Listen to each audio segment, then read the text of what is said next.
duration and irrespective of the treatment modality received.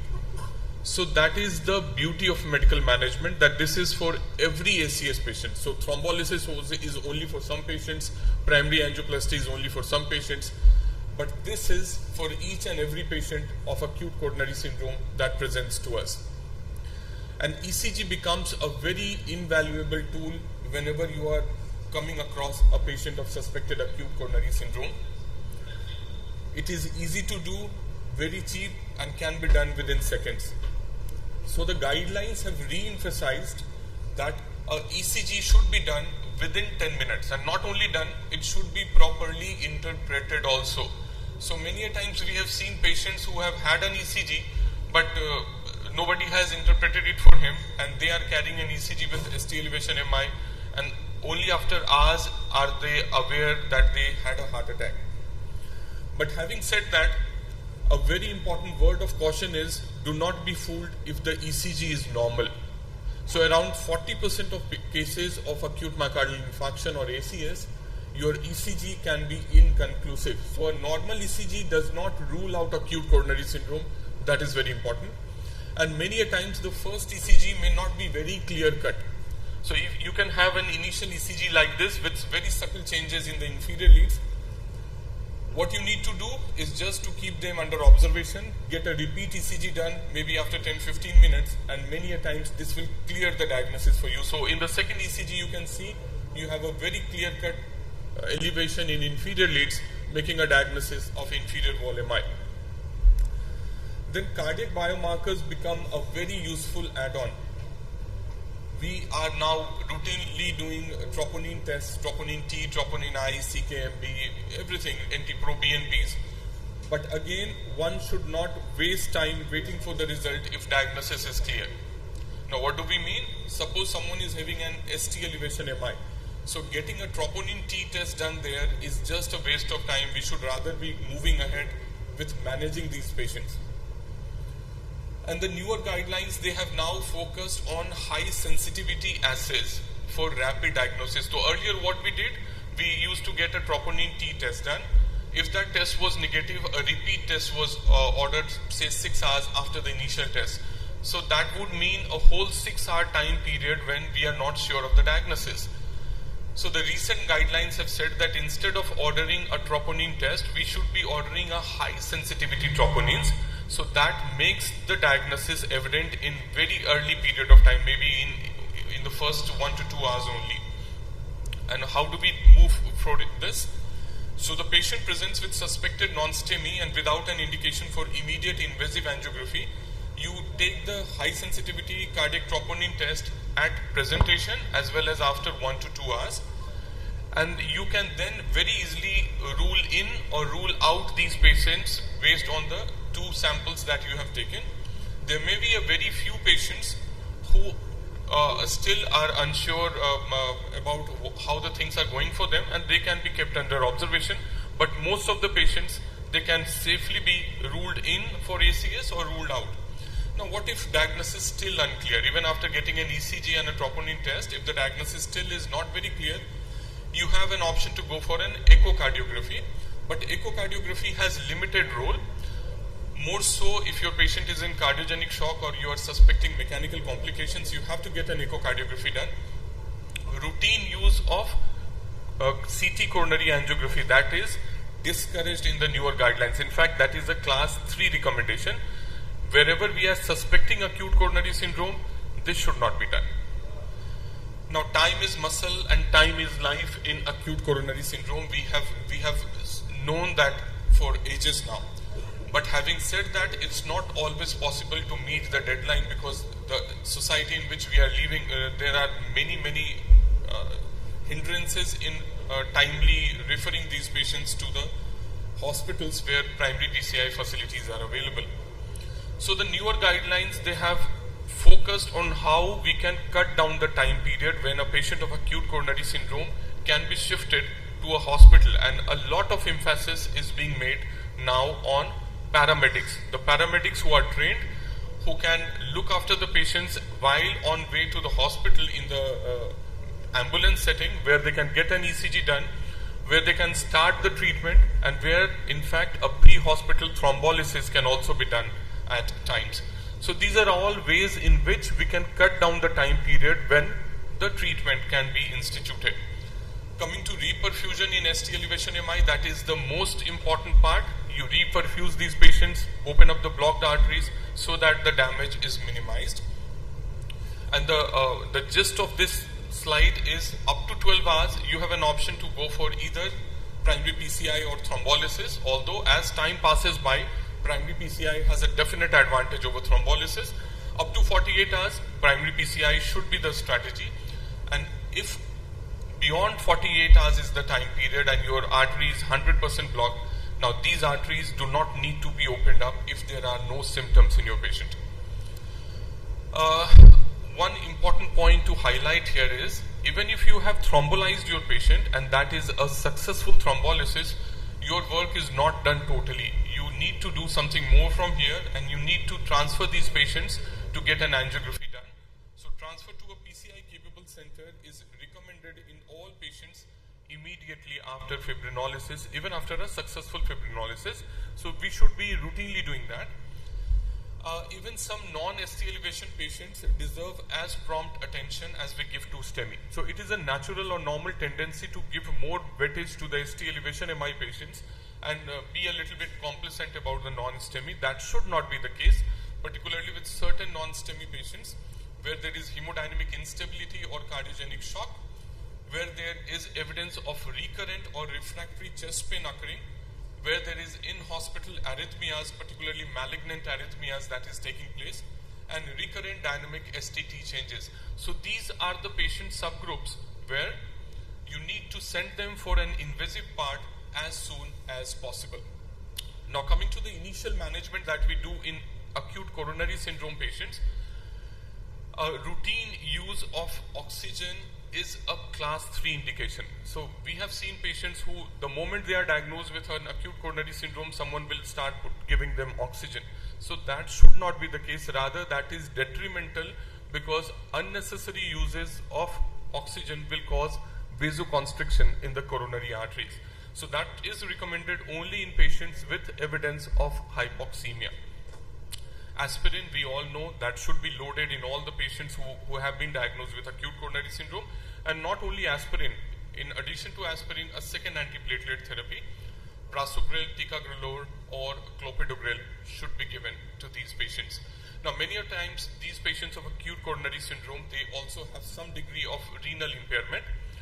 Now the good thing is for most of these antiplatelets or antithrombotics, no dose adjustment is required up to 15 milliliter per minute of EGFR. So that is a good thing that you don't need to remember what doses to give to your patients even if they are having some degree of renal impairment.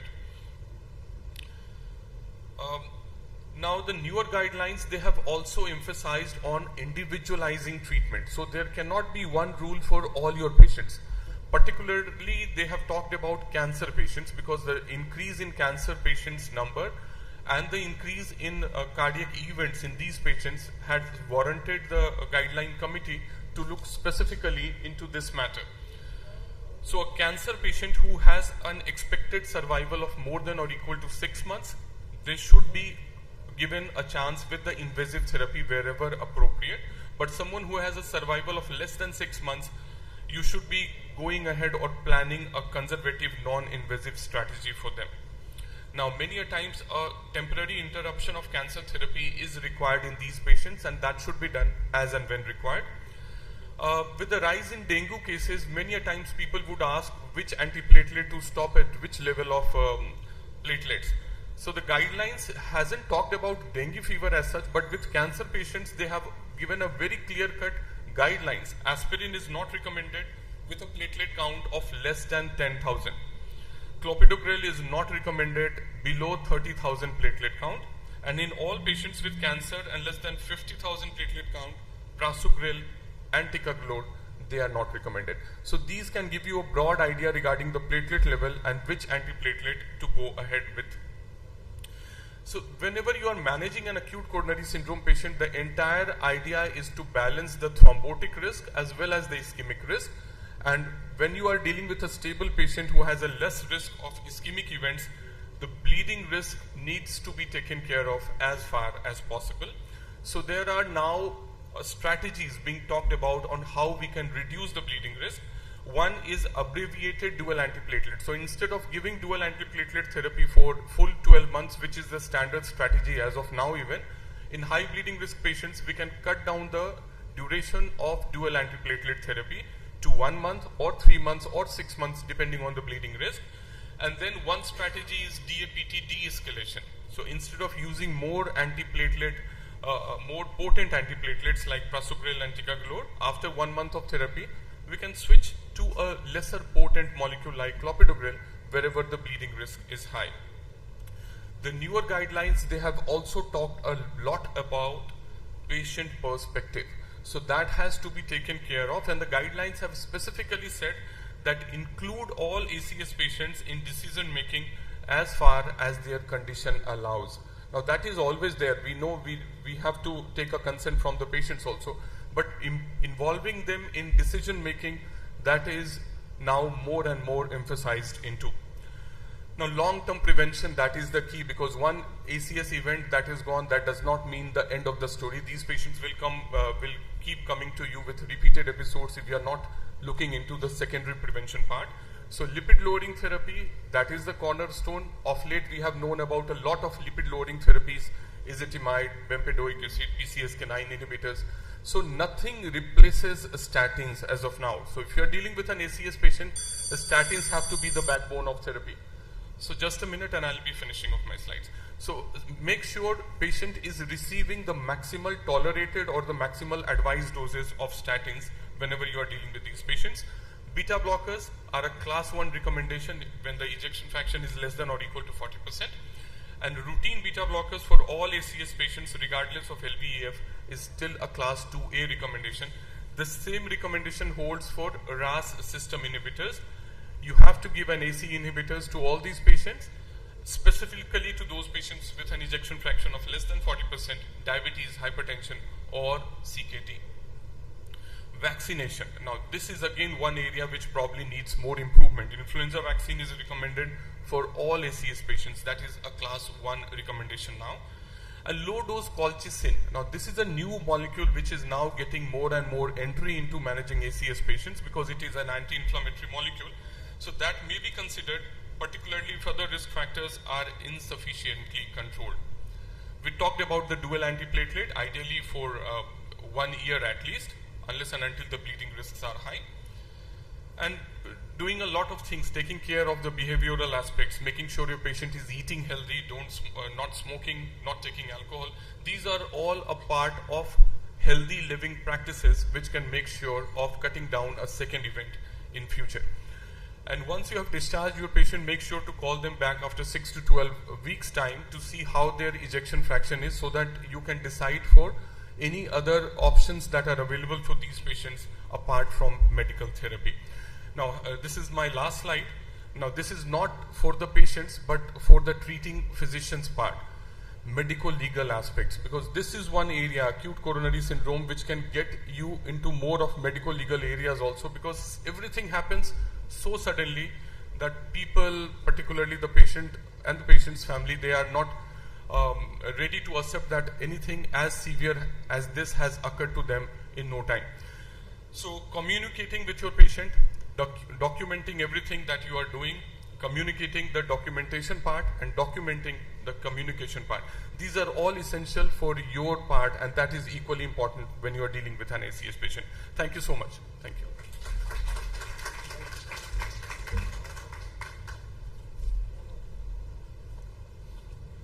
Thanks a lot, Dr. Vikas Singh. Very nice, concise talk by you. I do appreciate you. Now, 2 questions at least from the audience side. Yes, please.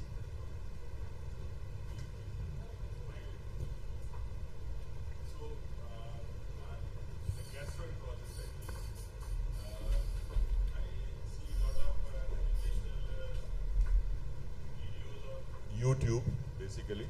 And there, in one of the tubes several years back, Dr. B.M. Hegde had suggested that if you have these 4 drugs like aspirin, nitrate, statin and metoprolol, so if you give these medicines as soon as the patient has a chest pain or ACS, it will reduce mortality and morbidity to a great extent.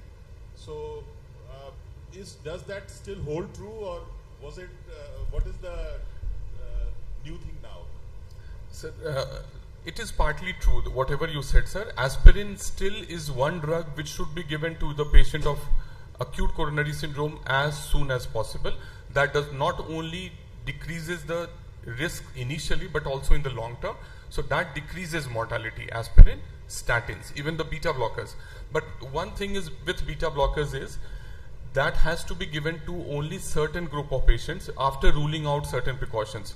So if you are in heart failure, even the slightest bit of heart failure, beta blockers can precipitate heart failure. If your ECG is showing some blocks, beta blockers can worsen it. So that cannot be used indiscriminately. Aspirin can be given, statins can be given. Nitrates do not have any mortality benefits, sir, but they do help in cutting down the pain that your patient is presenting with. So these 3 molecules still hold true in giving them as the first, at the first point of contact, not beta blockers, sir. That need to be taken care of, sir.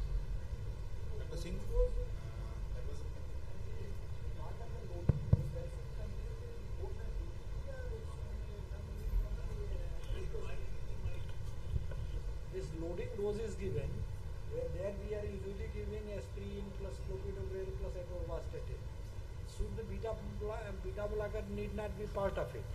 And no. Secondly, can we do away with the clopidogrel? Only being, can we do away with the ecosprin plus the atorvastatin? Sir, when you are not sure of the diagnosis, suppose someone starts having chest pain here, when we are still unsure if this chest pain is cardiac in origin or not, initially we should be giving aspirin as well as statin. That is sufficient. Once we are sure that this is a case of acute coronary syndrome, the cardiac markers are elevated or ECG is showing changes, adding a second antiplatelet, now there it becomes important. There we can either give them clopidogrel or ticagrelor, that is there in the guidelines. Prasugrel is to be given only after getting an angiography done. So that is the problem with prasugrel. That cannot be given without knowing the coronary anatomy.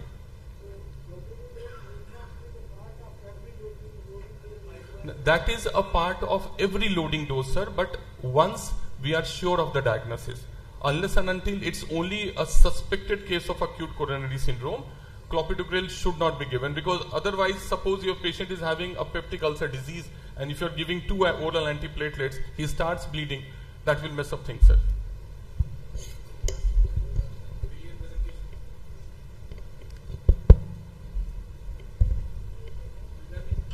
Yes, sure. Actually, I have 2 questions for you. You have already stated that regarding the DAPD, we should try to taper it off calculating the bleeding risk. Suppose a patient has undergone PCI. So, what is the recent guideline regarding the PMS as well as the DES? When should we start tapering? And number 2 is if a patient have a concomitant renal disease and comes to me with an ACS, so what will be the loading dose of statin? Okay. So, number 1, regarding the duration of dual antiplatelet therapy. So, by default, it is 12 months. If your patient has an episode of acute coronary syndrome, irrespective of what we have done to that patient, we have done an angioplasty, we have done a bypass, we haven't done anything, the duration of oral antiplatelet, the dual antiplatelet therapy should be 1 year. So, there is unanimous, there is no confusion regarding this, that an ACS patient should receive dual antiplatelet for 1 year. Now, the problem comes when your patient starts having bleeding episodes. We should try to strike a balance between the two, and that is why the recent guidelines talk about cutting down on duration of dual antiplatelet and switching to single antiplatelet. So that can be done depending on the risk that your patient is carrying. As early as 1 month, we can switch to single antiplatelet therapy in high bleeding risk cases. Otherwise, if the bleeding episodes are not that serious, we can continue for up to 3 to 6 months before switching to single antiplatelet therapy. Regarding the loading dose in, you said renally impaired patients. there is no recommendation for cutting down any loading dose as such, because you are not sure most of the times. If a patient comes with ACS, we are not sure about the renal status, and we should be giving the first dose of statins. Once we have known about the renal status, then probably in the long term, the doses of statins needs to be taken care of.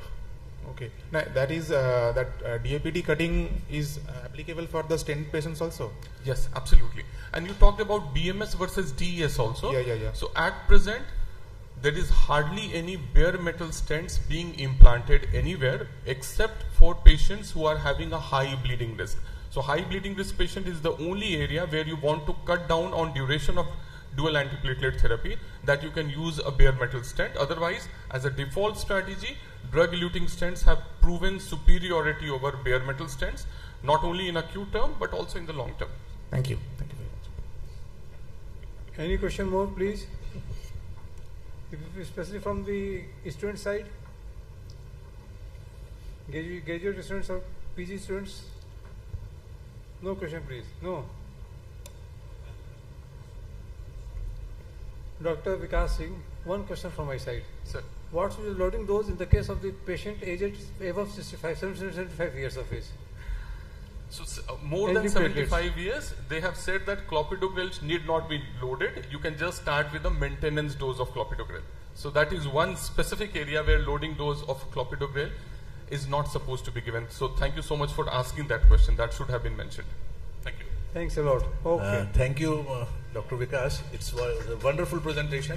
And I think we need this type of presentations. It's not a question, rather. I need this type of, when we were students and when we used to, our teacher at that time used to say that if the patient gets an ACS,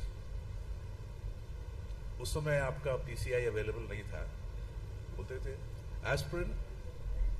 This was like aspirin तुरंत दीजिए, thrombolysis करिए, because it is a atherothrombotic, and the code was written, ये देना, ये देना, ये देना.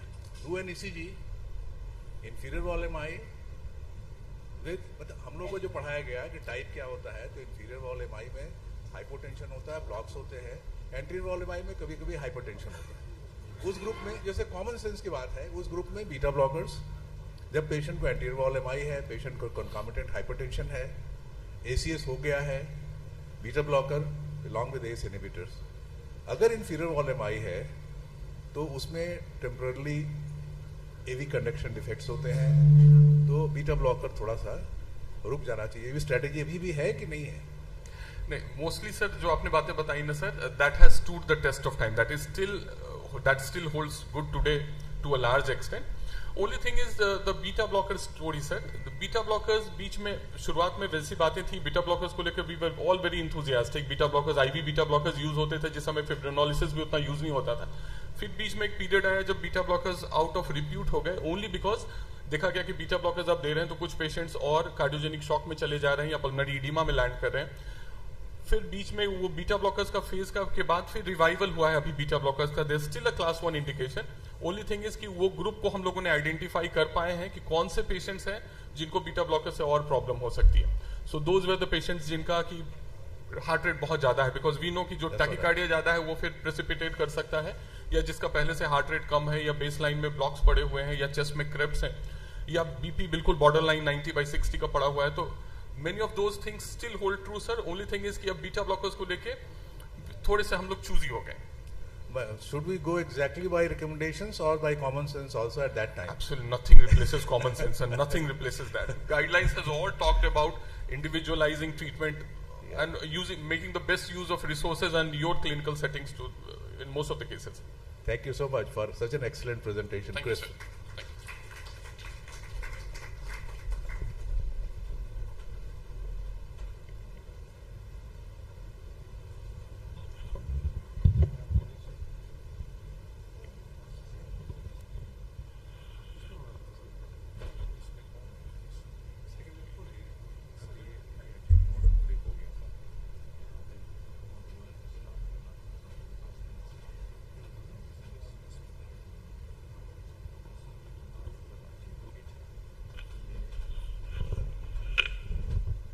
Next speaker, please.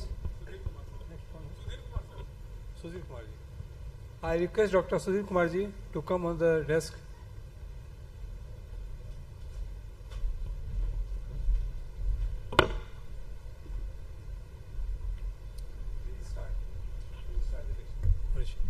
Good morning, everyone.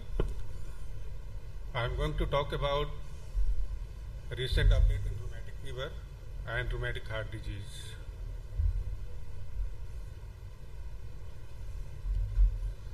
When we go through the journey of rheumatic fever, we can divide the rheumatic fever journey in different eras. First one is the decades of discovery, which starts from 1930s to 60s. And what was the highlights?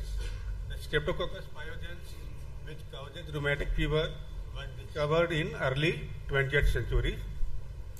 Then in 1944, Dr. Duckett Jones forwarded his diagnostic criteria for acute rheumatic fever.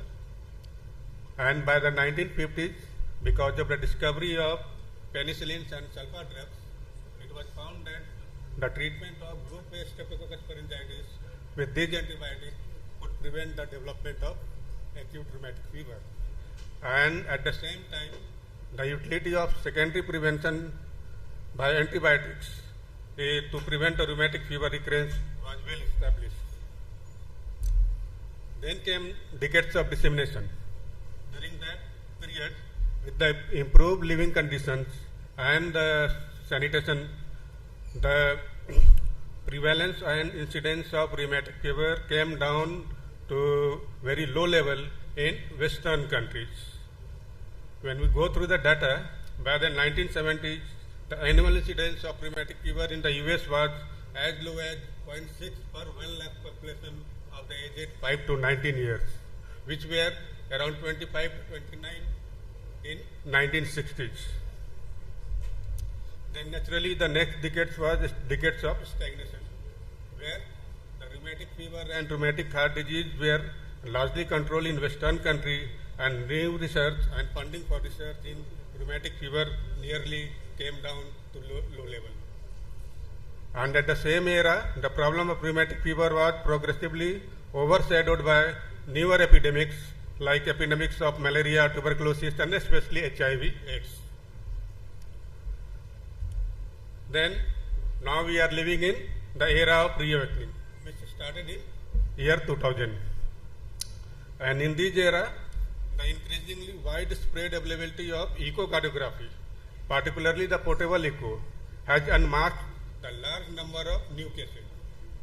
The first international evidence-based guideline with well-defined echo criteria on the diagnosis of rheumatic heart disease emerged in 2012 by World Heart Federation, and it was revised recently in 2023. AHA revised the Jones criteria in 2015, and because of sudden surge of increased prevalence of rheumatic heart disease, calls to action began to emerge from different research groups and regional meetings, and these regional efforts were crowned by 2018 World Health Assembly resolution to end the rheumatic heart disease. When we go through the different aspects of rheumatic fever and rheumatic heart disease, there has been drastic changes in all the aspects, starting from epidemiology, newer insight in natural history and pathogenesis, then new changes in diagnostic criteria and management and prevention plan. When we talk about new advance in understanding the global burden of rheumatic heart disease, the last decade has dramatically changed our understanding. In 2005, there were prevalence of around 15 million cases of rheumatic heart disease, which rose to around 40.5 million in 2019. What was the reason? There were two reasons. Number one, use of screening echocardiography to find out subclinical cases. And second one is the maintenance of rheumatic heart disease registries. This is the World Health Federation 2012 criteria to diagnose rheumatic heart disease. It categorizes the patient in three different categories. First one is definite rheumatic heart disease, second one is borderline, and third one is normal. Recently, it is revised again and new guidelines are there. In 2023 guidelines, the 3 changes is there. First one, introduction of 2 sets of diagnostic criteria. First one is screening criteria for non-expert and confirmatory criteria for expert persons. Second one is classification of rheumatic heart disease in different stages A, B, C and D on the basis of risk of progression to more advanced valvular heart disease is put forward. And the older terms like borderline, definite and latent rheumatic heart disease are no longer recommended. The introduction of weight-based measurement of valvular regurgitation jet length is forwarded. So this is the 2023 World Health Federation ECO criteria. First one is screening criteria followed by confirmatory criteria. And on confirmation, the rheumatic heart disease patient is grouped into different stages. Stage A is milder disease and stage C and D are severe rheumatic heart disease. D is with having severe rheumatic heart disease with complications. So today rheumatic heart disease is, we all know, largely confined to world's poorest population in the tropics, and rheumatic heart disease has affected around 40.5 million individuals by 2019, resulted in around 11 lakh cases of heart failure and 3,20,000 deaths annually. When we talk about India, India is home of 40% of all burden of rheumatic heart disease. When go through this prevalence map, India is having the highest prevalence and most of the cases lies in tropic region. Now, new insight in pathophysiology is also there. The first hypothesis, which we all know, molecular mimicry therapy, where the activated B cell generates antibodies against the M protein, and same antibody also act against the tissue of endocardium. Now, the second hypothesis is also there, that is called neoantigen therapy theory. And octapeptide motif of the group A Streptococcus M protein, that is called PARF, peptide related to acute rheumatic fever, binds to the CV3 region of type 4 collagen and which makes the CV3 domain immunogenic. So the autoantibodies that are directed against the type 4 collagen resulting in systemic inflammation also work against the type 1 collagen present in the endocardium and valve. Now there is advantage in understanding of the genetic predisposition also. We all know only a minority of population, around 3 to 6% of group A Streptococcus endemic population develop rheumatic fever and rheumatic heart disease, and it may have some genetic link. The biggest advance in the field of rheumatic heart disease genetics have been genome-wide association study, of which 4 studies have been published till date. Auckland et al. Presented their study involving countries like India, Fiji and UK in 2020, and it was found that major association linked with HLA class 3 PBX2 region. So these studies had landed support for the presence of significant heritability, which is likely to be polygenic. Now there is update on diagnostic criteria also. More recently in 2015, American Heart Association has supported a fundamental overhaul of the Jones criteria to account for the sharp contrast in disease burden between high risk and low risk area. The diagnostic threshold for the Jones criteria are now relatively lenient for high risk area to prioritize the sensitivity and relatively stringent for the low risk area to prioritize the specificity. So high risk population are defined as those where the incidence of acute rheumatic fever is more than 2 per 1 lakh population aged 5 to 14 years of old. Now what was the changes? New changes are, first change was within the high risk population, polyarthralgia, monoarthritis and monoarthralgia have been added to the joint criteria. The temperature threshold has been reduced to 38 degrees Celsius and ESR threshold has been lowered to 30 millimeter per hour in high risk area. And the second major shift in the guideline has been addition of echocardiography for the diagnosis of carditis. So this is the new revised criteria where we can see for the diagnosis of carditis, both clinical and subclinical cases are included, and the subclinical cases are diagnosed only by echocardiography. Likewise, in arthritis, in high-risk population, polyarthritis, monoarthritis, and polyarthralgia are included. The fever threshold is in low-risk population is 38.5, while in high-risk it is only 38 degrees. And ESR is 60 in low risk and it is 30 in high risk population. When we talk about advances in primordial prevention, the recent studies have aimed to provide a better description of the influence of socioeconomic determinants health indices. The household crowding has been shown to have the strongest evidence of causal association with group A streptococcus infection, increasing the risk by 1.7 to 2.8 fold. And house characters like construction type, house condition, dampness and ventilation are also associated with increased risk. In the past 2 decades, studies on vaccine development have improved with advances in genomics, proteomics and immunomics. Still, most vaccines are in preclinical testing and few have reached in phase 1 or 2 trial. In order to overcome the merit of the challenge of gas vaccine development, World Health Assembly in 2018 launched a global resolution calling for better control and prevention of group A streptococcal infection and rheumatic heart disease. Now there has been advances in primary prevention also for the diagnostic purpose. Rapid antigen detection test is there, but nowadays nucleic acid amplification test is being used in many places, which has more sensitive and more specific. Artificial intelligence techniques are in development to add the diagnosis of streptococcal throat infection through throat image processing and automated examination of the throat culture. When we talk about the treatment, penicillin remains the first line recommendation, and recently published 2 Cochrane reviews have found no evidence to change this recommendation. When we talk about secondary prevention, benzathine penicillin G is the most effective formulation for group A streptococcal eradication.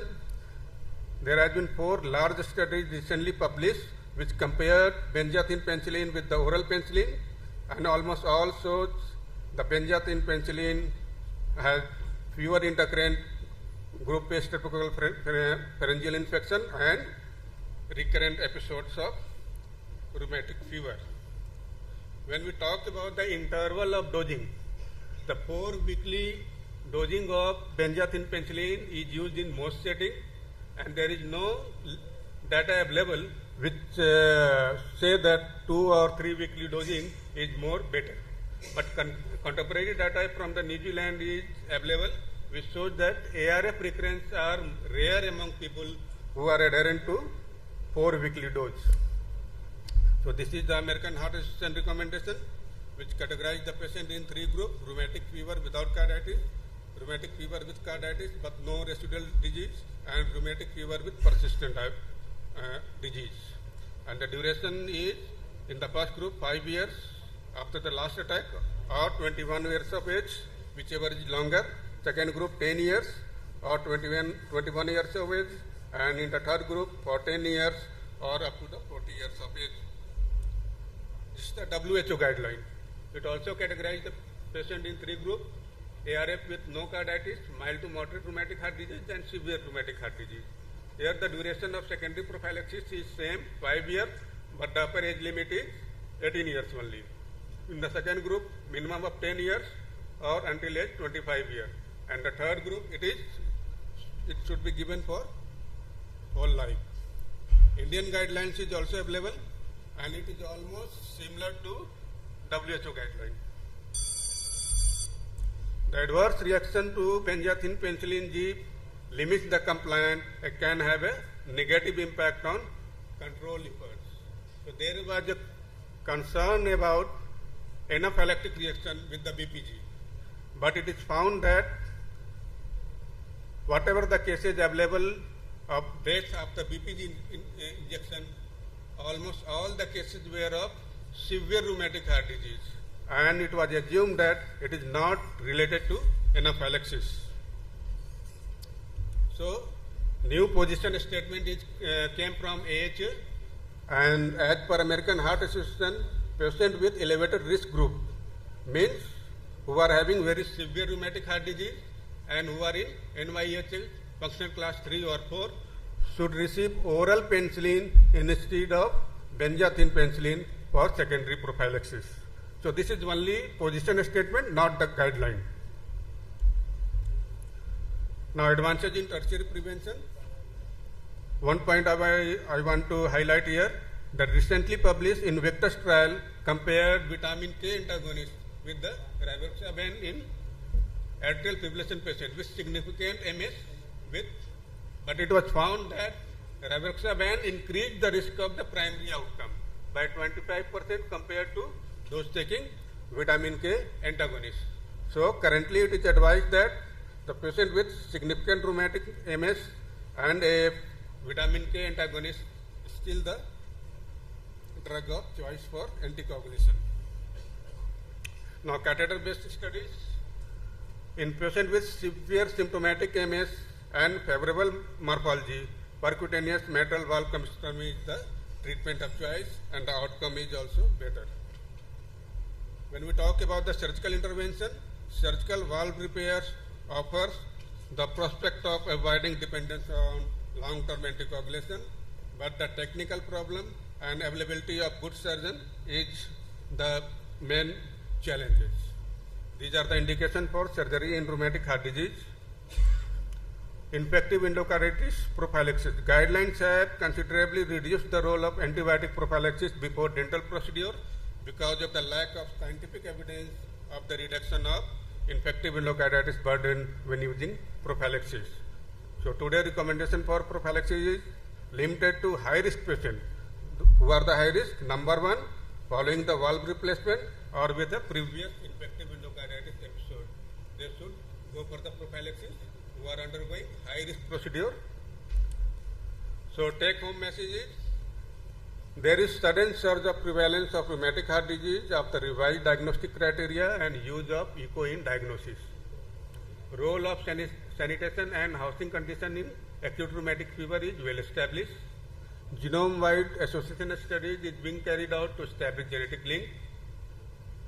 BPG is still the drug of choice for primary and secondary prevention, and Invictus trial result emphasized that vitamin K antagonists are anticoagulant of choice for severe MS with atrial fibrillation.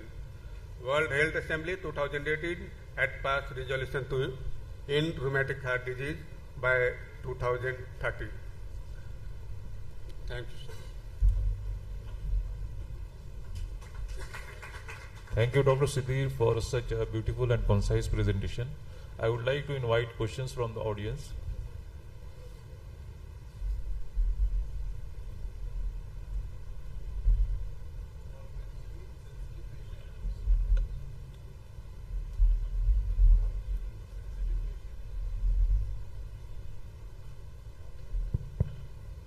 Patients who are sensitive to penicillin, what are the options?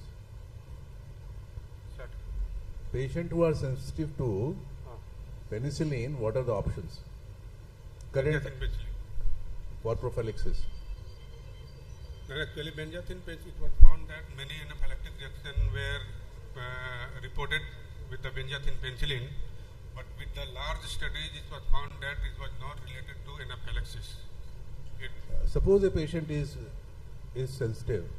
In the studies, it may not be a clinical significance, but for an individual person, it may be highly significant. So in that case, which antibiotic will you prefer? We can use sulfadiazine as the first choice. For lifelong? Yes. Okay. Other option? Other option is oral penicillin if not allergic to penicillin. If that's what. Anyway, what is the role of azithromycin? Azithromycin also recommended. This is second line. What is the duration and what is the frequency of administration?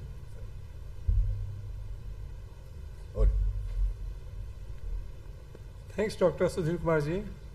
Nice delivery of your talk. Only one question from my side. Nowadays, we are seeing almost negligible cases of the acute rheumatic fever. If a child aged, say, 6 or 8 years, comes to a person or to a clinician with a history of only arthralgia and the fever, how to proceed with?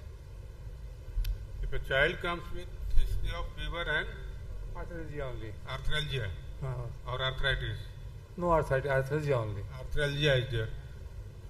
Sir, fever with arthralgia is one of the common manifestation of many viral diseases, including dengue, including chikungunya. So, if you want to link it with the group A streptococcal infection, then you should go for the rheumatic fever criteria, whether it is present or not. If not, then it is probably post-viral effect. Sir.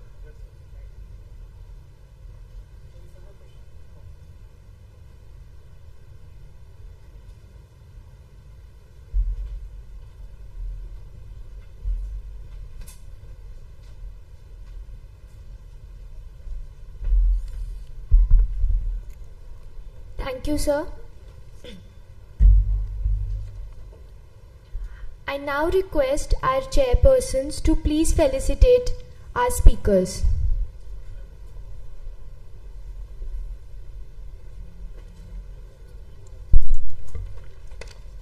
Dr. Vikas Singh, I request you to please come up on the stage.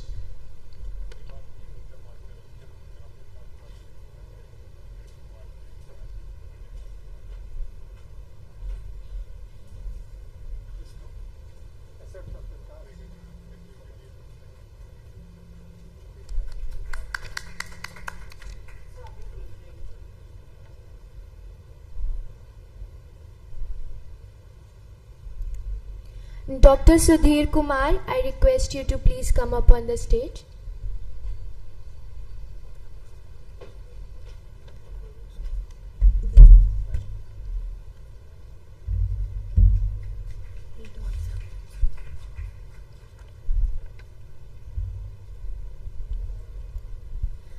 I now request Dr. R.C. Trivedi and Dr. Deepi Khaitan to please felicitate our chairperson, Dr. Mujib Ehsan.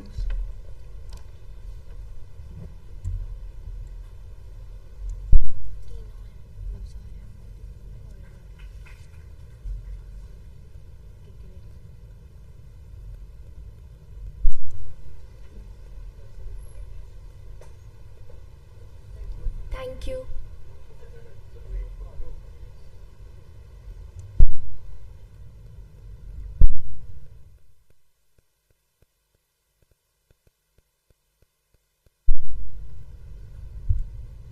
I would like to thank the chairpersons and the speakers for this session. Moving on towards the next segment, we have Dr. Dilip Chaurasia, Brigadier Dr. K.K. Lahiri and Dr. Afsar Ahmed as the chairpersons for this session. I request all you sirs to please come up on the stage.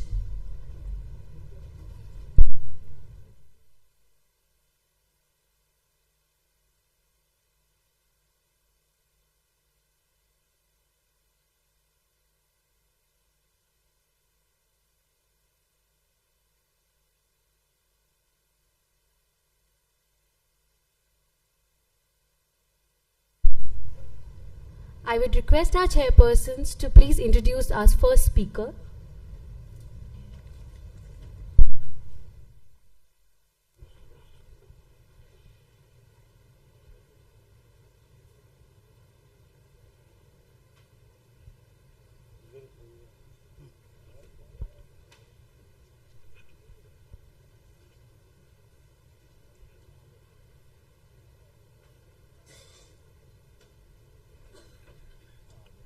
Good morning.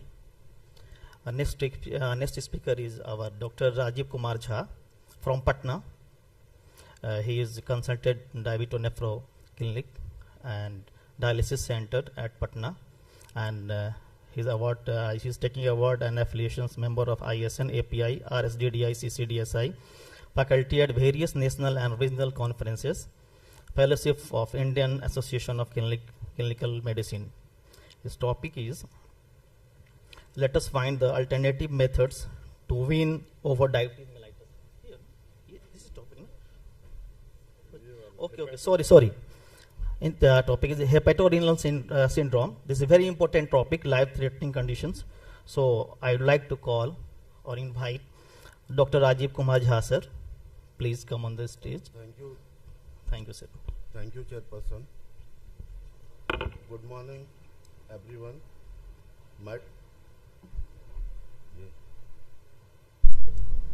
Thank you, Chairperson. Thank you. Good morning, everyone. My topic is hepatorenal syndrome. I'll discuss its overview, recent updates, and outline of treatment. So, before starting, let's start with a fact. We all use serum creatine as a marker of kidney injury, but in patient of cirrhosis, normal serum creatinine of 1 to 1.2 may have GFR less than 60 ml. Because of low muscle mass, low protein causes less generation of creatinine, increased volume of distribution dilutes serum creatinine, and high bilirubin interferes with creatinine estimation and giving false low value. While liver disease also causes less urea production, thus, in spite of having normal serum creatinine, these type of patients have less eGFR. Now start with the case. A 35-year-old male, alcoholic cirrhosis with ascites, and there was no previous history of renal dysfunction or diabetes, presented to casualty with new onset renal insufficiency. He had blood transfusion for GI blood loss. There is no history of SBP or recent treatment with nephrotoxic drugs. He was on furosemide 80 mg and spironolactone 200 mg for cirrhosis with ascites. Physical examination reveals stigmata of CLD and his viral serology was negative. Ultrasound revealed nodular liver with splenomegaly. There was no evidence of chronic renal parenchymal disease or obstructive uropathy on ultrasound. Ascites was high-SAG ascites. At this point, diuretics were discontinued and intravascular volume replacement was provided by administration of human albumin over several doses. But the patient's renal function continued to worsen. This is hepatorenal syndrome. Hepatorenal syndrome is a serious complication of cirrhosis, which is defined as functional and potentially reversible form of renal failure. Occurs in acute or chronic liver disease with advanced liver failure with portal hypertension. Earlier, long back, till 1996, diagnosis of renal failure in cirrhosis was synonymous with hepatorenal syndrome, while till 1996, when International Ascites Club established diagnostic criteria for HRS. Later, further understanding of pathophysiology and inflammation revised this criteria in 2015 and 2019. Till 2017, there was a fixed serum creatinine value for diagnosis, but further understanding of pathophysiology, it becomes clear that these low fixed and set creatinine value represents high renal failure, and starting of treatment at this point may compromise renal recovery. The main revision was exclusion of creatinine clearance as a measure of kidney function, as there is difficulty in obtaining urinary collection data, removal of ongoing bacterial infection as an exclusion criteria, and substitution of saline by albumin as the preferred fluid for plasma volume expansion. There is also removal of minor criteria and removal of fixed cutoff value of serum creatinine. By these newer diagnostic criteria, we can diagnose HRR earlier, 4 days in one study, and at a lower serum creatinine value of less than of approx 1 milligram per deciliter. This is important because this baseline serum creatinine is predictor to response to therapy. These new diagnostic criteria for HRS-ICA according to International Ascites Club, it includes cirrhosis, acute liver failure, acute or chronic liver failure with rise in serum creatinine of more than 0.3 milligram per deciliter within 48 hours or 50% from baseline values, and or urine output less than 0.5 ml per kg body weight for more than 6 hours. There is no full or partial response even after 2 days of diuretics withdrawal and volume expansion with albumin. There should be an absence of shock absence of renal parenchymal disease as indicated by proteinuria, hematuria, and urinary injury, suggestion of renal vasoconstriction. All of these improvement in diagnostic criteria, they do not differ in patient of underlying CKD and making these diagnosis more challenging. HRS1 is renamed as HRS-AKI and HRS2 is renamed as HRS non-AKI. Prevalence of AKI in cirrhotic ascitic patient was high, out of which 17% is HRS. In one study, hospitalized patient with cirrhosis have 19% chances of AKI, out of which pre-renal is 68% and HRS type 1, type 2 is 25 and 9%. Coming to pathogenesis, it has three key components: circulatory dysfunction, neurohumoral abnormality, and inflammatory response. Circulatory dysfunction in form of splanchnic arterial vasodilatation and systemic arterial vasodilatation. These are the hallmark of HRS, which ultimately causes sodium retention, renal vasoconstriction, and decreased renal blood flow. Ultimately causes ascites and acute kidney injury. Coming to treatment outline, it has three parts: general or preventive, pharmacological, and non-pharmacological. First, preventive and general measures is discontinue use of diuretics, beta blockers, potential nephrotoxic drugs, reduce lactulose if there is diarrhea, blood transfusion for GI loss. Septic work is mandatory and empiric antibiotic therapy is given even if there is low threshold of suspicion. Pharmacological therapy in form of volume expansion and vasoconstrictors. Non-pharmacological treatment includes tips, liver transplant, single liver kidney transplant. First step in treatment is recognition of AKI. If baseline serum creatinine is not available, repeat creatinine within 2 days. If it's more than 0.3 mg per deciliter, it's AKI. If it's stable, start workup for CKD.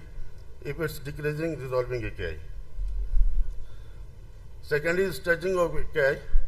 HRS represents stage 2 AKI or more. Third is to exclude if there is proteinuria, hematuria, and abnormal renal USG. After exclusion, start albumin at the rate of 1 gram per kg body weight for 2 days. If AKI resolved, closely monitor. If there is no improvement and meets criteria, it is AKI HRS. Step 4 is treat AKI HRS with vasoconstrictor and evaluate response. Either there will be no response, partial response, or complete response. The goal of pharmacotherapy is to reverse renal failure and prolong survival until candidates undergo liver transplant. The most promising drug is terlipressin, which can be given as IV bolus or as infusion. Infusion has less side effects according to some study as compared to bolus. Side effects are abdominal pain, diarrhea, and ischemic events. Few patients have respiratory failure also. The median time of reversal is 7 days and maximum time of treatment is 14 days. If no response is there in 4 days, stop the treatment. Another drug is norepinephrine, which is cheap and equally efficacious as terlipressin, but it needs ICU setup. Midodrine is oral drug given along with octreotide, but it is less efficacious and duration of treatment is not known. Pharmacotherapy is given along with albumin dose. 1 gram per kg on day 1 up to 100 gram, followed by 20 to 40 gram per day. Monitoring is needed as it can cause volume overload. The largest trial of terlipressin is a confirmed trial which was done in 2021 by Wong et al. And terlipressin was compared with placebo. Primary endpoint was verified HRS reversal and no need of RRT. Terlipressin is 32% efficacious as compared to placebo, and group 3 acute liver failure patients have respiratory failure noted. So US FDA approved this drug in 2021 with black box warning of respiratory failure. This is head-to-head trial of terlipressin and norepinephrine. Terlipressin is effective in 40 to 50% of cases of HRS. Overall reduction of mortality is by 29%. and recurrence is in 30 to 50% of cases. Retreatment is successful. Already discussed. Renal replacement therapy. Its role is controversial and it is used as a bridge to liver transplant. Basically, hemodialysis and peritoneal dialysis are difficult in this patient because of low BP and chances of hypotension and risk of coagulopathy. While SLED and CRRT can be performed, but it has also very risk. We have limited data, but available data suggests if patient receive RRT, they had significant longer hospital stay without any beneficial effect on short-term or long-term survival. Tips is alternative in patients who do not respond for vasoconstriction therapy. There is also limited data. One study by Wong et al. In which midodrine octreotide treated patient was offered tips. All of patient improved for GFR in 12 months, and ascites was eliminated as a additional benefit. But there is high risk of hepatic encapsulation. Now, liver transplant is the only curative treatment of HRS-AKI. Those patients who are treated with vasoconstrictor therapy before transplant have associated with improved survival post-transplant, and they also need less RRT after transplant. Shorter the duration of pre-transplant RRT, better the post-transplant renal function recovery. The improvement in renal function is gradual. It takes several weeks, and most recent literature has reported a renal recovery rate of 58 to 76%. Importantly, kidney function never recovered in 25% of cases. Single liver kidney transplant is indicated in sustained AKI, which is defined as more than 6 weeks with GFR less than 25 ml per minute and or dialysis. CKD-SRD and metabolic and hereditary disease. Coming to prognosis, if left untreated, type 1 is having 80% mortality in 2 weeks with only 10% survival at 3 months, as compared to type 2, which have better prognosis. For patients who respond to terlipressin, 90 days transplant-free survival is constantly better than that of non-responder. High lactate level is a sign of poor prognosis. So we need some more markers so we can diagnose this disease earlier.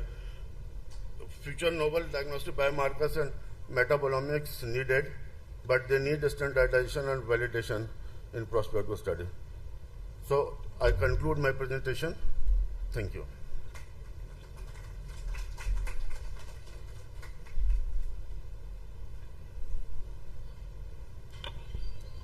Any questions from audience for our speaker, especially student, PG, and our respected sir?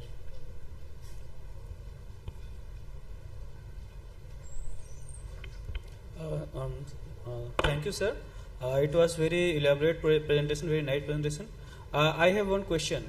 When CLD patient present, they have many complications, like they had SBP, they are upper GI bleed, and most of this patient had kidney dysfunction.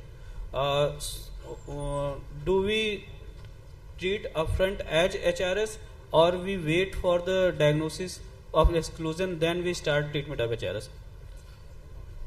Previously, HRS was considered as a different entity, but it is a subtype of AKI.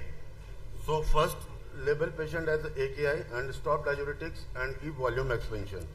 If serum creatinine still worsened or continued to worsen, rule out other causes like any nephrotoxic drugs, hypotension. After exclusion, there should be exclusion of renal pathology. Either there is hematuria, proteinuria, or any obstructive uropathy. And after exclusion, if it meets with diagnosis of HRS, label it as HRS AKI. Once you label it, my question is, should we wait for this investigation to come? It will take at least 24 to 48 hours to exclude the other causes. Then we should start upfront with HRS treatment and then start volume expansion as early as possible. Okay, sir. Okay. Is a high lactate level the first indicator that something is going wrong? No, or the It is patient one of the indications. anything else that you correlate and start? Lower will be the creatinine value, better will be the response. It Lower depends on baseline creatinine. It depends on other comorbid conditions. And serum lactate is one of the other Important markers. important markers. Thank you very much, Dr. Jha, for a wonderful lecture.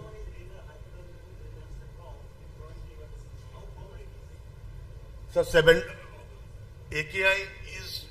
AKI is common in cirrhotic patients with ascites, approx 50% of the patients, out of which 17% have HRS AKI. There is a study by Gracie et al. In which hospitalized patients with cirrhosis ascites have 19% chances of AKI, out of which 68% have pre-renal. Out of pre-renal, 25% is HRS1 and 9% is HRS2.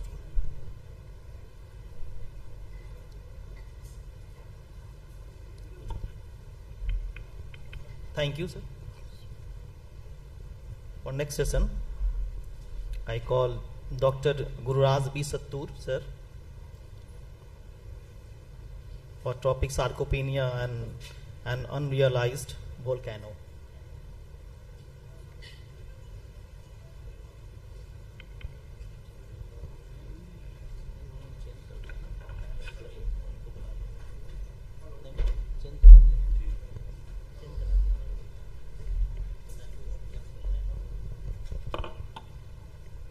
Can I start?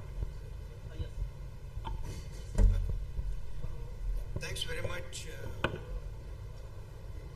the organization committee, Dr. Anil Veermane, and all other members of the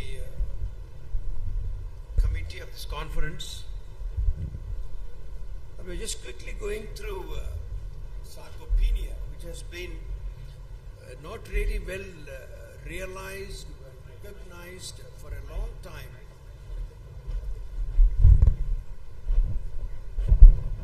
Is mic okay?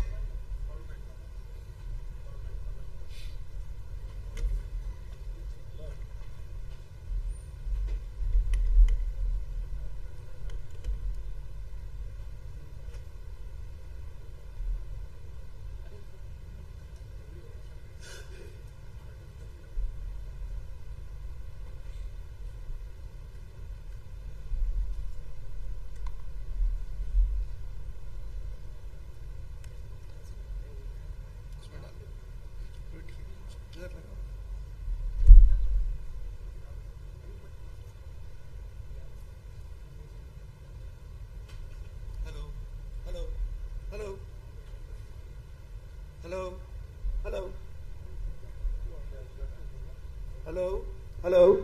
Yeah, it's okay. Right. Sarcopenia is entirely an unrealized, and of course, the problem has not been new. Sarcopenia begins at the age of 30. Why it begins at the age of 30? Because most of the younger generation doesn't want to walk, and this young lady should be skipping around 500 times a day. She should be running around 5 kilometers a day, and she is using the lift. Not allowed. This lady should be using the lift. That is not meant. And Lipid Association of India and even Times of India recently said 34% of the Indian youths do not exercise. And we have 63% of the youths in this country, highest on the planet. So it's very important that we become active. And in the prevalence, in recent times, a lot of articles have come up, mostly from USA and also from certain European countries. It peaks around the age of 60, and around 11 to 50% above the age of 80. It means literally every elderly person has got sarcopenia. Osteosarcopenia means even bones are being demineralized. Sarcopenia is a syndrome characterized by progressive and generalized loss of skeletal muscles and strength. It affects the physical, it has a poor quality of life, and also can lead to death. Can you imagine, it was recognized hardly around 3-4 decades ago. Not that osteopenia or sarcopenia was not there at all. And in recent times, the skeletal muscle is not just A. Okay. In recent times, one should rather realize that the muscle doesn't have just a function to take you from point A to B, carry certain things, but it has hormonal functions. It's an endocrine organ. It's a main protein storage. It has a part in the glutamine synthesis, and we all know its role in glucose. There has been no any sort of concurrence on the definition of sarcopenia. These are latest articles which said sarcopenia, no consensus, no diagnostic criteria, no approved indications. How did we get here and where do we go from here? Because we don't know doesn't mean it doesn't exist. Some risk factors are age, gender, physical inactivity, diabetes, malnutrition, smoking, or even chewing tobacco, and extreme sleep. Now, these are all some risk factors: obesity, old age, mitochondrial dysfunction, and certain comorbid conditions, and satellite cell dysfunction. Inadequate diet means poor protein diet, and inactivity, as I said, we love not to exercise, and of course you have certain inflammatory cytokines being activated. Now, what about the impact? You already saw part of it: worsens post-operative complications, longer hospitalization, falls and fractures, and certain metabolic disorders, cognitive impairment almost leading to Alzheimer's disease or dementia. So these are some of the important factors we should know. And then other problems also come by sarcopenia: impaired motor function, difficulty in walking, so they keep on falling, difficulty in climbing stairs. Now this is an important slide. With 10% loss of the muscle mass, you have decreased immunity and you increase the risk of infection. With 20%, wound healing is delayed. 30% difficulty in any of the activities because you are recumbent, you start getting hypostatic pneumonia. And when you lose 40% of the skeletal mass, your risk of death usually increases. And the worst of all is the fall. And this fall that occurs in these elderly people rather leads to brain injury, comes with intracerebral bleed. He has hypertension, not shown any doctor. He has raised creatinine. He has got very uncontrolled diabetes, and it is difficult to take him to theater either. So on admission also, they normally don't do well if the fall is a bit severe. I already said that there has not been uniformity in the definition of sarcopenia. You see here, the Asian guidelines in 2014 said somewhere around 23% was its prevalence. The same in 2019 says it is about 35%. So we're recognizing more and more of sarcopenia. Now, why is it so? Why there is a lack of consensus? Because we really don't know how to measure a muscle mass properly in large cohort studies. Lack of consensus we already saw, and no systematic measurements to know the functional status. And what factors influence? Lack of exercise and nutrition, change in the functions of the endocrine system, oxidative stress. We speak of this quite frequently on many stages recently. Imbalance in the protein synthesis and denervation of the skeletal muscles, and hence abnormal skeletal muscle repair. This is the most important, gut microbe dysbiosis. I think my next speaker is going to talk on that. And gut microbe dysbiosis, leads to anything from anxiety and depression to Alzheimer's disease. So that is really gaining a lot of importance. what you normally do is try to exercise well in the early life, maintain in the adult life, so that you don't keep falling in the elderly life. So to prevent sarcopenia, maximize muscle in the youth, maintain muscle in the middle age, and minimize the loss in the older age group. But all can't be Shah Rukh Khan. You don't have to compete with him to have a 6 abs abdomen. You could always do exercise limiting your own abilities. But it is easy to get 90 centimeter abdomen for men and 80 centimeter. Sorry, sir.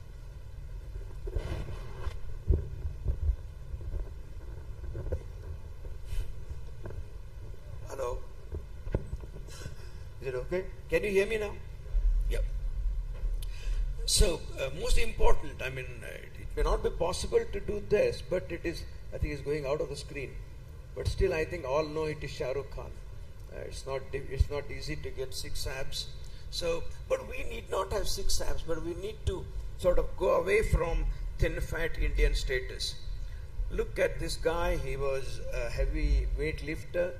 This was at 63 when he had stopped playing, but he was still, you could see the muscle mass. See how he looks, hardly within 10 to 15 years of age.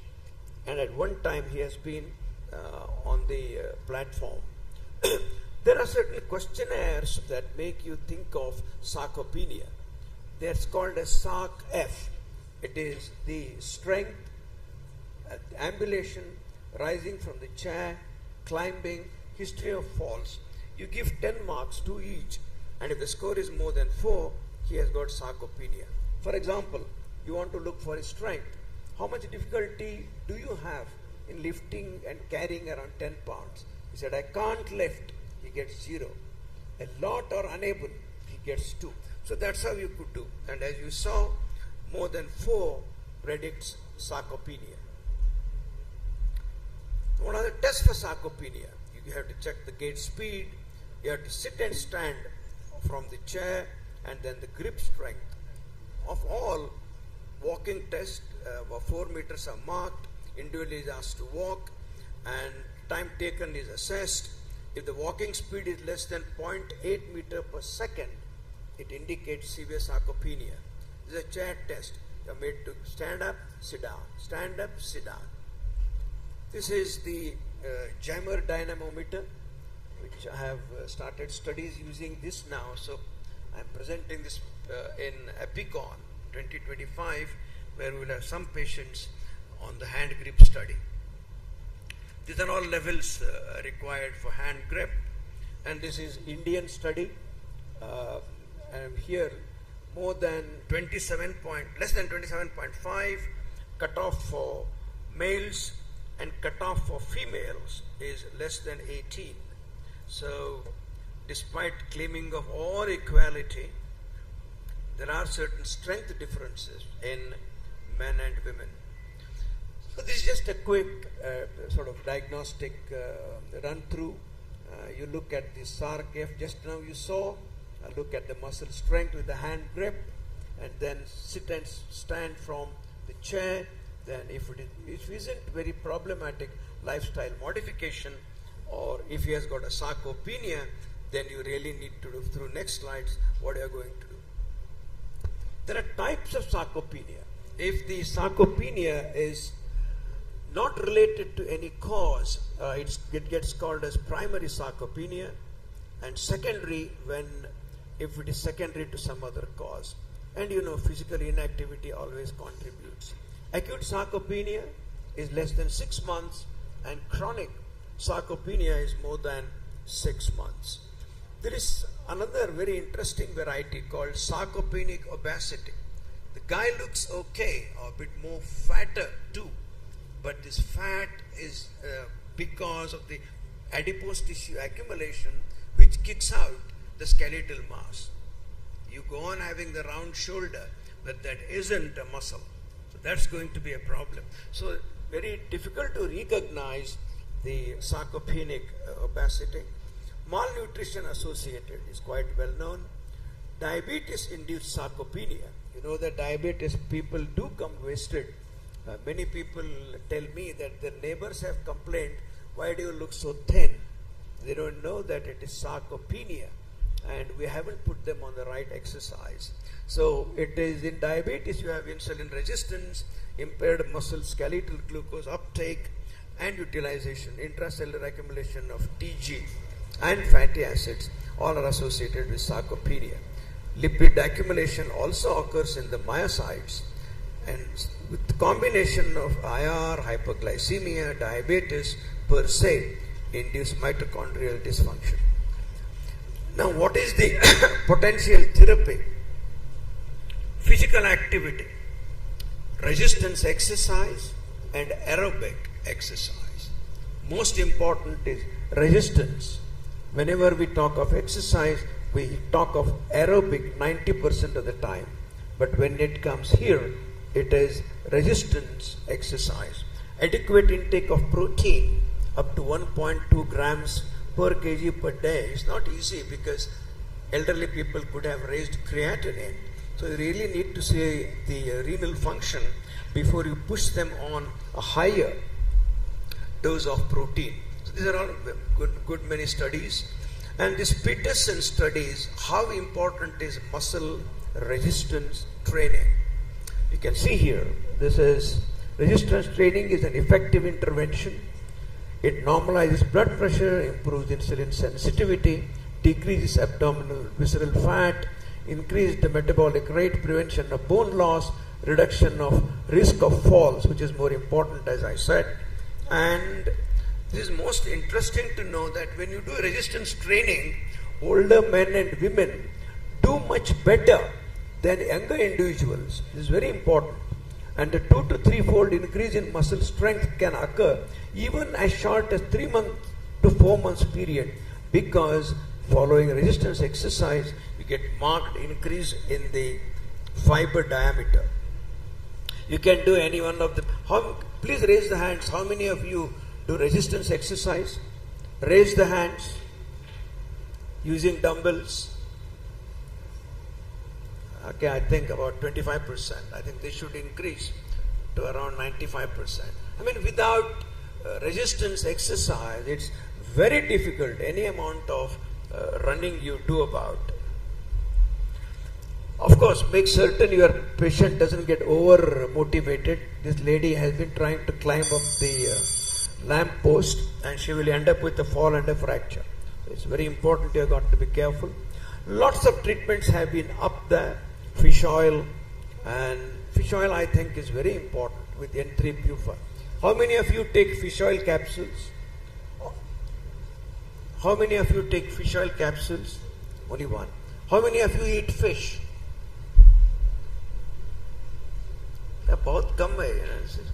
I think fish oil supplementation, omega-3 fatty acids, omega-6 is essential for everyone. I have been taking it for the last 35 years, and I maintain my abdomen at 90 centimeters. I do both aerobic and dynamic exercises.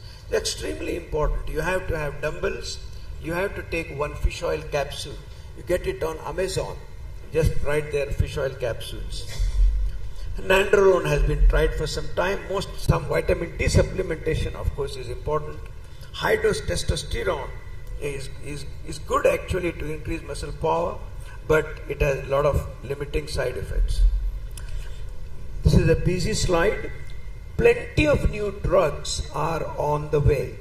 Now these are some of the drugs that are made to target the myostatin and then RAS system, androgen receptor, then AMPK signaling, activated protein kinase signaling pathways. So what all these pathways do? They rebalance protein synthesis degradation, reshape endocrine system, reduce oxidative stress, and result in beneficial effects in muscle hypertrophy. So the message in reality is exercise, exercise, exercise, and you may say, Is there any alternative to exercise? I eat well. Can you suggest something? If I don't do exercise, I still want to look smart, young, till my last breath. Yes, there is. The next best alternative to exercise is hospitalization with non-communicable disease, diabetes, heart disease, blood pressure, and malignancy. So in a nutshell, it is wastage of the muscles, which worsens as you age. Then resistance exercise along with aerobics and high protein diet is the take home message. And you know, these days second opinion is very common, and they normally don't go to the doctors.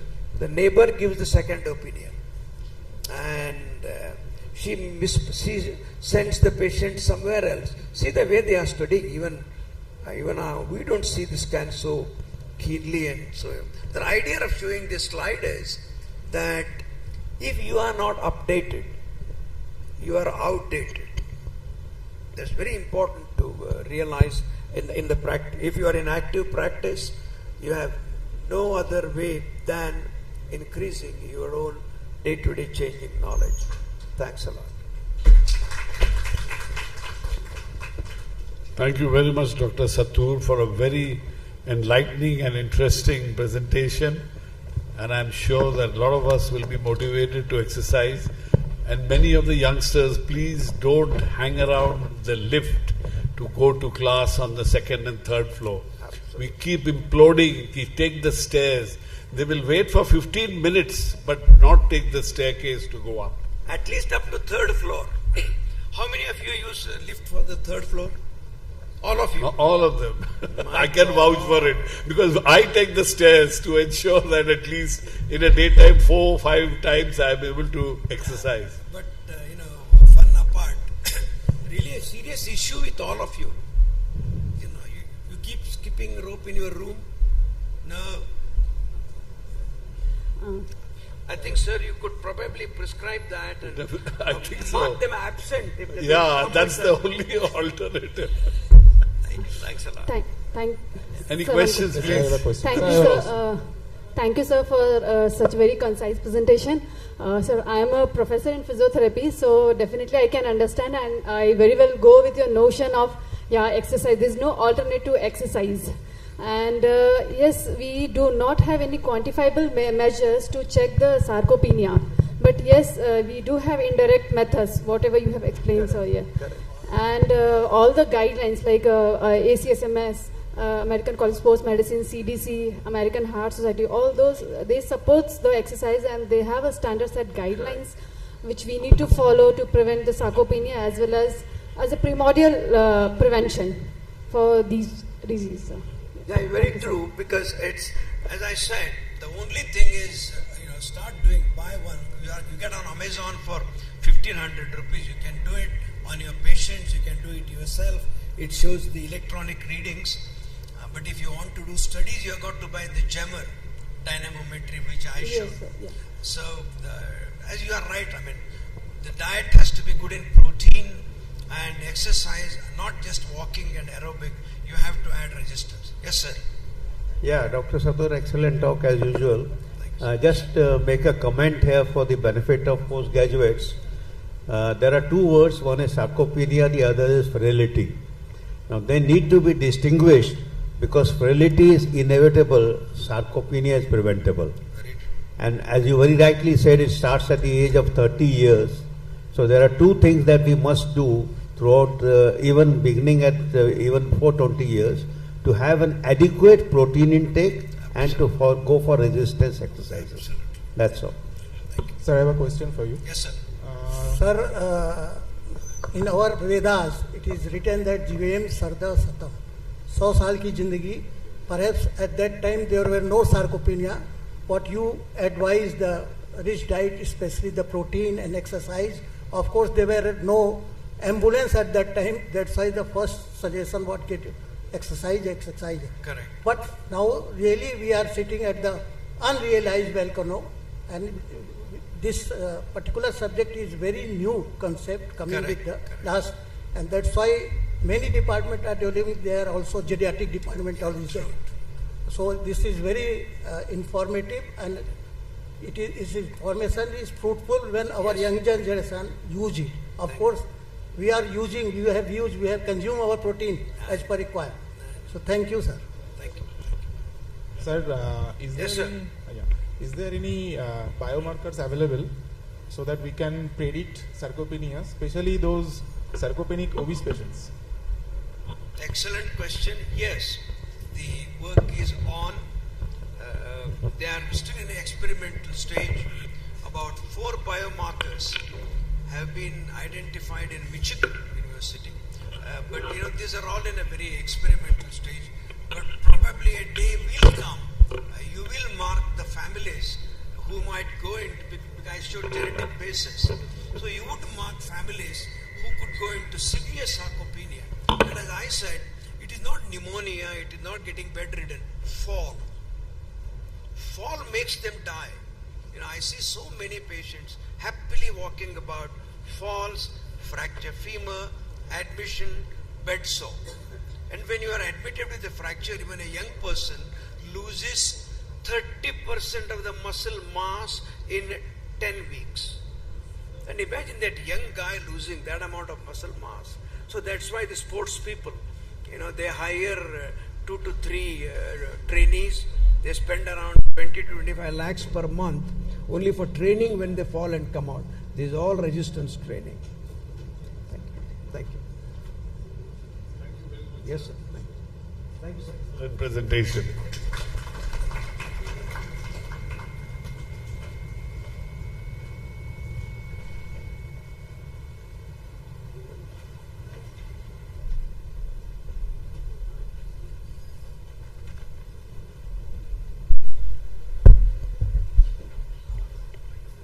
I request our chairpersons to please felicitate our speakers.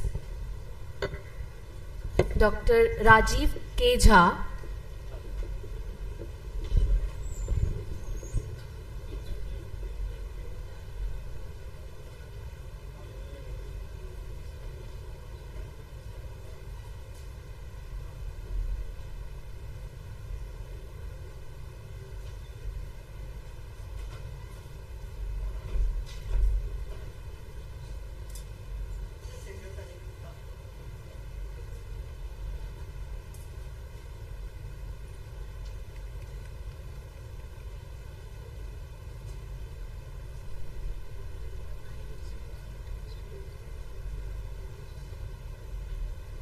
Dr. Gururaj P. Sattur,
I request Brigadier Dr. K.K. Lahiri to please felicitate our chairpersons, Dr. Dileep Chaurasia,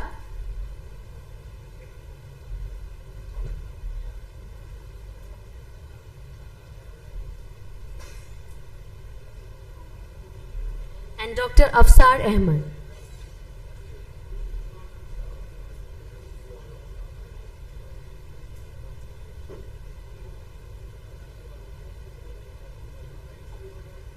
I would like to thank all the chairpersons and all the speakers.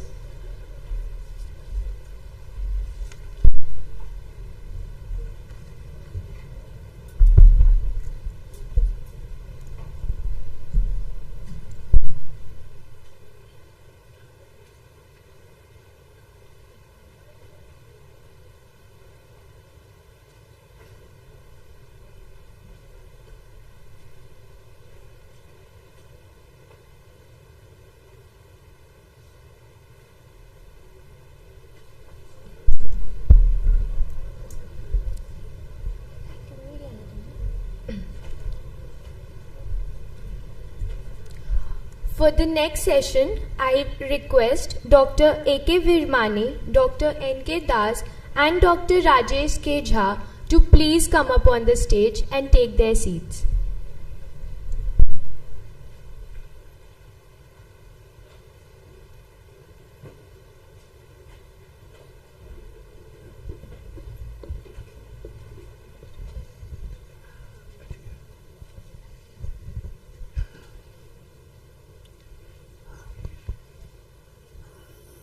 Good morning, friends.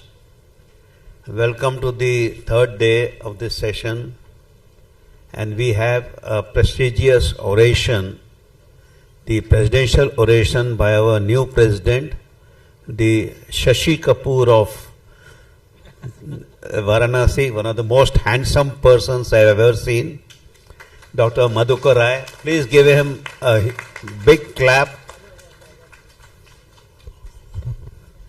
बहुत smart आदमी है, handsome आदमी है, और क्या चाहिए? Over to you, sir.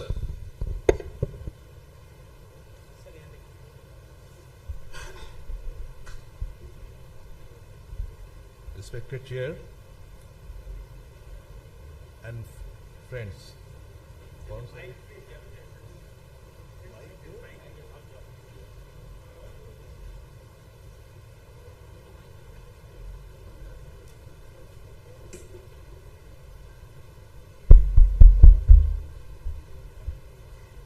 First of all, I'm really thankful to all of you who come all the way from different places to Varanasi and to be our guest and participate in this very fruitful conference, so as to say.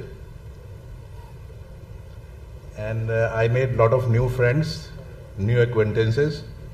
ये move कराता है? हाँ? ये move कराता है ना?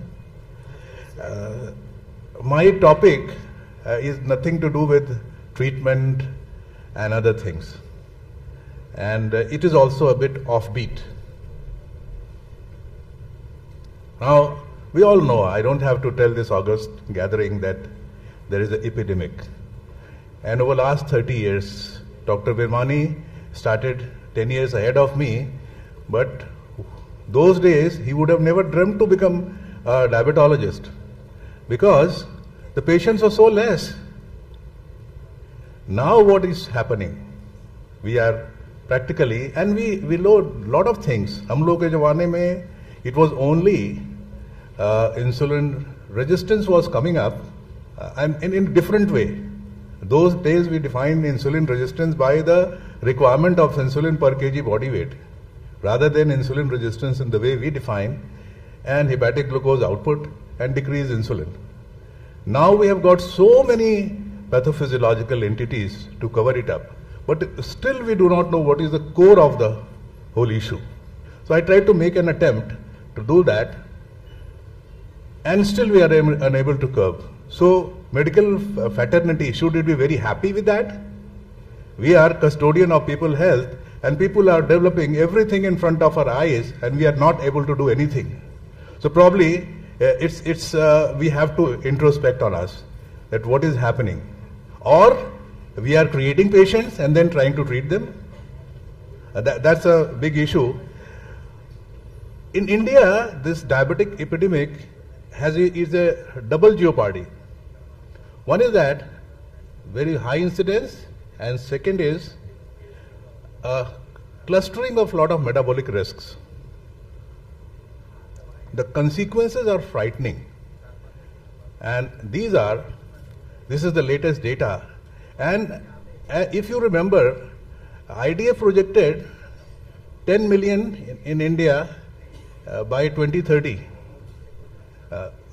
We are like 100 million in India by 2030, and this data suggests that diabetes on today is the same. Like we have reached that goal 6 years ahead. And not only that, another 13 crore is banging on the door as a IGT will likely to develop, and then coupled with all these metabolic risk factors. So these are the current prevalences, projected prevalence of the metabolic consequences of the disease. Now, another very bad thing about this epidemic is, if you look at it, the urban population, by the age of 50, almost 35% are diabetic. And the diabetes is picking up both in rural and urban population at the age of 25 to 34, which was rarely heard of about 20 years back. The same is true for Chandigarh. The more you are urbanized, the more you have got problem. The same is true for Maharashtra. And look at this. In Jharkhand, city population has got different, and this is what is a window of opportunity. We have to look into this. We should not allow this urban population to move up. Now, Indians are one of the highest insulin resistant. And what is the link between insulin resistance and dysfunctional adiposity? We'll discuss in the Are Indians Different? Reasons for the difference, adipose tissue biology, CKM and dysfunctional adiposity, and in the last I will sum up. So what is the link between this? The concept, this is very close to my heart. It started way back in 1988 in a very clear pathophysiological manner by Dr. Revan in his famous Banting lecture. And he did very simple experiment. First he tried to look into, this is a euglycemic clamp where the insulin was given at the, to maintain a 60 microunit per ml in the blood, and the glucose was infused. Diabetic, non-control patient, non-diabetic, they had the highest insulin glucose disposal. They disposed about 400 milligram per meter square. In contrast to that, non-NIDDM patients, at that time it was called as NIDDM, now it is called as type 2 diabetic patients, and IGT, the disposal was almost like 4 times less. It means they were 4 times insulin resistant. Now, among the group which were normal, non-obese, healthy people, the same experiment was repeated with 100 microunit of insulin. And what was the result? You see, again in the normal population who were non-obese, non-diabetic, there was a gradient of insulin resistance. And these were the most insulin resistant and they were normal. Now, if you look at this, if the Dr. Revan focused on this quartile, and what was the result? So this was the quartile, and the first quartile, which was utilizing least glucose, they had very high insulin. In contrast to this, and mind it, all of them had a normal blood glucose. And if you see, so insulin resistance was there, but in a diabetic population, those who have got mild diabetic has got a very high insulin level. And so the insulin level was the determinant of the causation of increase in the diabetes. And this was for free fatty acid. In a diabetic population, if you see, the free fatty acids were elevated, and they were elevated much early as compared to control population.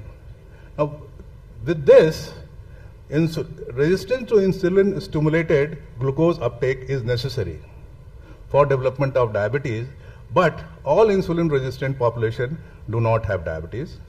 Insulin resistant subjects may become diabetic. It does not mean that they will not suffer from the untoward consequences. So don't wait for impaired glucose tolerance or diabetes to develop. First try to look at the insulin resistance. Compensation for insulin resistance sets in motion a series of events that play an important role in the development of both coronary artery disease and hypertension. So there is a link. So this was the first time he recognized the link and proposed in his famous Banting lecture, he said syndrome X. And this was the component of syndrome X: insulin resistance, glucose intolerance, hyperinsulinemia, increased VLDL, decreased HDL, and hypertension.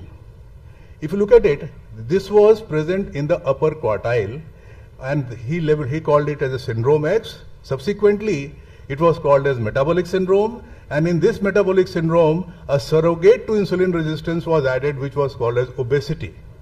And for that, we had different criteria, BMI, waist-hip ratios, and other things. But Dr. Revan never put obesity as a marker for insulin resistance. Now, what is this dysfunctional? What is the link between these two? Now, once you are growing, these white adipose tissues are crucial for storing fat. Adipose tissue expands. If you eat extra, it expands in a combination of either they increase in size, which we call it as a hypertrophy, or increase in number. Now, if they are only hypertrophying, it means they are not plastic. And if they are having hyperplasia, they have got improved plasticity. So the best way for a fat storage is this adipose site should multiply rather than expand. And the recruitment and differentiation of adipocyte precursor cell in the subcutaneous tissue rather than in the intra-abdominal fat usually doesn't lead to inflation of the adipocytes. In metabolically unhealthy obese patients, this subcutaneous fat is less, but visceral fat is more. And this leads to excessive ectopic accumulation of fluids, leading to local inflammation, which we will see subsequently. So, having said this, are Indian different? Indians are thin, but have excess of dysfunctional fat. And what are the evidences? This is a famous YY, Yagnik and Yugnik. Look at this, both persons have got the same BMI, but the fat content is this high. Also look at the stature. Dr. Satur was telling, we inherit a thin stature.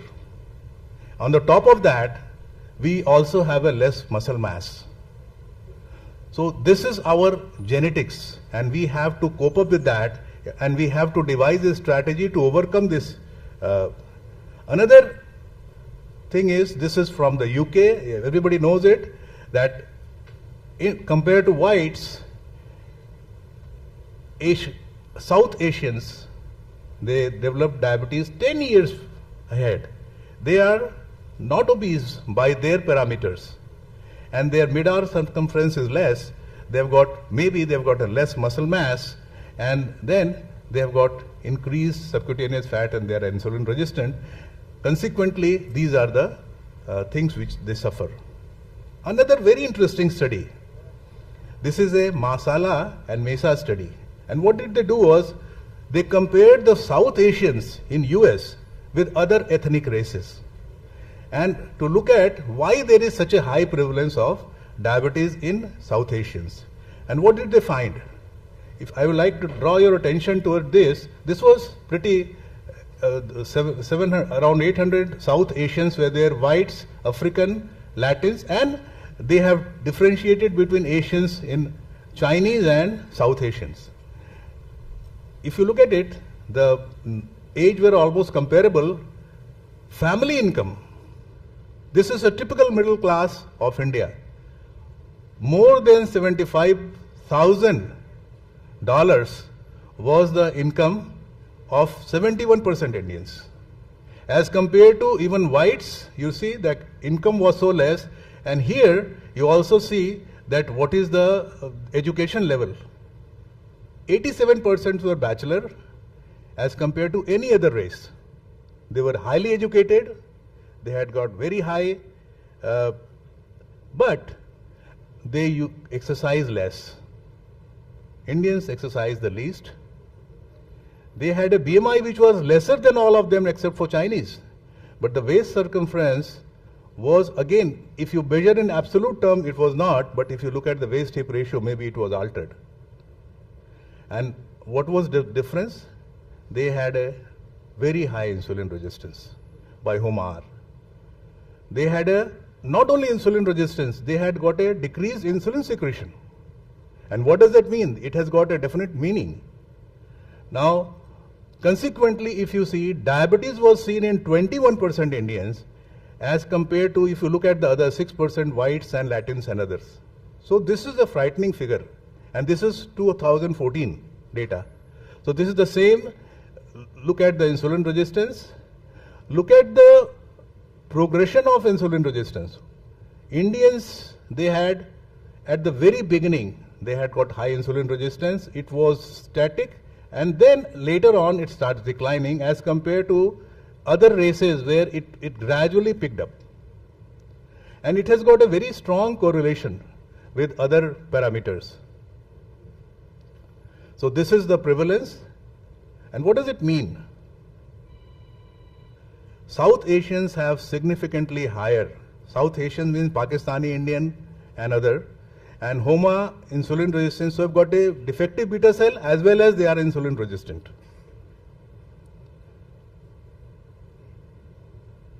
Reasons, what are the reasons? What could be the reason for this difference? So this is one study, ancient origin of low lean mass among the South Asians. This is like we have got always, all throughout the history, we have had a lower lean mass. This is another study which is published in Lancet. South Asians typically have lower muscle mass, and not only muscle mass, the organ is also small. The liver, kidneys, all they are smaller as compared to their Caucasian counterpart. And it is present at birth. And this difference becomes more pronounced after adjusting their low average birth weight. Neonatal lean mass persists even 4 to 5 generations despite change in the diet and environment. Those who have shifted to other countries, this persists. And this suggests the phenotype is heritable in broader sense. We have to know when this hereditary trend started. Adaptation to, maybe the reasons could be adaptation to hot climate, could be one reason, climatic unpredictability, and South Asia has been, El Nino effect has been very frequent in South Asia, and the temperature changes have been quite dramatic in the South Asian population. The transformation for another example was transition from hunting, gathering to food production. People used to exercise, they used to hunt and gather, then they started doing farming and other things. And the height has decreased in many parts of the world where people have shifted from hunting, gathering to agrarian society. So this is another very important thing, and we have been all throughout become an agrarian society for many years. Populations become more vulnerable to famine, seasonal changes. Once you come down to agrarian society, and due to climate, we are sedentary from the very beginning. Severe famines have affected the South Asian thing, and this might have, over long term, 8,000, 9,000 years, it has selected genes associated with low body mass and might have reduced lean mass through the mechanism of transgenerational plasticity. Now, understanding the timing of the origin of the short stature is again very, very important. How do we understand that? If low lean mass is of recent origin, then probably something in the environment is doing it. But if it is of a long origin, maybe it is genetic. And if we could predict that, we can find a way to curb it. So while long-term adaptation will take longer time to reverse, but if it is a short-term adaptation, probably a lifestyle modification will quickly revert it back. Now this study was done where they looked at the skeletons found in this particular area from different time. And what they found was, this is from 10,000 years back to current. And from this, skeletons are designating the stature of the patient.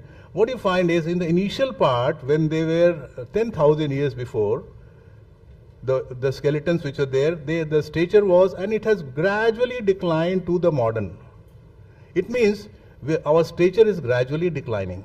And this has started around 4,000 years back. It means it is a long, long process. of getting a smaller and a smaller stature. And this low lean mass phenotype is characteristics of South Asian ancestry. Wherever we live, so maybe a smaller, we start exercising early, but this has started around 11,000 years back. And stature is associated with elevated risk of type 2 diabetes. Implications for the result of non-communicable disease are serious for this. It is unlikely to change because it is for a long time. So even if we do anything in short term, we have to adopt a behavioral and dietary intervention for a very long time before we could get back to square one. So that's very, very important. And we do not have any idea about the health status of Indians in 18th century, 19th century, because we do not have any data. But this gentleman, Lord Macaulay, he said that when he went around India, the sickness were not as much. Indians were very healthy, and what did he say was, and they were culturally and spiritually very evolved. So probably the social determinants of health, which we now face, was not that prevalent at that particular time, and the community was almost equal. This led to, and then he started having an ancient education system was supposed to be the best, the Gurukul Parampara. Suddenly it has changed to English culture, and that has been so this is Lord Macaulay in British Parliament. So what would have happened?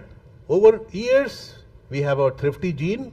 This has, maybe it is epigenes, and this was the Neil who proposed that in this population there is a thrifty gene which is available.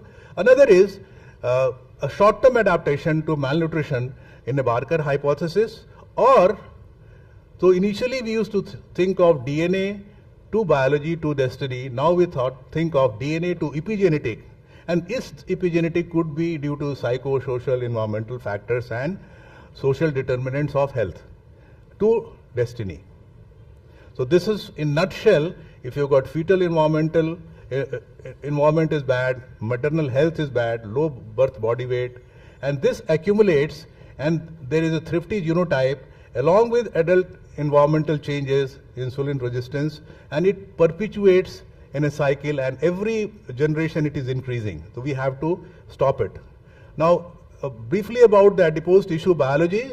In state of calorie excess, whatever you do, this has to be stored, and this expandability or unexpandability is the basic difference between the Indian and Western world. And what do we mean by inexpandability? Now this, once the adipocytes start swelling, the first effect on the adipocyte is at the endoplasmic reticulum. This starts producing a lot of free fatty acid, which we call it as a endoplasmic reticulum stress. Subsequently, once this free fatty acid, so free fatty acid generation and release into the circulation is the first thing which happens, and then subsequently this adipocytes, they expand, and what happens, expanding adipocytes, they lose their vascularity and they necrose, and in this M1 and M2 type of macrophages they invade, and this M1 and M2 type of macrophages, they will create a lot of inflammatory response. So fibrosis of the adipose tissue, also demonstrated in obesity, contributes to interplay of deleterious factors. Once there is a increased burden on the mitochondria, reactive oxygen species is being produced, and this phenomena derange the adipokine secretion and low-grade inflammation, and inflammatory cytokines, reactive oxygen species, and ectopic lipid deposit are the main mediators of insulin resistance. Insulin resistance is associated with complications originate from excess lipid, which cannot be stored within the lipid of adipose tissue. So if we modify the adipose tissue to store excess of fluid, excess of fat. So if you look at this briefly, this embryonic mesenchymal cells, once they are in the bone morphometric protein 2 and 4, they develop into a white adipose tissue. If they are under the influence of bone morphometric protein 7, they develop into a bat, and they develop like a muscle to with an uncoupling protein to release energy, and this is meant for storage in white adipocytes. If there is a expression of myocyte factor 5, they become a beast type of adipocytes. Now, these two types of adipocytes, brown adipose tissue, in human it is present in a very small amount, especially in infancy. White is the mainly related to functional deposit of surplus energy. And bat dysfunction is associated with, so if this bat, white adipose tissue, it starts accumulating fluid, what will happen? The first thing will happen is endoplasmic reticulum stress and release of free fatty acids. This free fatty acids will get into the muscle and they will activate serine and threonine kinase, causing insulin resistance. Again, in this fat, the excess of calorie will lead to mitochondrial stress, and thirdly, it will create hypoxia. And all these three combined together leads to insulin resistance. So you can see that we want, if obesity associated with a not hypertrophic adipose tissue, we want hyperplastic. It should multiply rather than it should. So if it is unhealthy expansion of the adipocytes, you get these consequences. And if it is healthy, healthy expansion is, so this is a healthy expansion when excess of this type of expansion, if it is happening. But if this type of expansion is happening, it leads to a lot of oxidative stress, a lot of free fatty acid release, leading to leptin resistance, insulin resistance, increased free fatty acid, decreased adiponectin, IL-6, and all inflammatory markers, and cascading into number of diseases. So, ladies and gentlemen, if you look at it, we are passing through the stage of insulin resistance. So first is a adipocyte dysfunction leading to insulin resistance, pre-diabetes, type 2 diabetes, and then diabetes. What we are discussing today is only this part. We are very conveniently forgetting this part, which is very, very important, and probably that is why diabetes incidence has increased. Now that after so many years, American Heart Association has emphasized, started looking into CKM.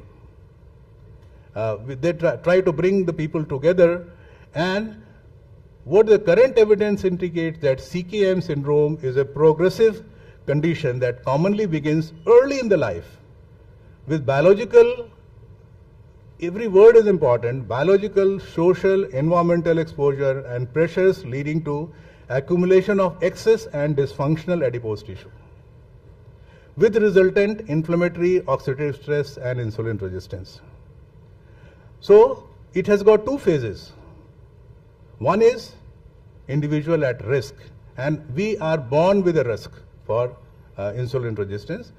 Another is individuals who have got existing disease. So these are the persons who have been eaten up by the disease, and where we have to intervene is at this level.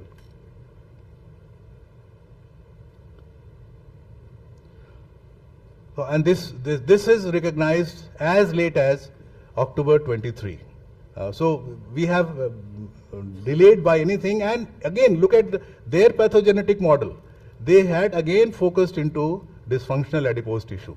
And if we have got a defective white adipose tissue which is dysfunctional due to genetic reasons, this is why probably Indians are having, and this dysfunctional adipose tissue leads to cascade of insulin resistance, oxidative inflammation.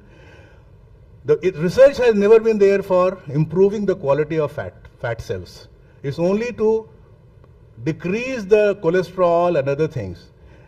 Unless we have got a molecule which is going to modulate the adipocytes, as a genetic race, probably we are going to face the consequences, because lifestyle modification is very, very difficult.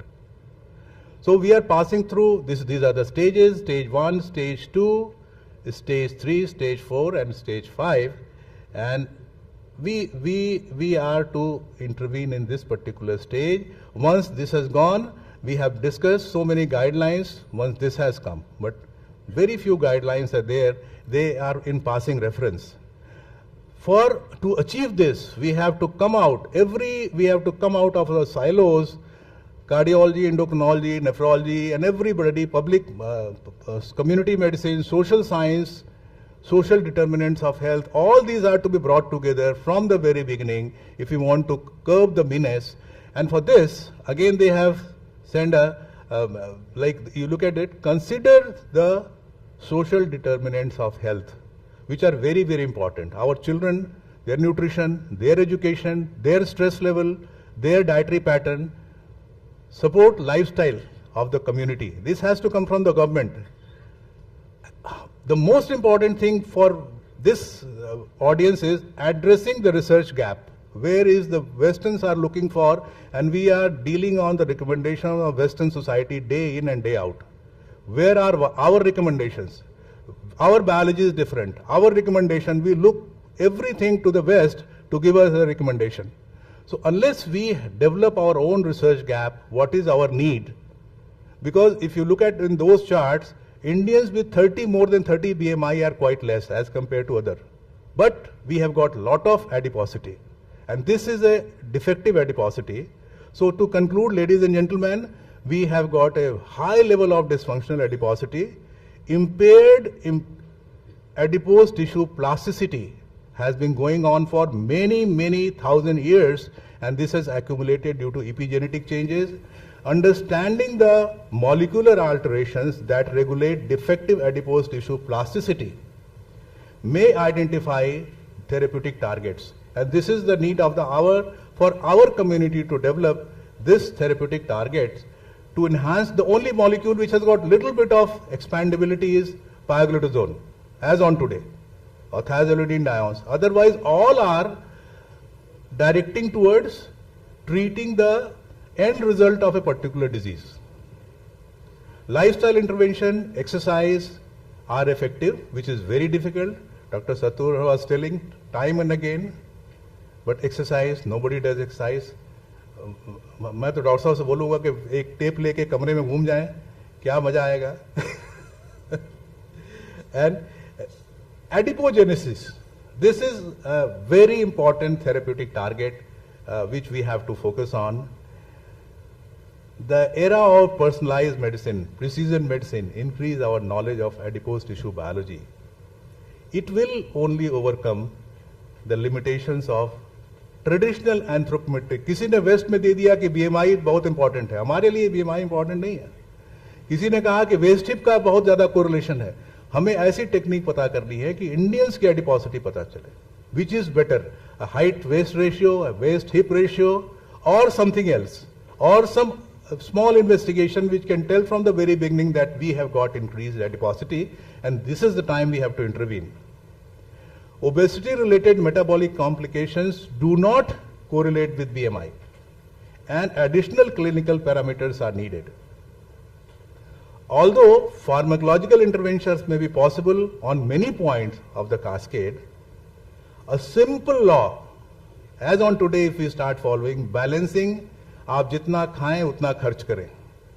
If you do that from the very beginning, probably you will all be very fit. तो अभी loose करें और फिर जब balance हो जाए तो जितना खाएं उतना खर्च करें, उसको कलेक्ट ना करें. कलेक्ट करने, collecting calories into fat, and that too if your fat store organ is defective, and it will lead to all complications. This is my thinking of diabetes, that how our population is becoming more and more diabetic, younger children getting this thing 10 years, 20 years ahead, and then going into CAD, which is very, very dangerous for our population. Thank you, ladies and gentlemen. Thank you, sir. I think it was an excellent talk, and you have gone into the basic pathophysiology, and it's very important to understand pathophysiology. One point I would like to stress what he has already said, that BMI is no longer a reliable criteria for us. So what is reliable? How do you know that you are having dysfunctional adiposity? It's very simple. Measure the waist circumference divided by your height. If it is 0.5 or more, you are having dysfunctional adiposity. Correct. Because I was again reviewing that literature, and it said that when you look at the DEXA modified adipose tissue, the correlation of body fat was only 0.42. It was with waist hip also. So all these parameters are not that. We have to look into multiple parameters and we have to see what will define our obesity. And unless we find that we are having excess of fat, because we know, and then we have to study our fat biology, our adipocytes biology. That is very, very important. We don't know anything about our biology, but the only thing is that we are less plastic, we are storing, and then we are expanding. Thank you, sir. Thank you. First of all, thanks. So what I have learned from this lecture, usually the doctors are treating the patient, but you are futuristic. You are thinking those patients who will develop in future, they should be caught, and so that our population should be more healthier. That's what you have given. And as a president of our organization, you wish, and we should think for that part so that our patients should not develop this problem. Thank you, sir. Thank you, sir. It's a beautiful presentation, and the take-home message is that do exercise, eat less, work out more, and this trend has started. You are saying 4,000, but I am telling you more than 5,000 years since this Kali Yoga was started. Thank you very much for a great presentation, and all of us have understood many things. I think Professor Dr. Madhukar Rai deserves a standing ovation, and he has taken over our president, and the next chair is going to be the glorious chair of CCDSI.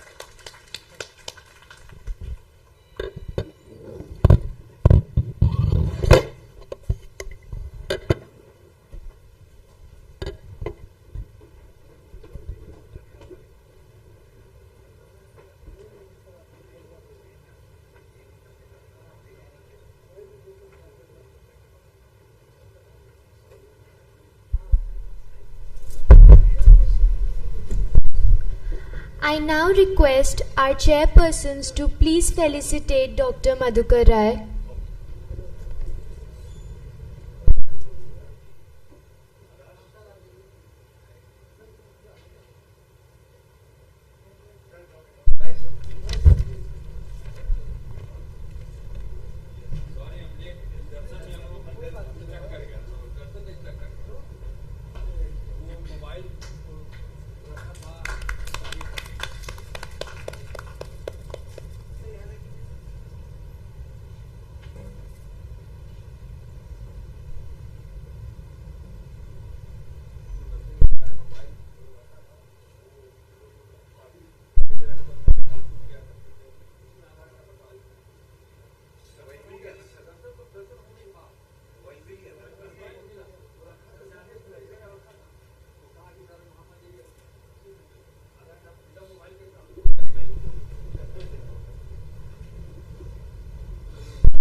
Thank you, sirs.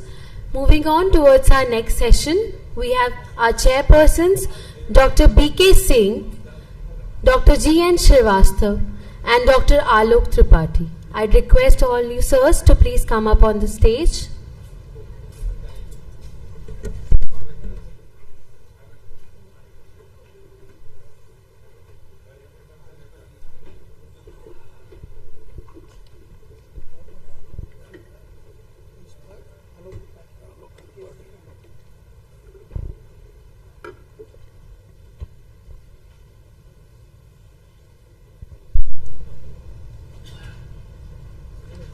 I'd request our chairpersons to please introduce our speakers. Good morning to all of you. The next session is of the next speaker is Dr. Ashok Kumar Singh, and he is very good friend of me and well known to the Varanasi and this part of world, and he will speak on the gut microbiota and diabetes. You all know that microbiota is very important nowadays in diabetic, increasing the incidence of diabetes. So over to you, Dr. Ashok Kumar Singh, please. अच्छा ये नहीं काम कर रहा questions for Raghu.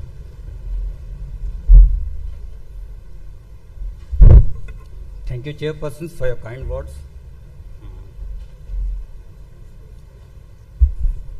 My topic is role of gut microbiota in the diabetes.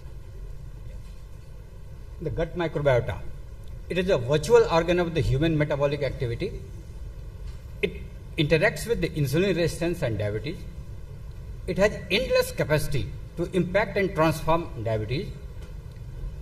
It is a complex ecosystem consisting of the microbiome, host cells and nutrients.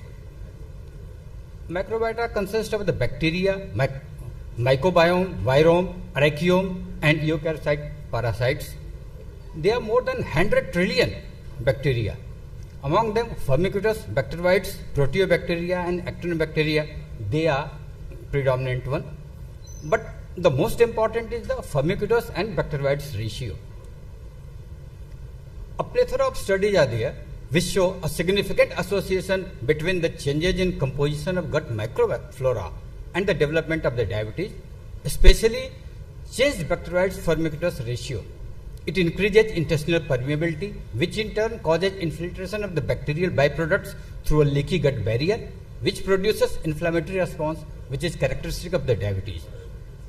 There are certain bacteria which reduces the risk of diabetes by reducing pro-inflammatory markers and maintaining intestinal barrier. These are Lactobacillus fermentum, Plantarum and Cassie, Rosevaria intestinalis, Akkermansia muciniphylla and Bacteroides fragilis. Though preclinical studies are promising and show direct effect of the some bacteria on certain metabolic and clinical parameters of diabetes, but there is paucity of the large multicentric human trials.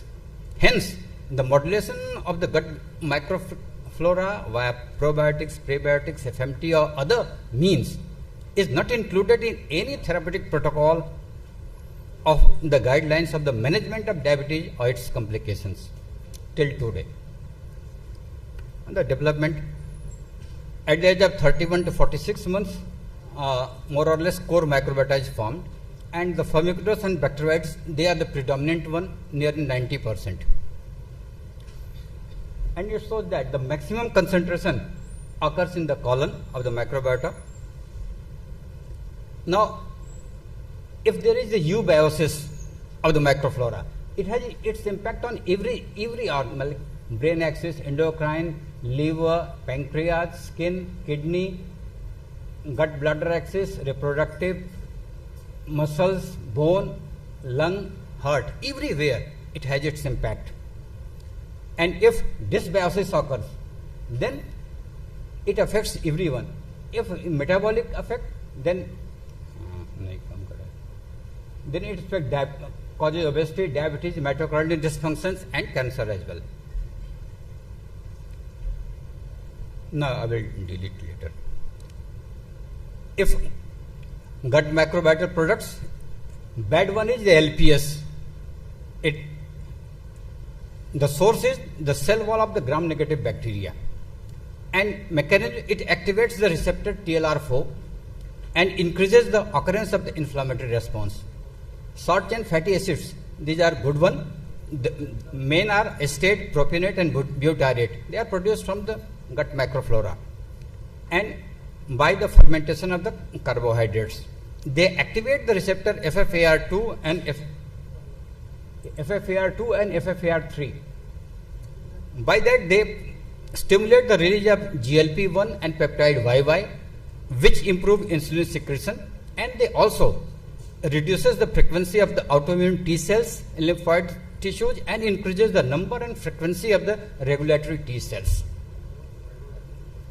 This butyrate, it increases the number and function of the regulatory T cells also. Bile acids, microflora converts primary bile acids into secondary bile acids, which bind to the receptor TGR5 and FXR, and they improve insulin sensitivity. The intervention studies are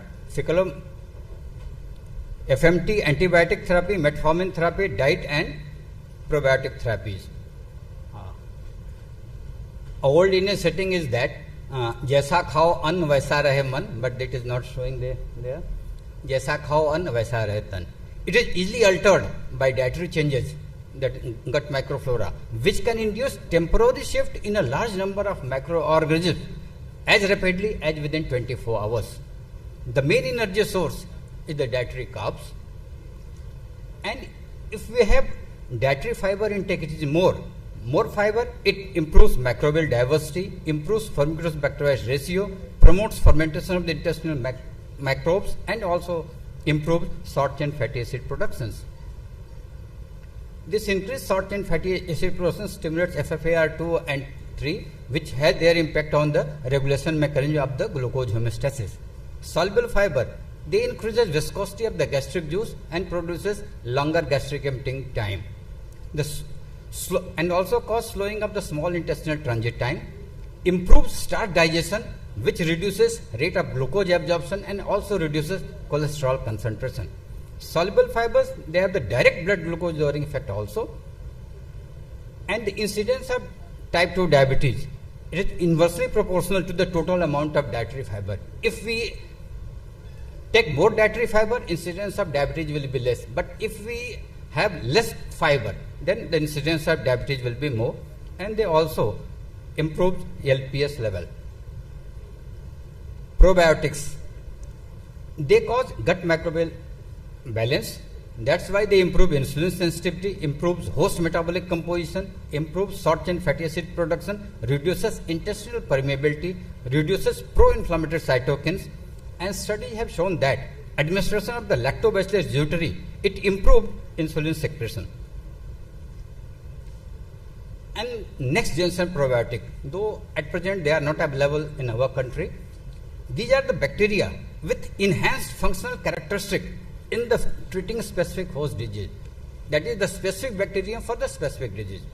The primary candidates are Akkermansia muciniphila, Rheumococcus brommi, Faecalibacterium prawnerdii, Anaerobacterium hallei, and Rosevaria intestinalis. But as they are not present, so what we should prescribe to our patients, that is the fermented dairy products. They transport lactic acid bacteria to gut, alter gut microbial compositions, improves close connections of gut epithelial cells, and also inhibit lipopolysaccharide production. Something about these next generation probiotics, Akkermansia muciniphila, which is very important. It improves insulin sensitivity and also reduces insulin resistance.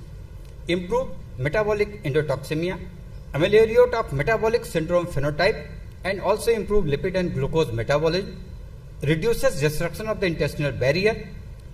AMUC_1100, this is the membrane protein of this Akkermansia muciniphila, which binds to the TLR2 and participate in the protective mechanism of the intestinal barrier. Researchers have shown that this single symbiotic bacteria, if it is given as a probiotic, it reduces the incidence of the diabetes. Faecalibacterium prawnerdii, it has anti-inflammatory actions which improve diabetes and its complications like nephropathy, neuropathy, cerebrovascular disease, and cardiovascular disease. It proposed as a biomarker for the development of gut disease and for assessing dietary intervention in intestinal inflammatory conditions. Short chain fatty acids, they reduces incidence of the type 2 diabetes mellitus. Reduction in the butyrate producing bacteria, it may be the cause of impaired glucose metabolism. Mainly they are the acetic acid, propionic, and butyric acid. They have protective effect on the gut barrier. Mechanism is that they cause activation of the G protein of the intestinal L cells, which promote release of the GLP-1 and peptide YY, which has its impact on the regulate glucose homeostasis. They also upregulate 5-AMP activated in muscle and liver tissues and protein kinase signaling pathways, which has the impact on the insulin resistance, inflammation, and oxidative stress. Butyrate, it is mainly produced by the Faecalibacterium prawnerdii and Roseburia. Increase in the Faecalibacterium prawnerdii, it reduces inflammatory symptoms and also reduces insulin resistance. And if Roseburia is more, it maintains intestinal health and immune defenses. It can regulate the dynamic balance of the T cells by producing butyric acid. These butyrate, they have the protective effect on the intestinal barrier by inducing the synthesis of mucin, which reduces intestinal permeability and prevents bacteria from passing through. And metformin, the most commonly used drug. It alters composition of the gut microbiota. It interacts with gut microbiota through modulation of the inflammation, glucose homeostasis, gut permeability, and also increases short chain fatty acid producing bacteria. It also increases Akkermansia muciniphila concentration, also improves other short chain fatty acid producing macroflora. It promotes butyrate and propionate production, improves patient's ability to catabolize amino acid. These are the effects by which it not only as a oral hypoglycemic agent, by these mechanisms metformin also acts. Bile acids, the gut macroflora, they convert primary bile acid into secondary bile acids, which improves insulin sensitivity by activation of the FXR, which increases secretion of the FGF19, which improves glucose tolerance and insulin resistance. Activation of the TGR5 receptors, they stimulate intestinal L cells, secrete GLP-1, and also improve insulin sensitivity. Now something about bad thing, LPS, lipopolysaccharides. They derive from the cell wall of the gram-negative bacteria, pathobionts. They induce inflammatory cytokines through immune cells and adipocytes and produce low-grade inflammation. LPS binds to TLR4, activate TLR signaling pathways, and induce inflammatory response and the expression of and secretion of the cytokines. TLR signaling pathway, this is among one of the main triggers of the obesity-induced inflammatory response. And also it is also responsible for insulin resistance and low-grade inflammation produced by the saturated fatty acids, which are among one of the main causes of inflammaging and other inflammatory reactions in the body. If much more increased LPS is there, then they destroy intestinal barrier integrity, and then leaking through intestinal gut also occur, which increases LPS absorption. Faecalibacterium pneumoniae, it improves diabetic nephropathy, studies have shown. And also Roseburia intestinalis and Faecalibacterium pneumoniae, it improves diabetic cardiovascular diseases. Lechinospiraceae and Faecalibacterium pneumoniae, it improves cerebrovascular diseases, studies have shown regarding this. And also Faecalibacterium pneumoniae, it also improves diabetic neuropathy. And now to conclude, the preclinical and animal model studies, they have shown that gut microbiota has a great impact on genesis, development, course, and complications of the diabetes. Disease progression and complications of the diabetes increases with dysbiosis of gut microbiota and improve with its reversal. The gut microbiota can be modified by FMT, probiotics, diet, metformin, and antibiotic therapy. Gut microbiota exerts its effect by many mechanisms, including anti-inflammatory effect, protective effect on the gut barrier, incretin release, short chain fatty acid production, immune modulation, glucose and lipid metabolism, and reduced LPS level. A single symbiotic bacteria such as Akkermansia muciniphila can be used as a probiotic to reduce the incidence of the diabetes. The dietary fibers, they increases the richness and stability of the microflora, improve Firmicutes bacteroides ratio, and reduce incidence and progression of the diabetes. Fermented dairy products are beneficial for gut microbiota dysbiosis. Thank you very much. Thank you, Dr. Singh, for getting association with the gut flora, because this place we are more busy with the taking puri kachori and jalebi in the early breakfast, and then we forget about our diabetes status. So we must take care. Any question from the audience to Dr. Singh? So our next speaker is Dr. Soumyasen Gupta. Is he here, sir? Changed from this is Dr. Ishmita. Dr. Smita Gupta, Evaluation and Management of the Osteoporosis in Female. Dr. Smita Gupta.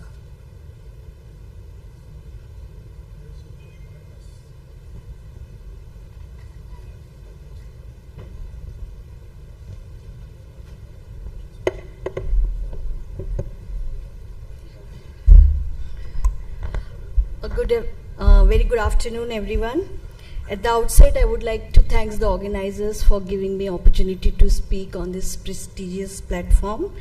My topic given to me is evaluation and management of osteoporosis in female.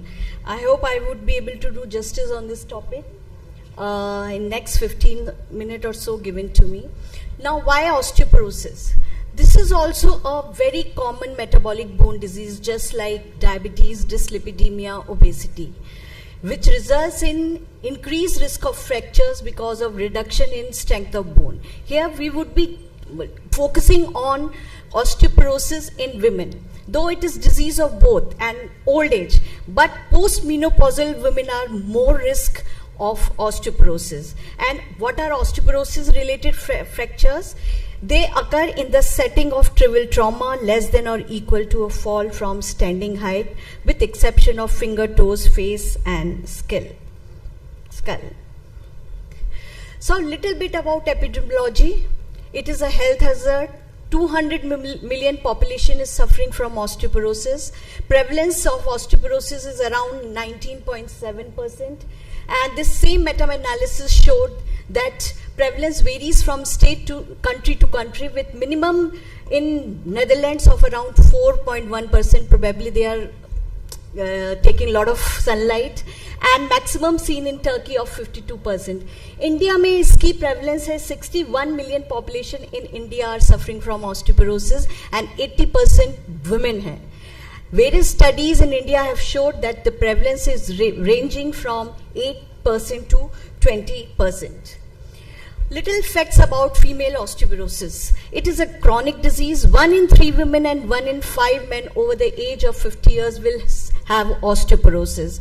Approximately 1 in 2 women over age of 50 will break a bone because of osteoporosis. It carries a negative impact on physical, emotional and mental well-being. About 300 hip fractures are occurring every year in United States, almost all requiring hospital admissions and emergency surgical interventions.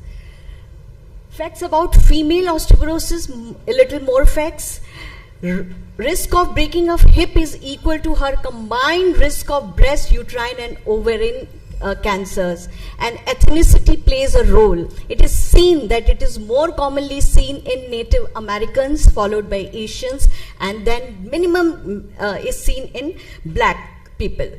So what are the risk factors? Risk factors have been divided into modifiable and non-modifiable. Non-modifiable, past history of fracture. अगर आपको पहले fracture हो चुका है 50 साल से पहले, तो you carry a 75% increased risk of osteoporosis after 65 years of age. Second, family history. Female gender is a risk factor. Advanced age, white race dementia are all non-modifiable risk factors. Potentially modified, which we can potentially improve. और यही हमारा focus है change करने का, which says that cigarette smoking, excessive alcohol, lack of vitamin D and calcium deficiency cause osteoporosis. Estrogen deficiency, which is seen in less than 50 years of age because of early menopause or bilateral ovarectomy or prolonged premenstrual amenorrhea, are modifiable risk factors. Frequent falls because of defective eyesight or frailty or inadequate physical activity are also modifiable risk factors. So what happens in osteoporosis? There is decrease in bone density, microarchitectural deterioration and predisposition to factors which affect both the genders. But remember, at different ages and at different age. So क्या gender disparity है osteoporosis की? Yes. There's, with this article in 2017, it was published, and it carries a lot of meta-analysis and lot of researches which showed definitely there is a gender disparity among male and female. How do we see this gender disparity? Males tend to have a higher bone density and content, and they achieve it at a later age. Bone loss is seen more commonly in women at a younger age than male and at a more rapid pace than male. Prevalence of osteopenia, as I said, is more common, 2 times higher in men, and 4 times osteoporosis is higher seen in males than in females. Fracture risk is almost very high in women than in males, and women tend to have fracture about 5 to 10 years earlier than men, and throughout life they carry a high risk of fractures. But mortality is seen to have occurring more in males. So what are the screening recommendation? How we screen the osteoporosis? Various societies and organizations have laid down various recommendations for screening of osteoporosis, and the summary of recommendations says that women 65 years older or men above 70, young post-menopausal women, men जो 50-69 के बीच में है but having risk factors, and adult with risk of secondary osteoporosis are all recommendations for screening for osteoporosis. Sorry.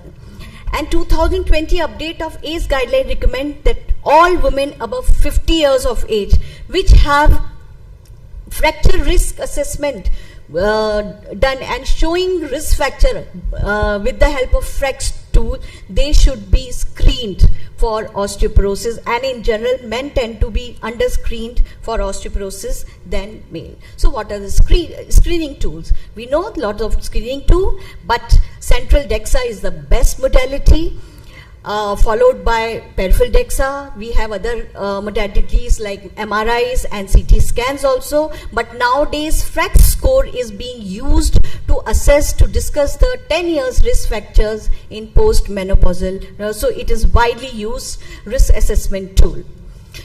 Now, osteoporosis is usually related with menopause because there is a greater risk of osteoporosis in fracture due to rapid bone loss occurring with onset of menopause. Why? Because there is sudden fall of estrogen after 50 years of age, which is not usually seen in males. But in women less than 50 years of age also osteoporosis can be seen. So what are those conditions?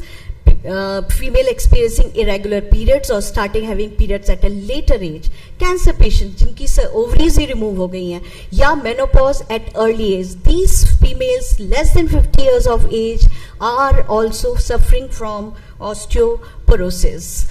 But remember, osteoporosis less than 50 years is in premenopausal women is very rarely seen, and screening of by DEXA is not recommended in premenopausal women. It is not recommended. It is only recommended if they have history of low trauma fractures and their FREX score is high. So in those conditions, you should go for screening in premenopausal, and it is said that here in premenopausal T score की जगह Z score का use करना है. And the purpose of screening these female is to identify the secondary cause of osteoporosis. Now, do we know that there are types of osteoporosis? Yes. Osteoporosis is divided into primary and secondary. And primary, classically a postmenopausal, जिसको हम कहते हैं, because of disturbances of the estrogen progesterone hormones level. So this is primary type 1 osteoporosis. Type 2 is senile osteoporosis because of disbalance of the calcium and vitamin D metabolism, and it also occurs in old age. Secondary osteoporosis because of certain reasons seen in early age than the postmenopausal osteoporosis. So what are the secondary causes? There are a whole list of diseases which can cause secondary osteoporosis, which include a childhood disease, which can be endocrinal disorders like Cushing syndrome, hyperparathyroidism, hypothyroidism, diabetes, vitamin D deficiencies, malabsorption syndromes, rheumatoid arthritis, renal and liver disorders can all cause all causes of osteoporosis. We have whole list of medicines, also drugs, and glucocorticoid top the list of having the maximum incidence of osteoporosis, drug-related osteoporosis.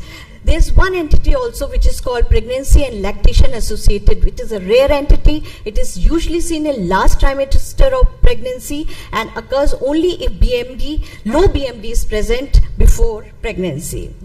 Idiopathic, where no cause is found, even after extensive evaluation, is called idiopathic osteoporosis. Now, what are the lab investigation you should do? Calcium, phosphorus, vitamin D, all these levels. But the purpose of doing lab investigation is to find out the secondary cause of osteoporosis, like hormonal levels, like to evaluate for celiac diseases, malignancies, thyroid function test, and vitamin D levels to find out the secondary causes of osteoporosis. The aim of lab investigations is it. And how do we go about doing the bone mineral densitometry? By DEXA scan, doing at the spine level, hip side, and at the femoral head side.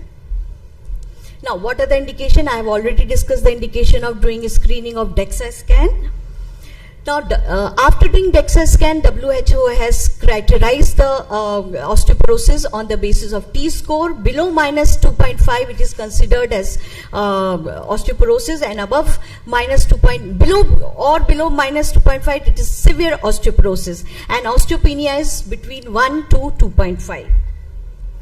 These are serum IGF levels. These can also be done, but not all labs are having these parameters to do.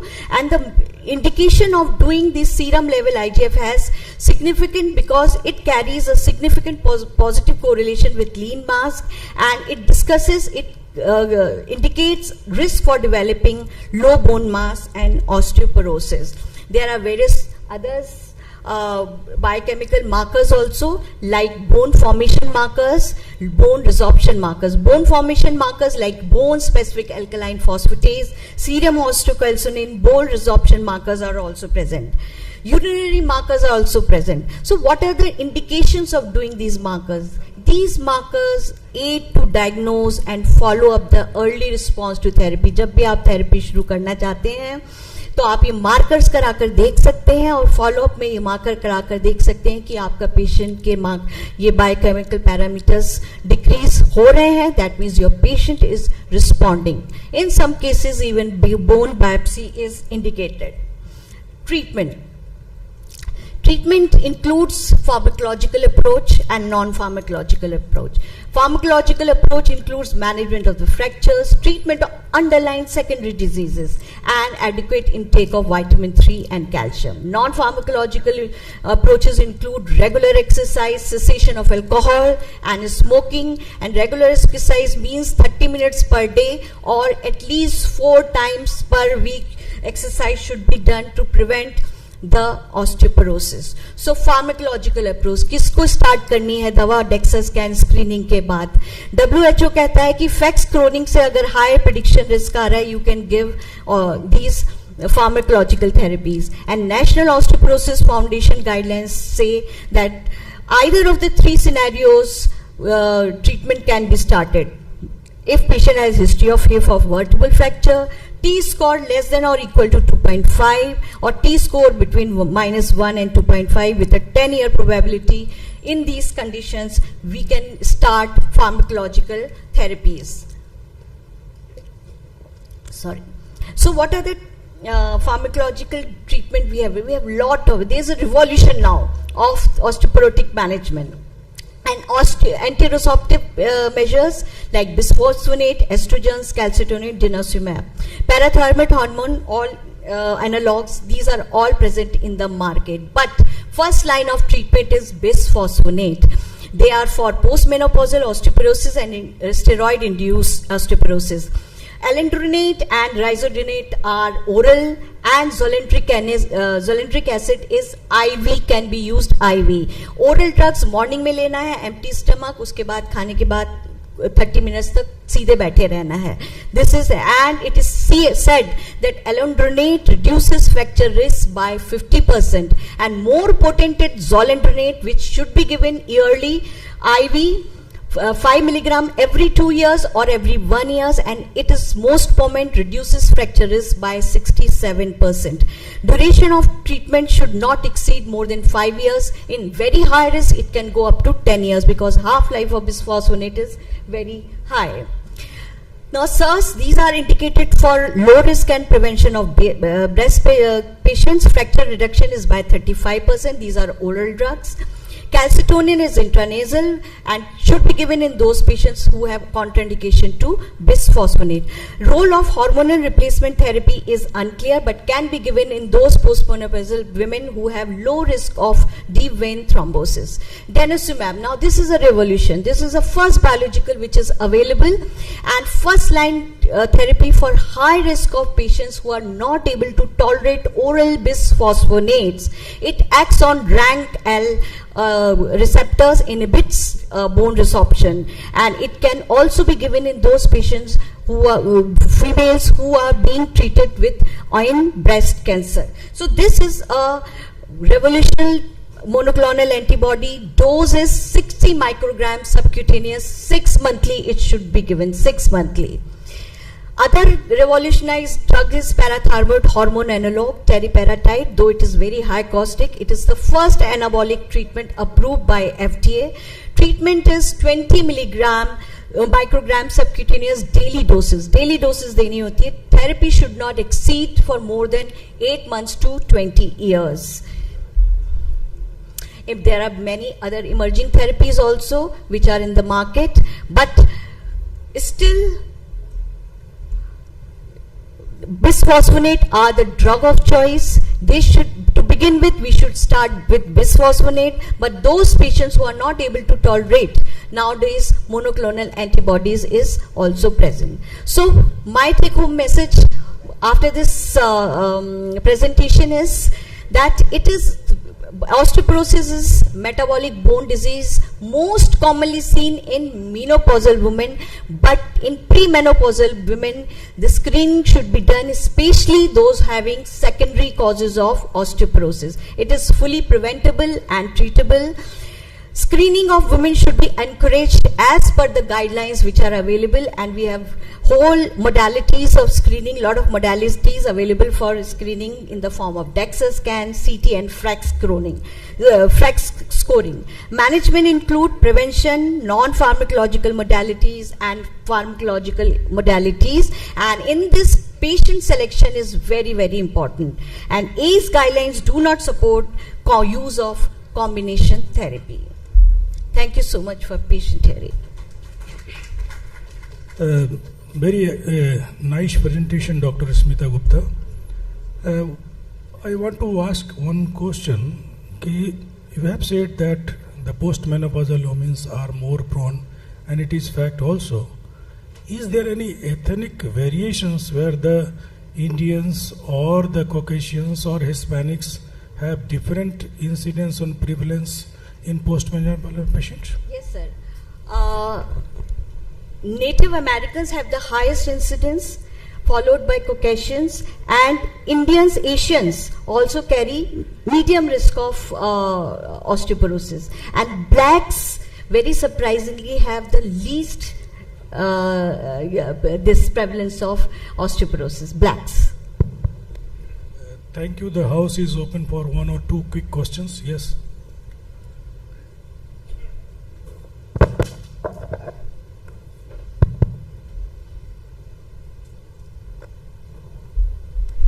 Thank you, ma'am, for such informative presentation. I wanted to ask, ma'am, is there any way we can measure the osteoblastic and osteoclastic activity? Osteoblastic and osteoclastic activities can be measured by serum biochemical parameters. I have shown you one slide. Yes, those biochemical parameters are available, so you can see these. And it can also be done basically by CT scan and MRIs, because it shows the trabeculation.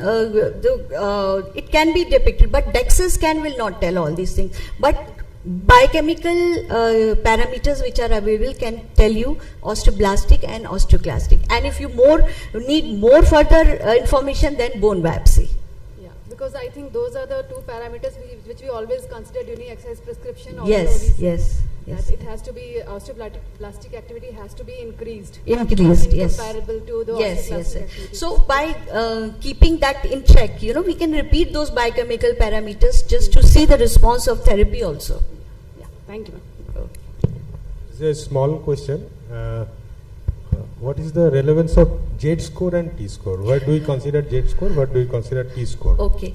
Z score, T score is usually used and we compare ourselves with the younger age group. हम अपने को younger से जब compare करेंगे, that is called T score. Z score when we compare with my age group, that is Z score. It is not prevalent. T score is prevalent.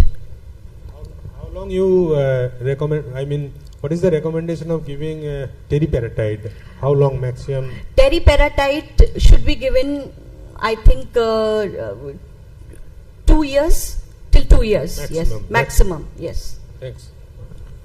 8 months to 2 years. Yes. Any question? Smita, one basic question: how exercise? What is the pathophysiology behind the exercise to Yes, improve very this? good question. Thank you, sir, for asking me this. Regular exercise keeps you active. Keeps you active. When you are going out, your sun is coming to you. When you are sitting at home, you are not getting sun rays. It is keeping you active. It is strengthening your muscles. So the chances of fall are less when you are active. That is the reason, sir. That is the only reason given in the book. So one more. No, I want to know what is the epigenetic changes which occurs during the exercise age, which can improve the. So there are hormonal releases. There are hormonal releases occurring. I want to add on to this, ma'am. There is a stress-induced increase in muscle osteoblastic activity also Yes. with the exercise, and that is the main thing which Main thing, acts as a boosting up of your osteoblastic activity in post-menopausal women. But still answer in the book is that you keep exercising, you keep yourself active, you keep alert, get sun rays, and osteoporosis chances will become less. Yes, that works on whole musculoskeletal Yes. system. But as per Bone Say, we say that's a stress-induced increase in activity. That is what is the main basic physiology. What we say, sir. Not only resisted exercise, sir, that's pertaining to the muscle mass. If we talk about the bone, it is more of weight-bearing exercises. No. I want to know from this Smita that she tell excellently. What exercise gives information to the osteoblastic activities? Why osteoblastic will increase during exercise? What information exercise gives to the bone? It has to be more related with the physiology, sir. In addition to that's what I said. It is related with your hormones also, estrogen activity. So when osteoblastic activity will occur, bone formation will occur. Yes. It will automatically happen.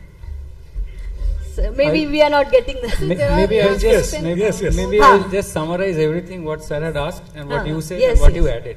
So what basically happens is there are two things. So one is act on the muscle, as you said. If you exercise, so obviously there will be pull on the tendons and you will have a good actin myosin overlap. Number two, about the hormones, everything. So what it does actually is there is a synchronization between the osteoblastic and osteoclastic activity. Exactly. Because we know rank-rankle pathway, that actually is synchronized when somebody exercises. Okay, so on one side you drain off the bone cells, on one side you give the bone cells. So ultimately the bone you get, that is a very much good turnover bone. Yes. Because sir, both osteoclastic activity is also important for the bone formation. अगर वो नहीं होगी तो good bone नहीं आएगी वापस. That's what it balances. Yes, it balances. Thank you very much, and thanks to the audience for a very excellent nice talk in between and nice discussion also. That is the beauty of a conference. Thank you, Smita. Thanks a lot. Now we conclude. Do you want to say anything? No. Now we conclude the session also. Thank you.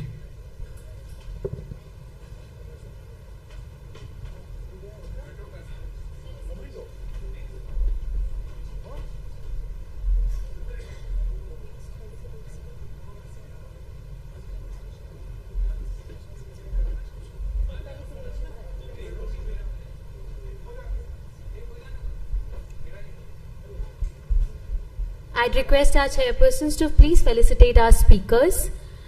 Dr. Ashok K. Singh,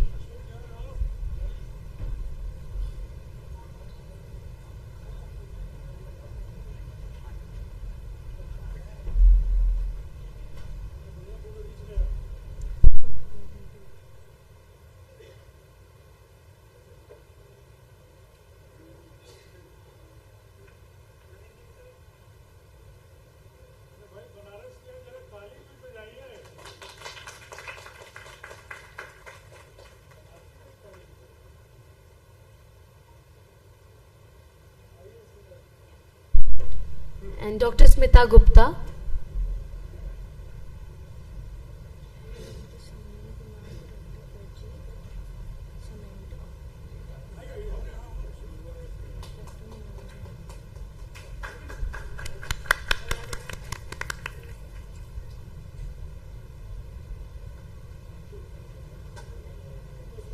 I'd request Dr. Parul Agarwal to please come up on the stage and felicitate our chairpersons.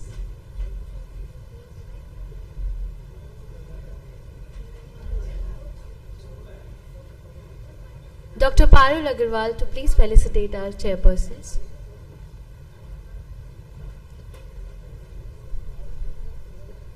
Dr. B.K. Singh.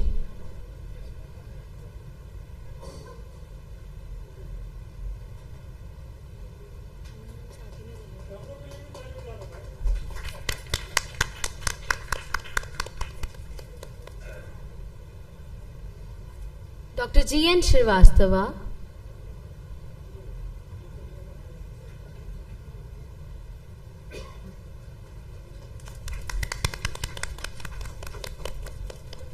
And Dr. Alok Tripathi.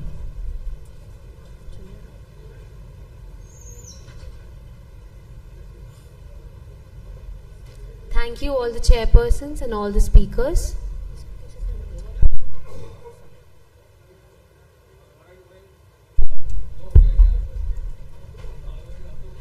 Thank you, sirs.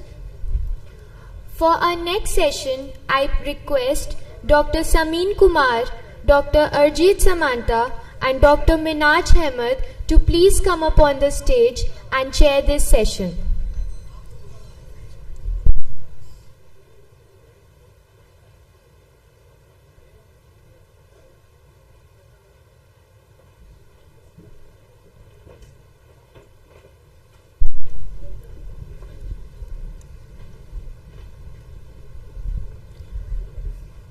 I request our chairpersons to please introduce the speakers.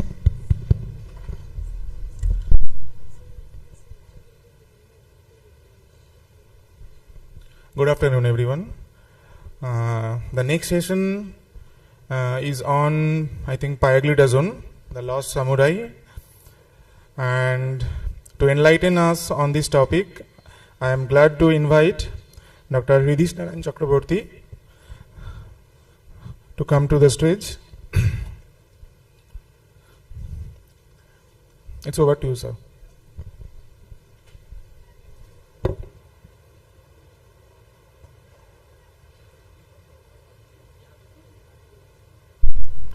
Hello, yeah, thank you. So, what an exciting session I'm having after listening to osteoporosis, and I'm going to talk on pioglitazone, which also has a stigma carrying that. So, my job is a little bit difficult to speak both in favor and against this particular molecule. First of all, thanks to CCDSI, Dr. Rai and Dr. Siddiq and the entire team for inviting to this Shiva Bhumi. And in the next 15 minutes, I think, I will be going through this molecule, dissecting every information that we have at our disposal. And there is no conflict of interest to declare, and it's the best thing because you can talk freely, both freely for and against the molecule.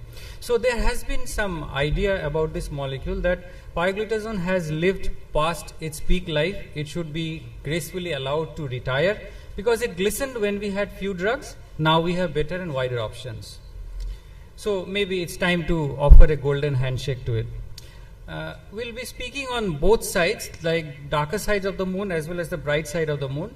Obviously, first I will talk about the bad sides of pioglitazone, and then maybe I'll try to speak on the good sides, why it is still in use and should be in use. So maybe it would resemble that I'm like a turncoat who is talking first against and then on behalf of the particular molecule. So viewer discretion is advised. Whatever you take home as a message today will depend on the clinical scenario and not only what I say. So, and I also promise that whoever is trying to fall asleep, I will not let you do so. So, glitazones have been in the market for long, and it was besieged by bad luck from the very beginning. So, its congeners, maybe its ancestors, troglitazone fell into disrepute, then rosiglitazone in 2006, 2008 had a lot of problems, went out of the market, then it came back but could never shine so much. And then came the big blow to pioglitazone. So from big bang, it actually landed into the big ban. You must be remembering 10 years before, there was a ban on pioglitazone. You remember this person, Shiny Ahuja, great actor, I was a fan of him. But problem is there was some allegation of some inappropriate behavior with his maid. So we will not go into the nitty-gritties of that, but whatever happened to him was that he could not come back as he was before the allegation came in front of him. So eyebrows were definitely raised against him. Similarly, things changed with pioglitazone.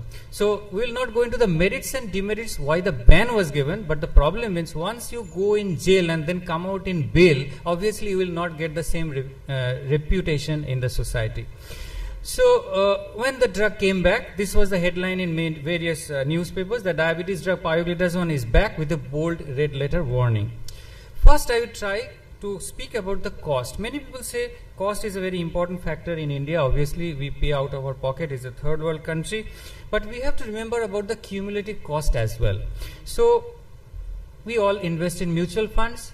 So when your bank person tells you, sir, isme invest kijiye, itna milega, 12%, 14%, you just go gaga with it. But do you actually factor in what happens with the bank commission, the manager's fee, expense ratio, entry load, exit load, etc.? You don't. Ultimately, your gain crunches. Similarly, if you use a molecule where there is high chance of morbidity from heart failure, from macular edema, from fractures, cross referrals to different doctors, obviously the cost goes up. So you have to triage the patients properly in whom you are wanting to give the pioglitazone. There was one idea that not more than 28 gram of pioglitazone should be used. This is no longer used, but I am still saying that supposedly the patient gets 15 mg per day. The calculation comes that at 5 years, that 28 gram limit is crossed. But we have been using it for so many years. Since right my endocrinology days when I was doing DM residency 10 years back, I am still using in those patients, not seen any particular problems. But one thing you have to remember, even if you are not worried about the bladder cancer, still you should think a little bit about the fracture, because we know there are issues of fracture which I will be discussing. So cost of complications are many. So don't think that the cost of pioglitazone only 2 rupees, that only actually matters. So you have to take into account the echocardiography given by the cardiologist, the OCT, DFA given by the ophthalmologist, cystoscopy given by the urologist, and fracture that is immeasurable. So these things have to be considered. Fracture is very important complication. We have to remember this, that risk is really there with glitazone family. So be it rosiglitazone or with pioglitazone, it is there. I'll just sum up in these 3 lines. This was published in Diabetes, Obesity and Metabolism in 2010, where they said that the risk of fracture is a class effect. So don't say Rossi had it, Pio doesn't have it. Both men and women are affected, and both younger and older patients. So across the spectrum of diabetic patients, it can have its ramifications. So if you just look at this graph, the upper 2 are men with or without pioglitazone, the lower 2 lines are women with or without pioglitazone. Definitely it shows those who are using it, the fracture risk is definitely high. If you see at this meta-analysis, I collected this, you see the odds ratio is definitely 1.45, and the confidence interval, entire thing is on the right side of unity, which definitely proves that there is risk from this molecule. Now, decreased bone mineral density was seen in young male veterans on pioglitazone as well, from 30 to 50-year-old males. Coming to the next point, weight gain. Weight gain definitely is known to shorten lifespan. This is known that if you go on increasing weight over a period of time, ultimately your lifespan shortens. So that thing has to be remembered. Macular edema. This is the last straw on the camel's back. What happens is the diabetic eye is already loaded with dry eye syndrome, retinopathy, chance of atrial hemorrhage, pre-retinal hemorrhage, retinal detachment, early cataracts, and on that you are adding an issue of macular edema. So if you look at this analysis, Pio was associated with an increased risk of diabetic macular edema. So this thing also needs to be monitored. So if you give, at least monitor the patient. The problem is, though guidelines tell us that every 1 year the patient should go to the ophthalmologist to check his eye, Actually, this doesn't happen in Indian scenario. The patient may come to me after 1 year. So how can I ensure that the patient goes 6 monthly or 1 yearly to an ophthalmologist? So it is difficult to do that. Regarding anemia, there is another point. Many people say it is only a dilutional anemia. It's actually not so. The residual effect of reduction in RBC persists even after withdrawal of pioglitazone, even after 1 to 2 years. So this part also has to be remembered. Just see at the global trends. Post 2013, none of the international trials that we talk in every evening regarding any scenario of any company sponsored program or any our CMEs, you will see that TZD use has come down drastically. So all wise men cannot be wrong. There is definitely something which is bothering researchers as well to use in their studies. Now comes the most important part, the cardiac aspect, the heart failure aspect. The proactive was the trial, and some people call it a big scam or the big sham. Why? I just summarized from Schuyler's review. He said that after conducting the trial so well, the investigators' inappropriate analysis and unjustified interpretation not only negated their hard work, but also made a mockery of our system of evidence-based medicine. We should just understand 2 to 3 lines out of it. What are they? I have summarized. The primary endpoints in this study failed to achieve statistical significance, and the secondary endpoint was highlighted. We have to remember that if in a hierarchical study, anybody who is doing statistical analysis would know that if you are not meeting your primary composite endpoint, you cannot interpret saying that the secondary endpoint is important. So first one has to be satisfied, then only you come to the secondary endpoint. But here, unfortunately, instead of being a negative trial, proactive was suddenly highlighted as a positive trial. Just look at this. Look at the hazard ratios. I have highlighted in yellow. All the upper limit of confidence interval have crossed unity. That means whatever you are saying is not valid. So the values are distributed over a line. They are not concentrated, and it's not a bell-shaped curve. So this thing has to be remembered, that be it death, MI, stroke, amputation, revascularization, everywhere it is not significant, though the hazard ratio value seems to be significant in some of the implications. Now all pioglitazone lovers also should see this regarding heart failure. Look at any heart failure report, heart failure requiring hospitalization, not requiring hospitalization, everywhere the p-value is severely significant. And what you know, that this was only class 1 NYHA patients who were enrolled, not even class 2. In 3 and 4 we cannot use, there is a black box warning on pioglitazone, but not even class 2 were included in this trial. So in class 1 people who were just having mild heart failure, even in them this result was showing up. This has to be remembered. Now this is another article written by Vivian Fonseca. He said that the glass is always half full, because he said that the secondary endpoint was just cherry picked to show that molecule is good, and lack of inclusion of silent MI and congestive heart failure among them do suggest some selection bias. So maybe if these endpoints were actually included in the trial, the major secondary endpoint also would not have been statistically significant. So this is important. Now everybody has seen this movie Matrix. Keanu Reeves was there. There was a character called Oracle. She was a lady who knew the future.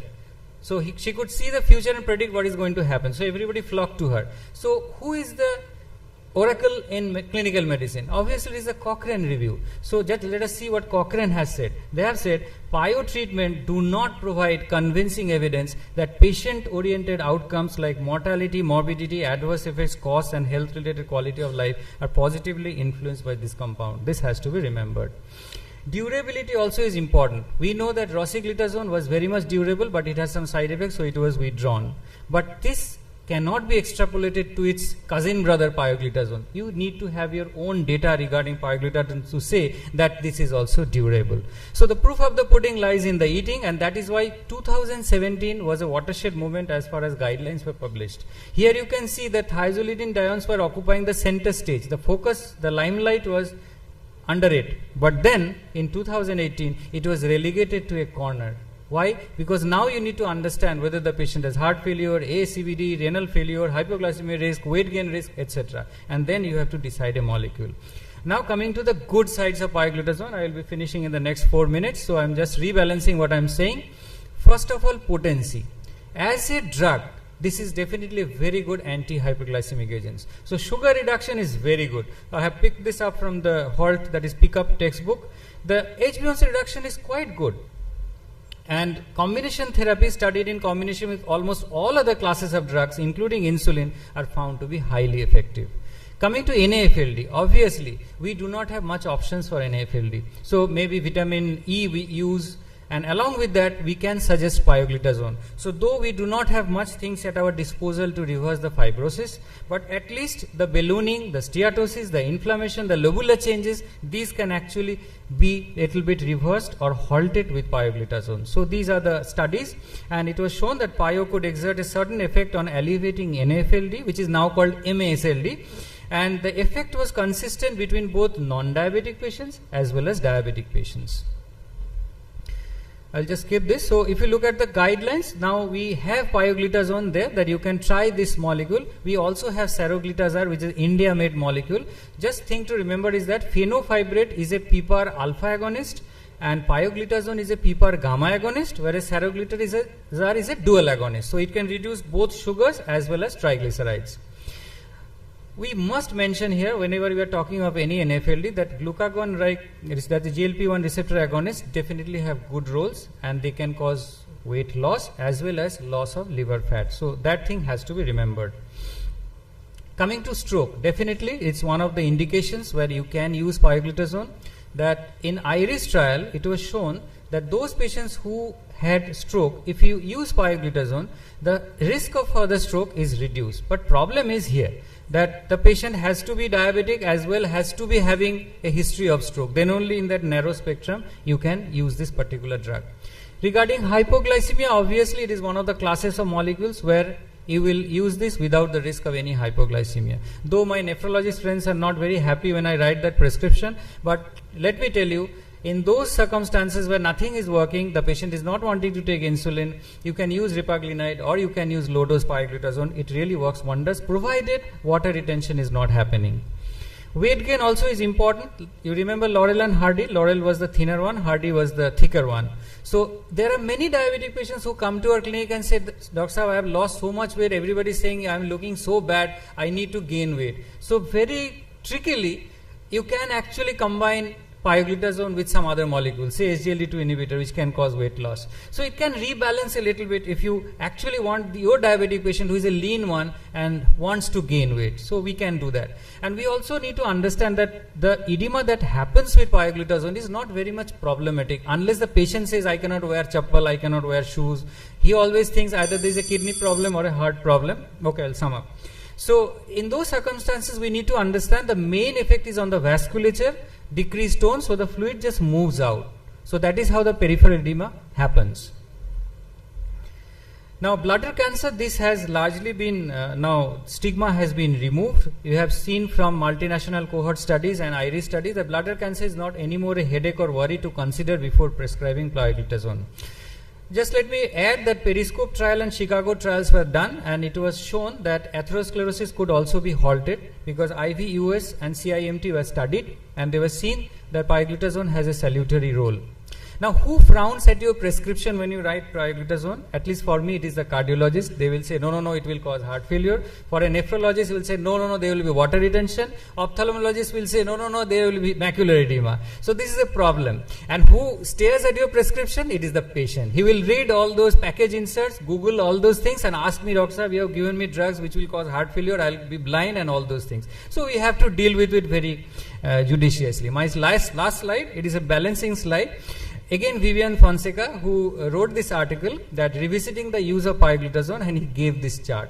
That what are the points when you will give this? Obviously, inexpensive drug, lowers HbA1c, no hypoglycemia, easy to use, once a daily dose, can be given with anything. This is one side of it. And where you will be little bit cautious, weight gain, where you can combine with SGLT2 or GLP-1. Fluid retention, you can combine, already the patient maybe is getting some diuretic or other things, or SGLT2 inhibitor as well. Bone fractures, be a little bit worried. My previous speaker, madam, has already spoken on that. So maybe immobilized patients, steroid receiving patients should not be given pioglitazone. Postmenopausal women patients, like menopause has been there for 10 years, 15 years. It's better to avoid that molecule. And lastly, we have to overcome the use of the history of bad press. We have to understand that. So diabetes treatment is basically playing a chessboard. How you utilize your resources will determine the outcome. Thank you. Thank you, Dr. Chakraborty, for enlightening us. as usual, through your excellent speech. Now, yeah, sure.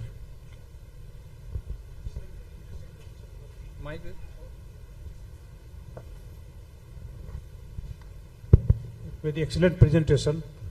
One thing, what to do so far as insulin resistance is concerned. So a lot of talk was yesterday regarding this molecule. Second, what is your opinion about lobeglitazone? So that has come in the market. Yeah. So first of all, lobeglitazone is a new congener. It's a young child. Lot of studies need to be done. Initial studies are good, but as a endocrinologist, I'm still not convinced about it, because unless I see some good real world data as well as CVOT, I don't think CVOT is being planned for this molecule, because any molecule that markets outside USA will not go for CVOT, because that's not mandated. That is one point. So I still stick with pioglitazone. I don't go beyond that. And your first question, as Dr. Rai also said today, Indian populations have a specific problem of insulin resistance. So metformin is one, pioglitazone is the other. Who is better of the two? Obviously pioglitazone. Because Indian patients, secretory defect is there, but insulin resistance defect is much more. The problem with metformin is that metformin can only reduce the hepatic glucose output. So you can suppress the liver to say, no, please don't produce excess glucose and liberate in the circulation. That part will be done. But what will happen to the muscle and adipocytes? There it will not be taken care of. And that is the exact corollary why pioglitazone can cause fracture. Our mesenchymal cells, the primitive cells, they are multidirectional. They differentiate among different lines. One of the lineages is the adipocyte, one of the lineages is osteocyte. The problem with pioglitazone is that it tilts the balance of this bifurcation towards adipocyte differentiation. So ultimately the osteoblasts will be reduced. That is why there is a relative deficiency. So pioglitazone causes fracture basically by reducing the stem cells from going into the osteocyte lineage and promoting to go along the adipocyte lineage. So as far as your question is concerned regarding the muscle uptake of glucose and the adipocyte uptake of utilization of glucose, pioglitazone is one of the best molecules. That is the reason, despite all these problems which I stated, it will still remain in the market, because Indian population definitely lacks any molecule better than this. What dose is preferable in Indians? Yeah. So all previous studies use up to 45 milligram.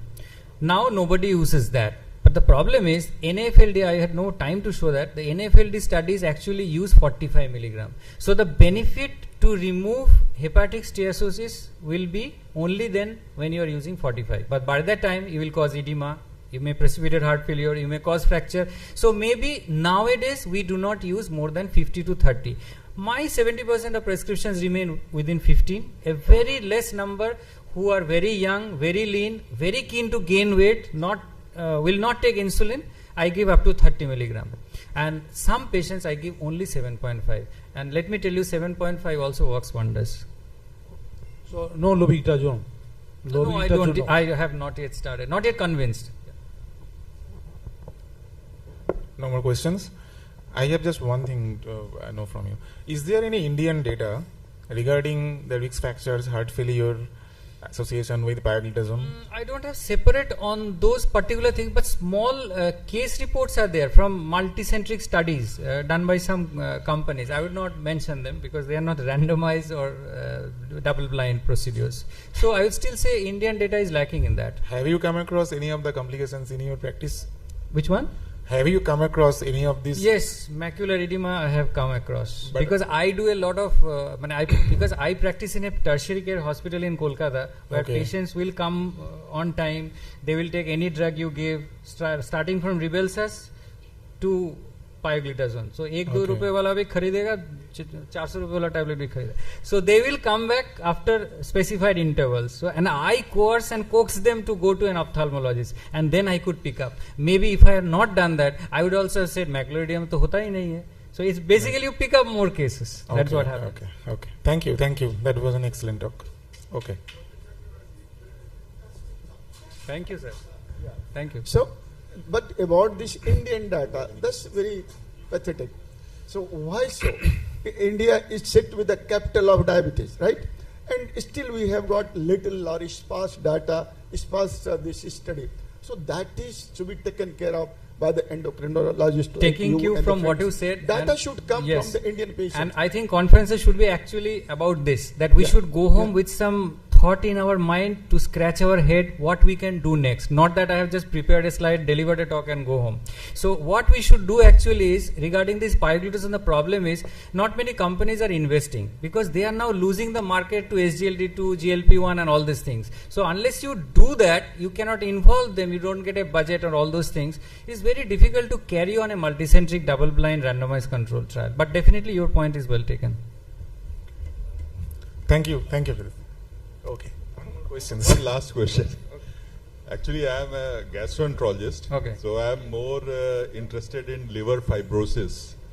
And recently, about 2 years back, I came across a study where it was shown that pioglitazone given in 45 milligram per day doses over 6 months led to significant reduction in liver fibrosis. And that is one of the goals, obviously, for which all of us are targeting, because now NASH is a big problem in diabetic patients. So what is your thought about pioglitazone regarding this aspect? And what is the dose that you would prescribe in such a situation, given this as an end organ or end point? Yeah, as I already mentioned, that all the studies that I quoted use 45 mg. So that is very difficult unless you put all the endocrinologists, cardiologists, nephrologists on board, because 45 mg is enough to cause all those complications that I enumerated. So unless you give that dose, you cannot actually expect that the fibrosis or what you were talking, balloon degeneration, steatosis, the lobular changes in the hepatocytes, these will come down. Now, talking about the other molecules that we have, and in the basket total what we have and guidelines of MASLD, reversing fibrosis is still some enigmatic concept, because we still do not have so much data to say that we can reverse. What this data I mentioned here about pioglitazone, they said it halted the fibrosis, but in the discussion part the authors said, they said we still could not show that what score we had that could be reversed. So maybe in coming times we will have some more data on that. Do you have India's specific data on pioglitazone vis-a-vis the dose of pioglitazone? Because no, when we are talking of Western population, they are heavily built, a lot of muscle mass. And pioglitazone predominantly acts on the fat cells. And we have got a lot of fat cells. Now, it is said that the PPR gamma activation, it's only requires a 7.5 to 10 milligram. Yeah, I mentioned that here. Low dose, I already talked about. I know that. Yeah. So, if it is that, and given the Indians' body weight and other things, do we have to go up to 45? Because these are standard Caucasian guidelines. Yeah. Once prescribed and then it has been followed, that led to a lot of side effects. People became scary. Yes. You as an endocrinologist have been using pioglitazone in Since tons. Several years. Rarely find any problem because we are using it in a low dose. Yes. Right? So how can we say that? And another molecule, lipaglyn, which you call it as saroglitazone. Yeah, also mentioned. I know. Yeah. That is again a dual agonist, alpha gamma. This has got a very small alpha agonism, a big gamma agonism. And that is why its glycemic efficacy is almost as same as. Yes. The problem is people are prescribing both of them together. Yes. This is very important point. I write to my cardiologist, please withdraw the fibrate if you are giving saroglitazone. Rosavel F10 along with lipaglyn 4 is a very deadly combination. It's competitive inhibition. And what about pioglitazone with saroglitazone? Dicey question. But problem is you cannot. You cannot. It's the same. That's why DCG has given clearance for lipaglyn as well as an anti-hyperglycemic agent, as well as for TG reduction. Should not be given because they will cause competitive inhibition at the receptor level. So these are the problems one has to say. But we need Indian data. Yeah. Because we are very different. तो हमको अगर उसी पर हम लेके चलते हैं. We just extrapolate their data. Chinese अपने तरीके से करते हैं. Japanese पूरा अपना pharmacokinetics उनका अलग है. They all do in their own pharmacokinetic studies. Their dosage is so small. Even Koreans, they use separate class of gliptins, which we don't have in our market. And the doses are different. Different, yes. Right? They respond to very small dose. Right. So we have to. Thank you for this nice discussion. So now I would like to invite Dr. Soumya Sengupta from Jharkhand, and he will be talking about diabetic foot. He is working on this particular aspect for over a decade now, so we expect some personal experience as well as academic information from him. It's over to you, sir. Good afternoon, all of you. At this outset, first of all, I would like to thank the organizing committee of CCDSI as well as Dr. CDK and the entire team for giving me this opportunity. So today my topic is treatment and management of diabetic foot, a comprehensive guide. Let's see the overview and magnitude of the problem little bit. Among patients with diabetes, 15% develop a foot ulcer. Among them, about 12 to 24% require non-traumatic amputation. Diabetic neuropathy usually tends to occur 10 years after the onset of the disease, which leads to foot deformity and ulceration in the later course of the disease. All diabetic patients have an increased risk to develop foot infection and ulceration. Thereafter, repetitive trauma leads to collapse of the midfoot, which is also known as Charcot neuroarthropathy. Every 20 seconds, a lower limb is lost due to complication of diabetes globally. And diabetic foot infection is usually superficial, maybe a small little bit of ulceration at the time of beginning, which can be easily overlooked. And it has a higher mortality than many cancers, and these diabetic foot lesions are responsible for more hospitalization than any other complication of diabetes. So now, why do perform a foot assessment? To identify foot at risk. Remember, whenever a patient comes to a clinic to you, from the day one, his or her foot is at risk of developing diabetic foot infection. So, to prevent foot ulceration, gangrene, amputation, and to assess maintenance of mobility, independence, healthy, active lifestyle, reduce healthcare cost. Little bit of pathophysiology, not in detail. Hyperglycemia causes damage to the blood vessel, micro and macrovascular angiopathy, leading to reduced blood flow to the extremities. Hyperglycemia leads to formation of AGEs, which accumulate in the tissue, causing stiffness of the collagen and which impair tissue repair and inflammation. Three types of neuropathy, as we all know. Sensory neuropathy leads to loss of protective sensation, thereby increasing risk of the injury. Motor neuropathy can cause muscle weakness and deformities. Autonomic neuropathy causes a decrease in the sweating, thereby leading to dry skin, cracks, which is more susceptible to the injury as well as to the infection. And of course, diabetes accelerates the process of atherosclerosis, leading to narrowing of the hardness of the arteries, which leads to peripheral arterial disease. Now, the treatment approach, which is more important. Multidisciplinary team approach is always advisable. The importance is integrated care. Combining the expertise of various specialties ensures comprehensive management of all aspects of diabetic foot, from the wound management to the infection control, vascular health, and it showed improved outcomes by reducing amputation rate and by improving the healing times. The key team members, that podiatrists specialize in the foot care, responsible for diagnosing foot infections, endocrinologists manages hyperglycemia, titrate medications and monitors various complications. Nurse educator provide education on the daily foot care, glycemic control and lifestyle modification. They have a very important role for the prevention of it. And vascular surgeon evaluates and treats vascular insufficiency, including revascularization procedure whenever necessary. Orthopedic surgeon corrects the deformities if any. Infectious disease specialist manages complex infection, etc. Now, wound care management. The cleaning of wound. How do you clean the wound? Saline solution is the preferred cleaning wound without disrupting the healthy tissue. Antiseptics are sparingly used, hardly used. Not as much as they have role locally. Debridement wise, surgical debridement, removal of the necrotic tissue by a surgeon, often done in case of extensive infection. Mechanical debridement are also used, using dressing materials that remove the dead tissue while changing. That means where the moist dressings are applied, while they get dried, when you remove, they peel off the dead tissue. Autolytic debridement like hydrochloride dressings are sometimes used to allow body's own enzyme to break down and dissolve dead tissue.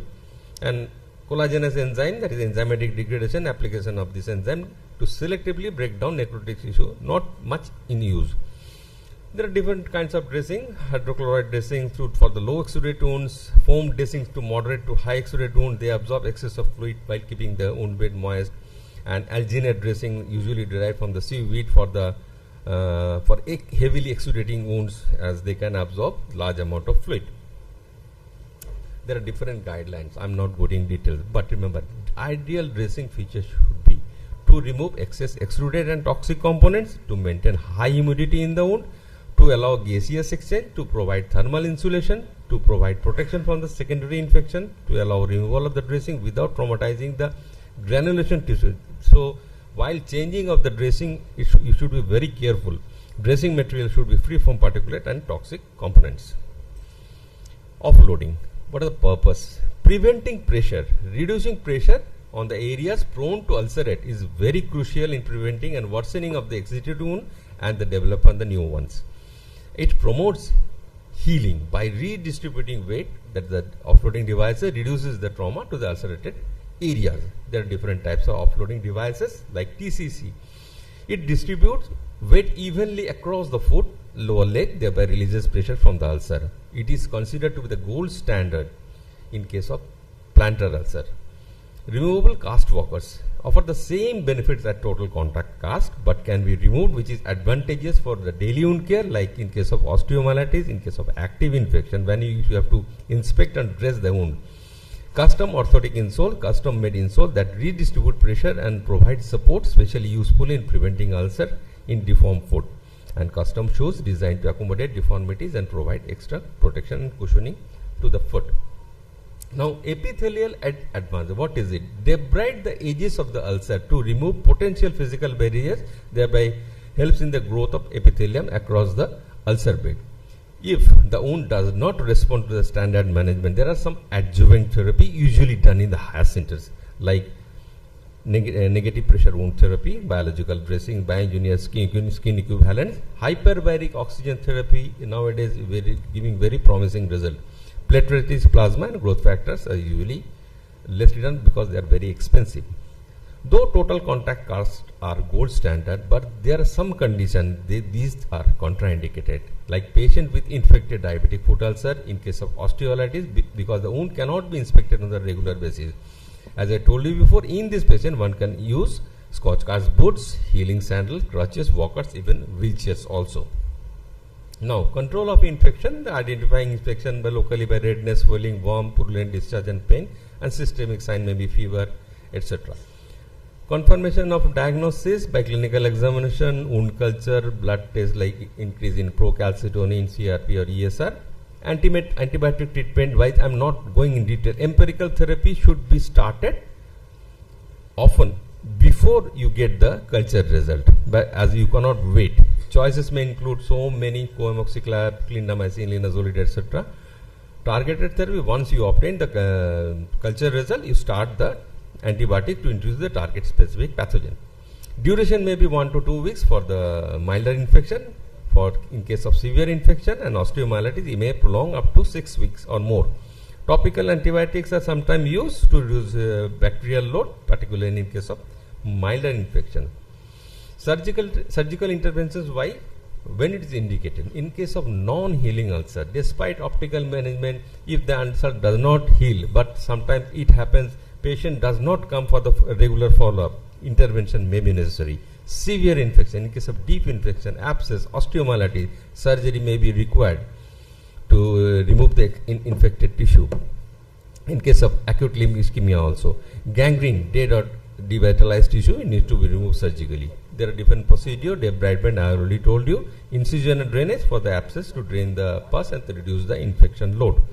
Amputation in case of severe infection, gangrene, and which threatens the patient's life. And reconstructive surgery may be needed to correct the foot deformities or tendon repair to restore function, thereby preventing ulcer recurrence.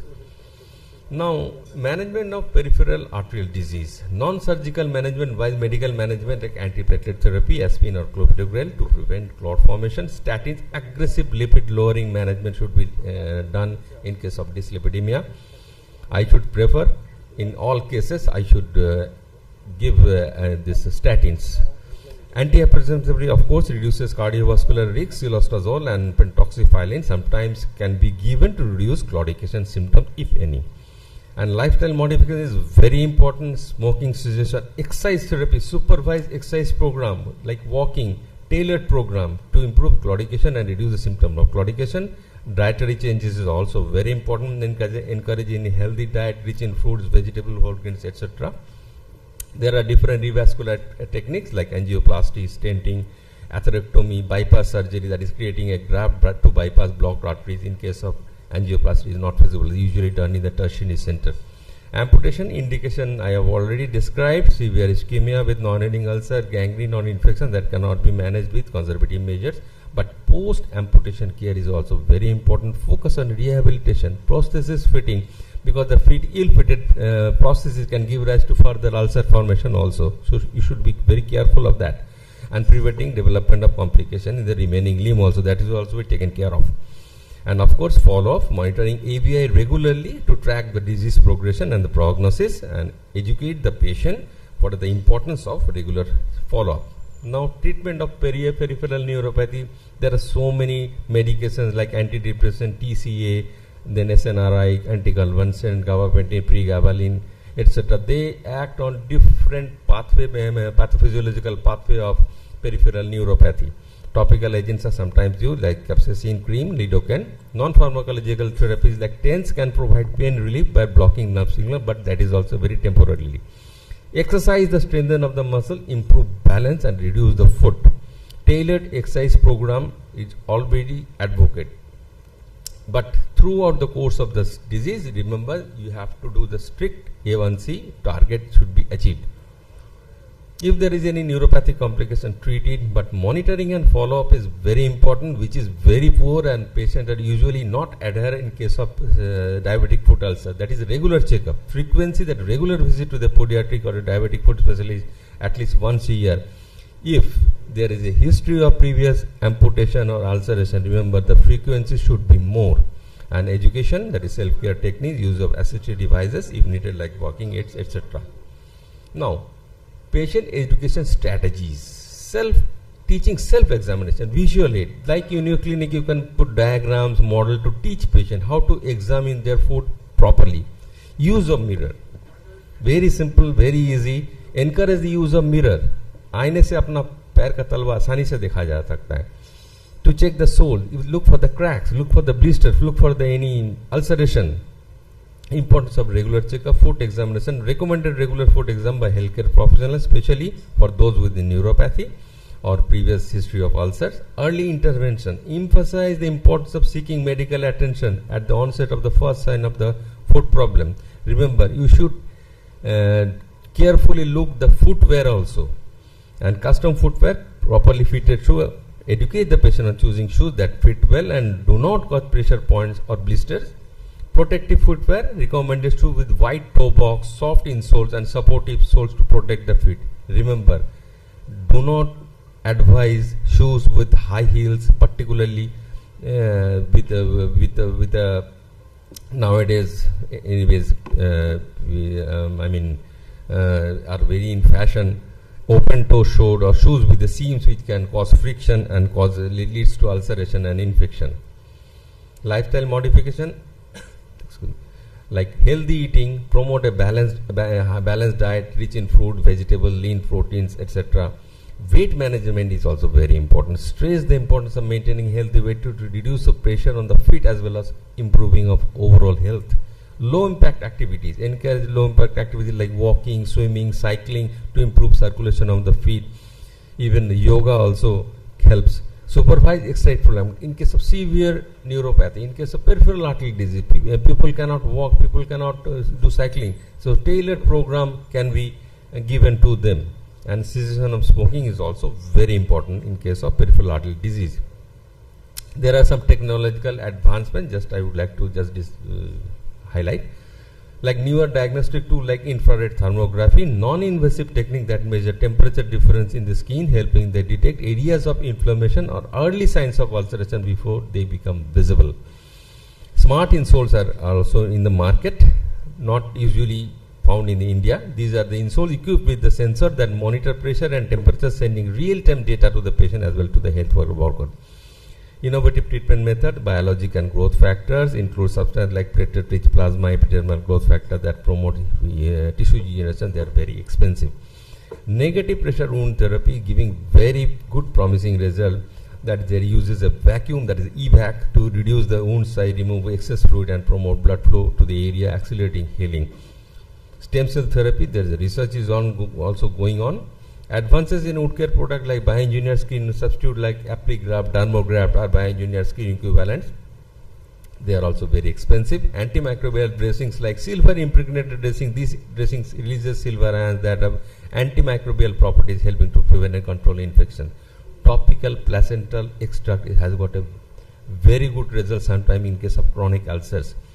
They have some beneficial properties like anti-inflammatory, antimicrobial, increases blood supply, etc. Esmolol hydrochloride now available in Indian market, a novel topical improved wound healing in the diabetes, inhibiting aldose reduction generation of advanced glycation end products and facilitating the migration of fibroblasts. Research going on in gene therapy, vascular endothelial growth factor. Research is exploring to use of gene therapy to deliver VGF directly. Just in a few slides.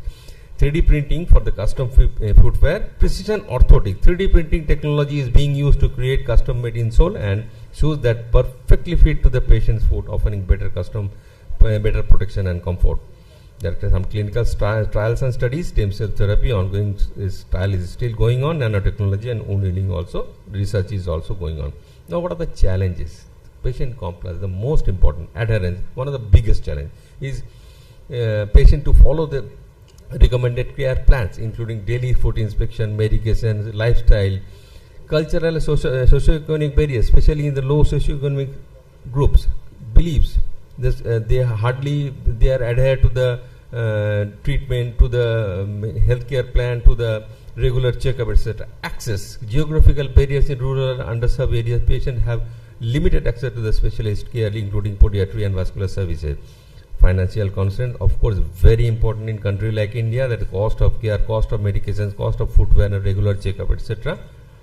Treatment of complicated cases. Multi-drug resistant infection is sometimes very cumbersome to treat in case of especially antibiotic resistant bacterial infection, and coexisting comorbidities, diabetic foot infection are usually associated with so many complications like cardiovascular disease, kidney disease, eye disease, etc.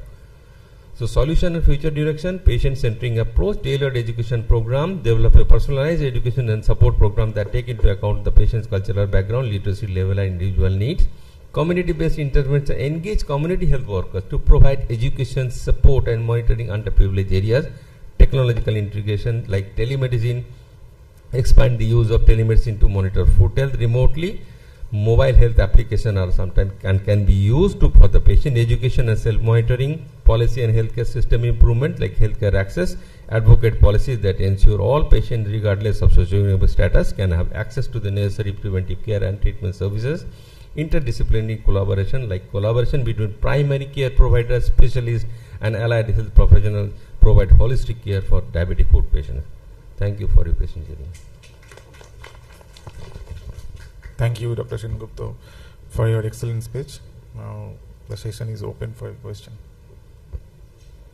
My fellow chairpersons, do you have any question? So, very well presented, a very comprehensive account of diabetic foot management. In our context, what we see is more of a neuropathic and neuro infectious. Vascular foot ulcers, fortunately, in India are very uncommon, and they are the most problematic one too. For neuropathic ulcers, a simple offloading, a proper dressing, a liberal debridement, it saves the limb, followed by the use of a plastic surgeon who could put it, and then followed by follow-up, sir, regular follow-up. So that because once a diabetic foot ulcer, next foot ulcer is very common. Right. So that one has to remember. For neuroischemic limb, what I have seen is in that many diabetic foot patients I have seen, very few had neuroischemic. And those who were neuroischemic, they had a very bad prognosis. One thing is that you have to do a angiography on every patient who had got a neuroischemic limb, because if you are contemplating an amputation, and if you do not know from which level the vascularity has decreased, if you do an amputation below that, patient will again have the same problem, and the stump will be getting ischemic. So you have to do an angiography, especially CT or MR angiography upfront, see where is the block, right, and then do that, or you need a vascular surgeon. And another thing which I have seen is these patients, they die of cardiovascular disease, especially neuroischemic, sometimes in the hospital. So you have to be very cautious about the cardiac health of the patient, because it's a global phenomena. So that is, these are two comments. Right. Correctly said, sir. Thank you, sir, for your insight. So, I think there is no more questions. So, I declare this session closed. You have one question?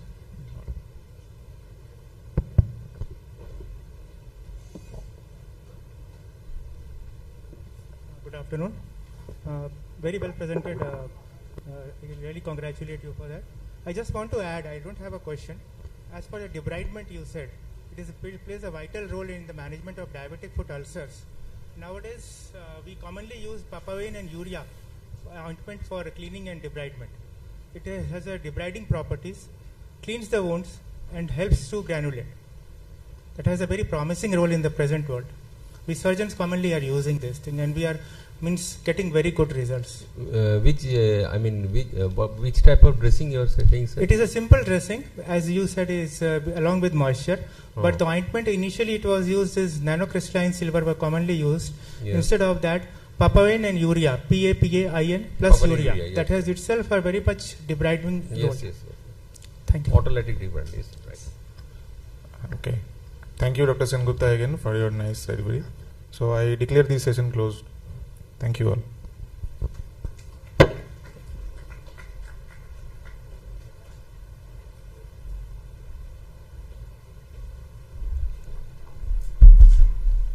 Thank you, sir. I now request our chairpersons to please felicitate the speakers for this session. Dr. Hridish Narayan Chakravarti, please come up on the stage.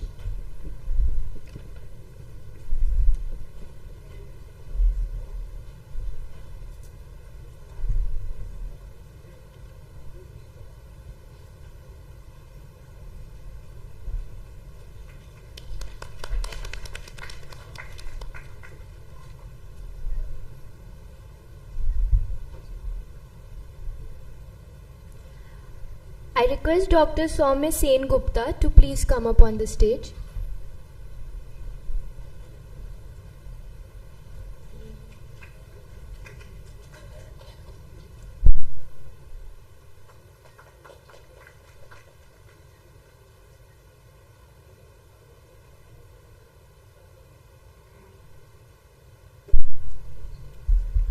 I now request Dr. Saurabh Agarwal to please felicitate the chairpersons for this session.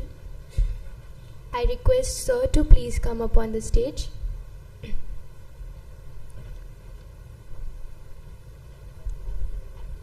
Dr. Sameen Kumar.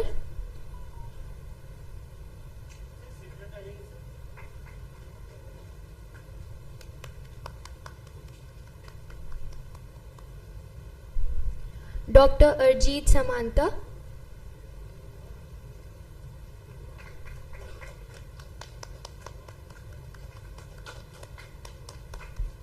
And Dr. Minaj Ahmed.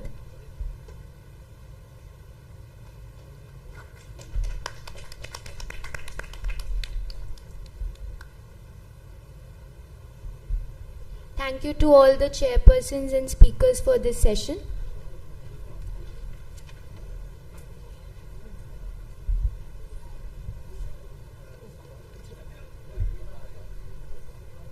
With that, we move on to our next session, and for that, I would like to invite our chairpersons, Dr. Saurabh Agarwal, Dr. Suneet Shukla, and Brigadier Dr. K.K. Lahiri.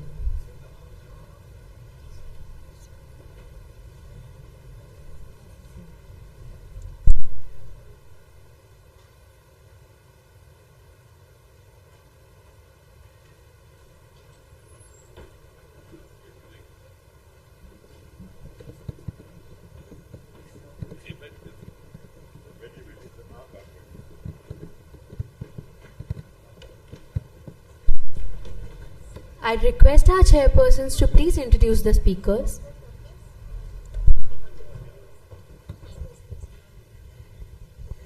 Hello.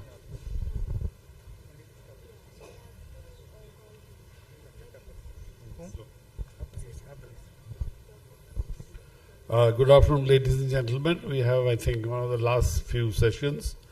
For the first speaker, I would like to invite Dr. Tapas Bandyopadhyay. He'll be speaking to us on cardiovascular complications in diabetes, novel approaches, risk assessment, and management.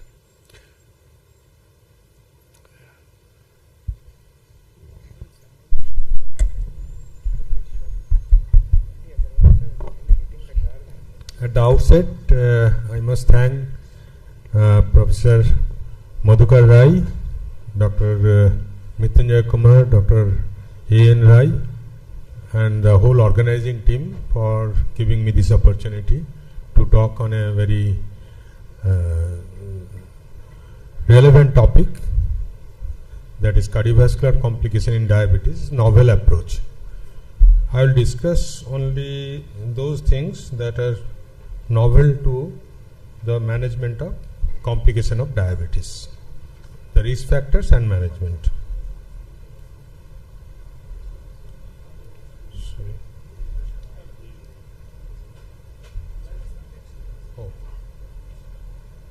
So, as you all know, that type 2 diabetes is recognized to be linked to higher rates of cardiovascular mortality and morbidity, and patients with type 2 diabetes have a 2 to 4-fold increase in the risk of incidental coronary artery disease and 1.5 to 3-fold increase in mortality. It is estimated that in general, the patients with diabetes have a reduction in life expectancy of about 4 to 8 years compared with the individuals without diabetes. Now, what are the complications? Cardiovascular complication. Cardiovascular disease is the leading cause of death, as we all know, and like coronary artery disease, stroke, peripheral artery disease, heart failure, and cardiac arrhythmia. So this is the statistics: 2 to 4-fold greater risk of coronary artery disease and stroke in someone with diabetes compared to those without it. 2 out of 3, the number of deaths in people with diabetes attributed to cardiovascular disease. Nearly 2/3 of people with diabetes who develop some form of heart failure, more than 50% the expected jump in the prevalence of diabetes between 2015 and 2030, and half of women who have gestational diabetes, which affects 1 out of 10 pregnancies, will go on to develop type 2 diabetes, possibly heart disease as a result, but most do not follow up on this risk factor.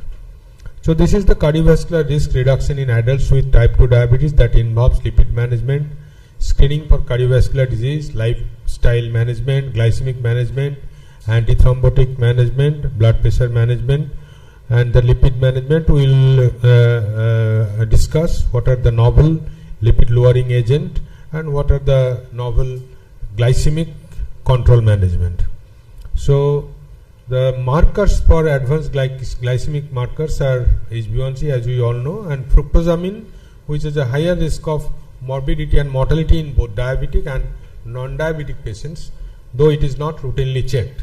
Inflammatory markers like hsCRP, which we all know and often found even without our advice, the MRFIT trial found a strong relationship between hsCRP and the level and the mortality from coronary artery disease in high risk middle-aged men.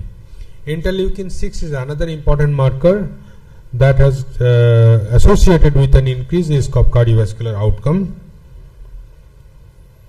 So this carotid intima media thickness is a surrogate marker, as we all know, for a new acute myocardial infarction and stroke in individuals above the age of 65 years, when the maximal IMT is more than 1.11 millimeter, both in common carotid and internal carotid arteries.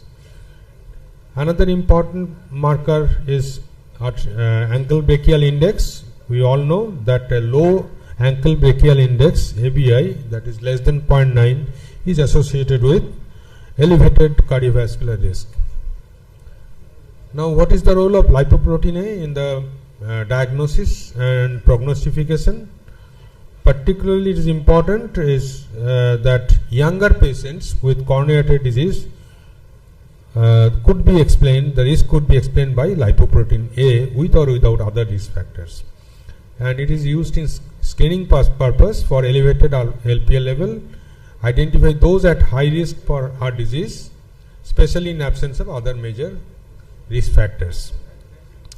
More than 50 associated with increased risk of cardiovascular disease. Another important point is diagnostic marker is coronary artery calcium. We have discussed yesterday also. Dr. Taneja was mentioning about that. We all know that the CSC score is an independent marker for risk for cardiovascular events and mortality. Atherosclerotic plaque proceeds through the progressive stage where instability and rupture can be followed by calcification, providing stability to an unstable plaque. And this is the CSC score. Look at the right hand side, the picture. There is no calcium detected, is the score 0. And if it is more than 300, it is moderate to severely increased risk of heart disease. If it is more than 400, there is a high risk for coronary disease, in the sense that high calcium score may be consistent with significant risk of having a cardiovascular event within the next 5 years, in contrast to 100 to 400, where the risk is moderate and it confirms the presence of atherosclerotic plaque, a moderate risk of having cardiovascular events exist. So this is in nutshell the calcium score, that is 0, 1 to 10, 11 to 100, 101 to 400 and more than 400.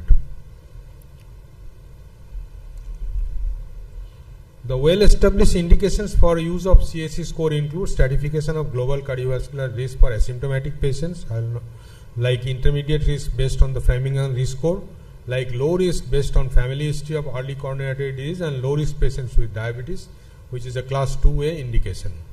And the class 1 is the intermediate risk based on the Framingham risk score. In symptomatic patients, use of CSC score alone is limited.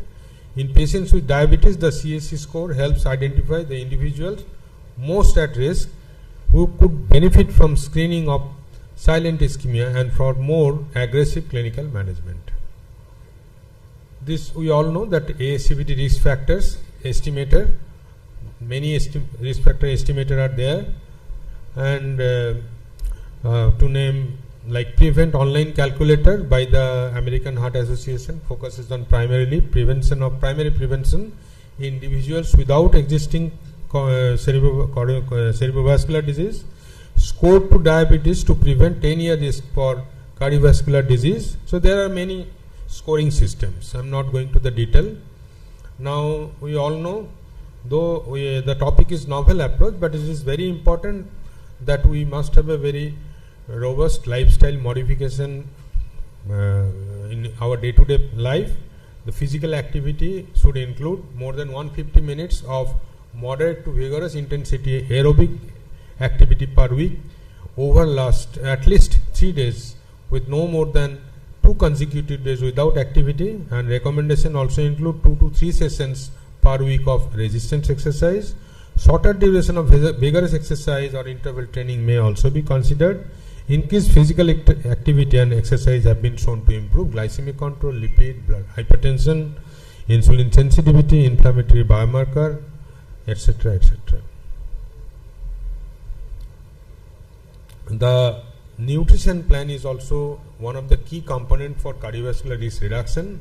It improves glycemic control, achieve weight loss when needed, and improve other atherosclerotic cardiovascular disease. The Mediterranean, low carbohydrate, high protein, vegetarian diet and nut-rich diets have demonstrated benefits on glycemic control and weight loss in type 2 diabetes, with the Mediterranean diet producing the greatest improvement in glycemic control. Very low carbohydrate like keto diet versus moderate carbohydrate diets yields a greater decrease in A1C, more weight loss and use of fewer diabetes medications in individuals with diabetes mellitus. So this is the Mediterranean diet pyramid, where one should consume more of vegetables, fruits, whole grain, breads, cereals, extra virgin olive oil, nuts, legumes, and one should preferably avoid processed meats and packaged foods, red meat, sweets. So this is the modern Mediterranean diet pyramid. Obesity management is another important risk factor management. Obesity increases cardiovascular disease by more than twofold, and diabetes with metabolic syndrome increases cardiovascular disease by more than fivefold. So pharmacological therapy, these are the pharmacological drugs, but of recent interest is GLP-RA and combined GLP and GIP-RA, which I will discuss later on. Another important, we all know that bariatric surgery in patients who are having very high BMI. So this is the hyperglycemia increases the risk of cardiovascular disease in type 2 diabetes. Observational studies show the lowest mortality at A1C of 6 to 6.9, with a dose-dependent increase in mortality with each unit of increase in the A1C. Fasting glucose in the pre-diabetes range and the diabetes range moderately and dramatically increase the cardiovascular disease 3 to 4-fold over the next 30 years respectively. So these are all the CVOT trials we all know, SGLT2 involving SGLT2, gliptins and the GLP-RA, and this is the liraglutide trial, injectable semaglutide, the SUSTAIN 6, and the composite MACE outcome, the hazard ratio, and is significant, 95% confidence limit. There is also composite renal endpoint, the 95% confidence limit is significant. Potential indirect cardiovascular effect of GLP-RA, it affects it acts on pancreas, intestine, kidney, brain, and also the immune cells. And there is increased glucose utilization with the use of this type of drugs, with reduced fatty acid utilization, increased coronary flow and heart rate. Semaglutide, you all know that GLP-RA, oral semaglutide is now available, and it reduces cardiovascular risk in overweight and obese patients. The average weight loss is to the tune of 6 to 8 kg over a period of 6 months to 1 year. But the problem is that once you discontinue the drug, the weight gain, again there is weight gain, that is the most important point. The data support the use of oral semaglutide across a broad population of patients with type 2 diabetes in combination with other commonly used glucose lowering agents. This is the recent drug, that is the tirzepatide, which is a dual GLP-1 and GIP agonist. The dose is 2.5 once weekly for 4 weeks, then 5 mg weekly, and can be escalated to 15 mg subcutaneous once weekly. The side effects are mainly gastrointestinal, and this will be a magic drug, as we all are aware of. This is the SURMOUNT trial, the CVOT trials involving the SGLT2 inhibitors. So the SGLT2 inhibitors modulate several cardiovascular risk factors, but direct mechanism of cardioprotection, though, is not known. There are many mechanisms like reduction in the glycemic range, reduced albuminuria, reduction uric acid, decreased oxidative stress, sympathetic nervous system activity, etc. And also blood pressure control by reducing the arterial stiffness. The use of both GLP-1RA and SGLT2 combinedly was associated with a significant 30% and 16% risk reduction in CV death respectively, with non-significant heterogeneity for GLP-RA. So these are the patient and clinical preferences and priorities for considering SGLT2 with demonstrated CV benefits versus GLP-1 RA with demonstrated CV benefit.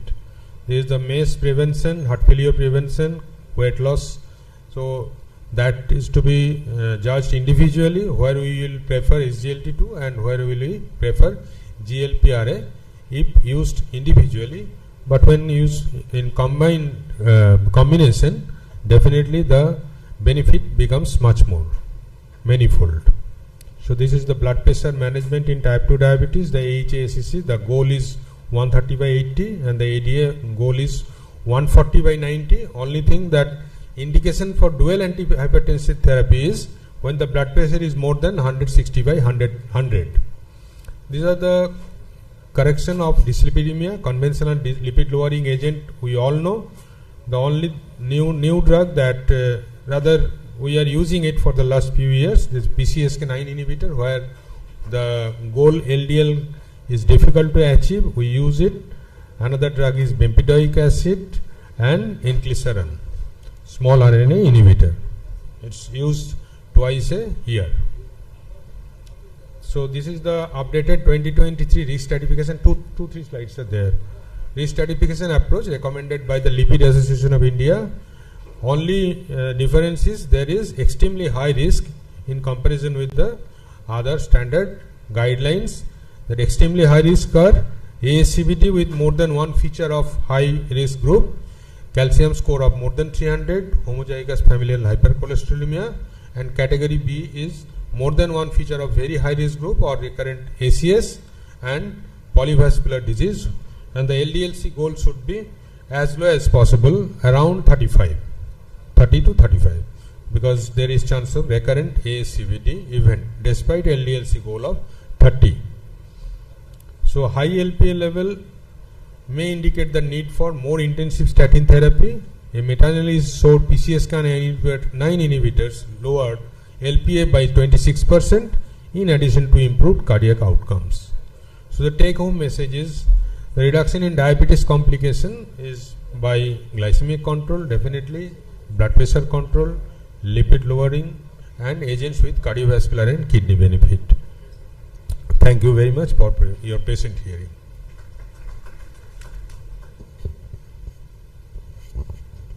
Thank you, Dr. Bandyopadhyay. Now the session is open for any questions. I think it's a very huge topic which Dr. Bandyopadhyay has taken up. There may be many questions, and but maybe there is some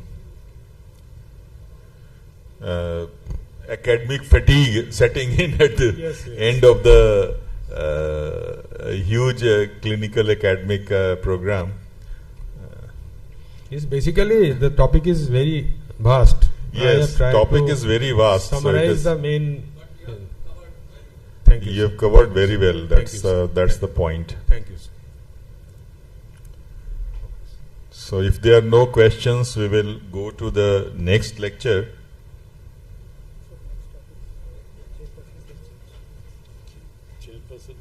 Acha, chairperson will change. Okay.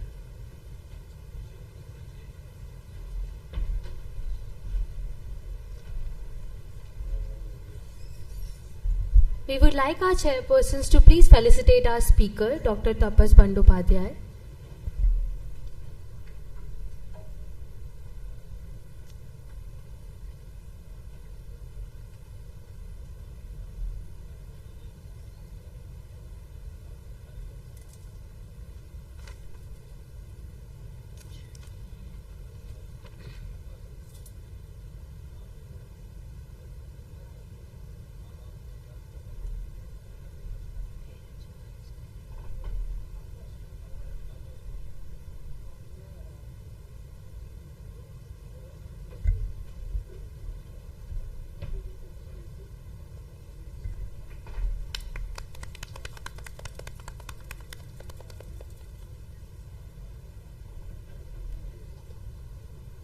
And I would also request Brigadier Dr. K.K. Lahiri sir to please felicitate our chairpersons, Dr. Saurabh Agarwal,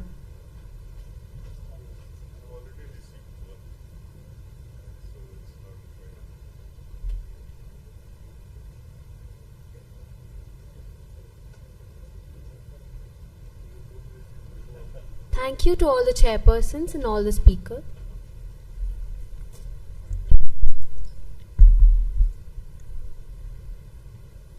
Moving on to the next session, I request Dr. D.P. Singh and Dr. P.K. Tiwari to please come up on the stage and chair this session.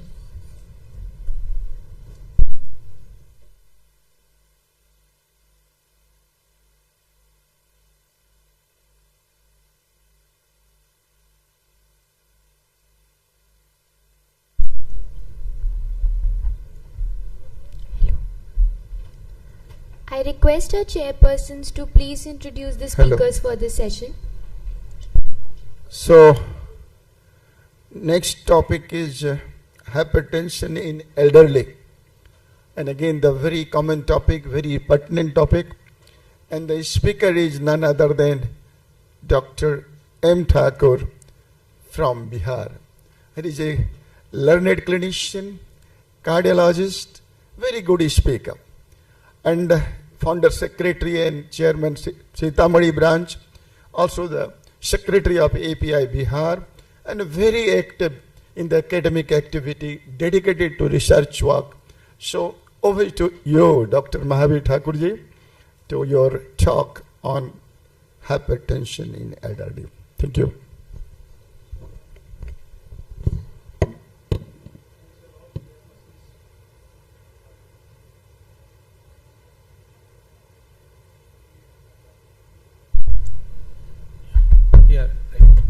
So thanks a lot, chairpersons, for kind words. At the outset, I would like to thank Professor Rai, Professor Mudkar Rai, Professor A.N. Rai, and whole organizing committee for inviting me to deliver the talk. Why there is a need for management of hypertension different age group. Just 1.5 years ago, I was given topic on management of hypertension on young adults. So this time it is in the elderly. This one. So why there is need? So in next 15 minutes I will focus on the practical points what you face frequently in day-to-day practice in the clinic regarding management of elderly patient. So elderly patients represent the most rapid increasing section of the population. And for the development of hypertension, age is, major risk factor. Rising number of older population, especially over 80 years, also leads to elevated blood pressure. At the same time, they are prone to multi-morbidity like frailty, cognitive dysfunction, multiple medications, and partial complete loss of autonomic functions. So that is the problem.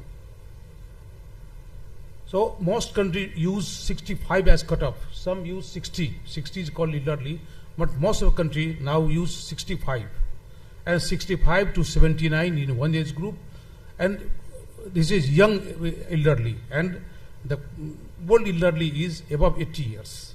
So above 65 in Asia is 4.8% right now, and predicted to be 17.8 by 2050. So Asia is on track in the next few decades to become one of the oldest in the world. And globally, the prevalence of hypertension is 1 in 4, with the regional and socioeconomic variations. So prevalence increases with age up to 75% in some countries. In USA also, in the elderly. And if overall population is taken care, that there are pure studies purely dedicated to Southeast Asia, roughly more than 30% of hypertension, taking all population. There are two groups I just talked. The two major differences between two groups. The incidence and prevalence of comorbidities, frailty, that is mostly in above 80, and that is not in younger old, that is 65 to 79. So there are evidences, lot of evidences to support the treatment in adult age group, but lacking in younger as well as in very elderly. I will show how. Therefore, the management of older patients with high BP is different as compared to younger group. Both systolic blood pressure and diastolic blood pressure are independent risk predictors of cardiovascular system in young age group.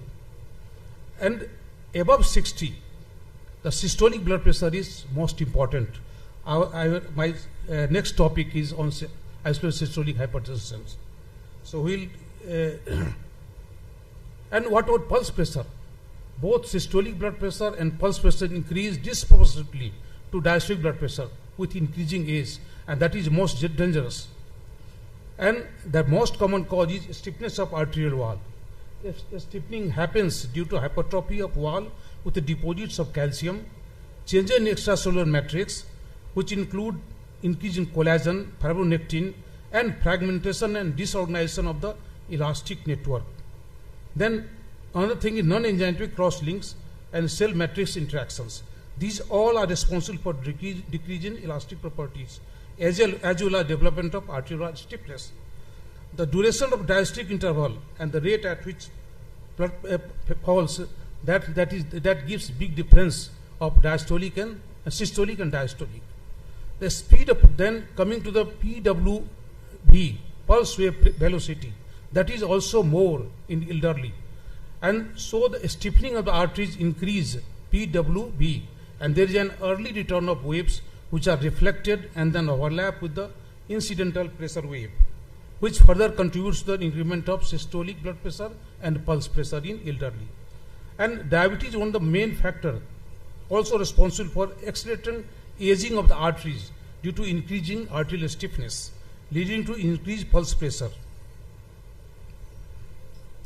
As systolic blood pressure and pulse pressure better reflected CCDSICON in older patient, diastolic is mostly reflected in younger age group. But there is a difference between two. The peripheral resistance is more important in younger age group so far as diastolic blood pressure is concerned. On the contrary, in older age groups, a low diastolic blood pressure may reflect high arterial stiffness. Note the low peripheral resistance. Now coming to frailty, why elderly should have utmost care? There is frailty, multimorbidity and polypharmacy. The frailty is a syndrome of decrease in reserve and resistance to stress factors, which result from collective decline across multiple physiological systems and cause adverse outcome. So it increases mostly after the age of 80, and susceptibility to stress factors is also influenced by behavioral, environmental, social, biological risks, and consequently resulting in an increase in multiple adverse health outcome. The few studies have indicated there is an increase in morbidity and mortality in older frail subjects, mostly observed in those patients who are antihypertensive, but not those who are normotensive. So hypertension further increases this morbidity. And polypharmacy, taking more than 4 drugs, patients having diabetes, arthritis, and so many conditions. So they necessitate having more drugs. And side effects related to drugs are a major problem in this age group that may contribute to morbidity and increased rate of hospital admission as well as mortality. Now coming to diagnosis, that having dealt just having hypertension should be based on at least 3 different BP measurements, which should be taken on 2 visits of the office separately.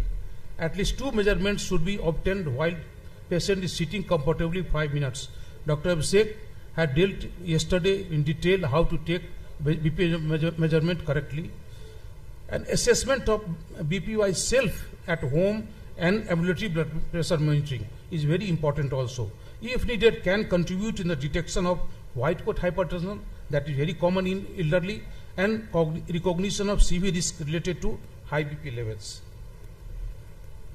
Just I talk, white coat hypertension in the office is more common in older subjects, and secondary hypertension is very uncommon. So there is no need for extensive investigation in this age group. But if there is sudden deterioration of hypertension and the patient was previously well controlled in resistant hypertension, then cause should be investigated and that should be reversed. Severe risk factors and target or damage should be assessed to check the overall risk of cardiovascular disease. Physical examination also includes fundus examination, abdominal bruit for auscultation, peripheral pulses, palpation of abdomen, BP should also taken in supine position because lot of postural hypotension happens in this age group. And ECG should be taken as a baseline. But look for the LVH, ischemic heart disease, arrhythmia, and conduction disturbances. And urine, simple urine should be checked for albuminuria. Then there has been comprehensive genetic assessment proposed globally, and that is for complex old age group and related problems along a specific and organized plan of care which should be implemented for each and every patient. This comprehensive global assessment permits for a complete assessment of drugs which recognize and prevent drug-related problems and improve the quality prescription. How it is different for younger ones? Till now, what I have talked, that in summarize that this isolated systolic hypertension is more. This is a more source-sensitive elderly population. Heart failure and preserved risk fraction is more atrial fibrillation, low renin here, and more white coat effect, more masked hypertension and postural hypertension, less nocturnal dipping, and multi-comorbidity and polypharmacy. That differs from the younger ones. Then coming to how to manage this. First again is lifestyle modification and the weight reduction. Older prone to they are more salt sensitive, so salt restriction is recommended. DASH diet, reduction in alcohol intake, increase in physical activity should be recommended. Weight reduction alone without exercise should not be recommended, as it could induce loss of muscle mass and even lead to cachexia. So exercise with a proper care of muscle mass. Now going to few studies.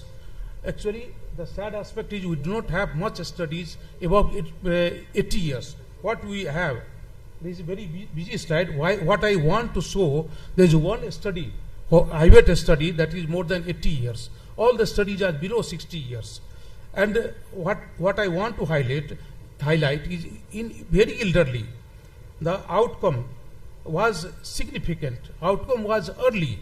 Only 1.8 years, the reduction of 64% CHF and all cardiovascular disease reduction was 34% as compared to younger, I mean below 80 years. So left hand side, all study are below 80 years, mostly 65 to 74, and one study is more than 80.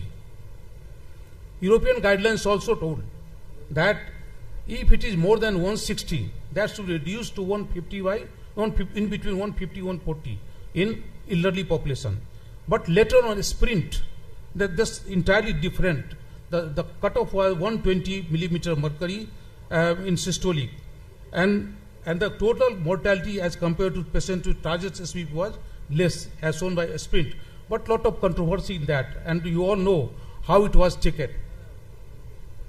Further, keeping blood pressure target in elderly below 120 showed a significant rise in adverse effects in very old patients and frail patients like hypertension, syncope, dyselectrolytemia, failure of kidney, etc.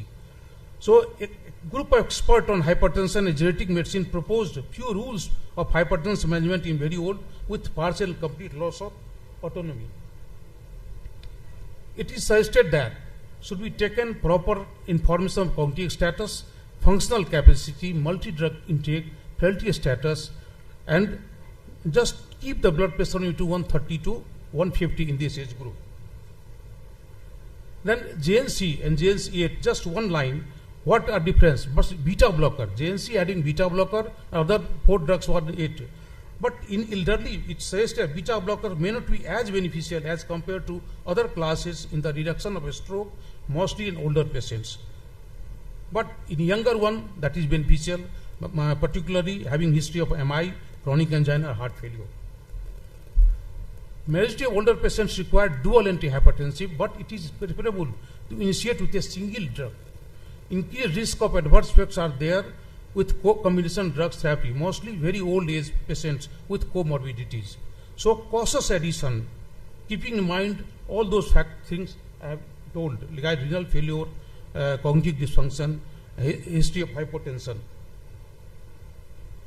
Older individuals are more prone to orthostatic hypertension, and there is a less nocturnal dipping blood pressure.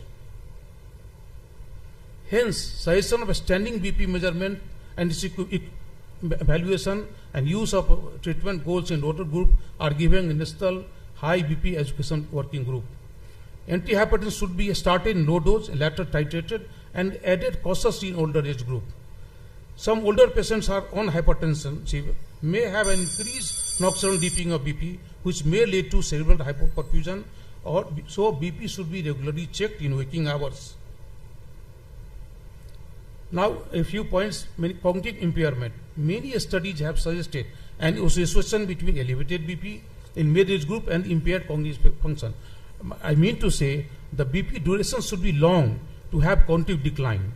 Duration of hypertension, level of BP, cognitive profile determine the relation between hypertension and decline of cognition.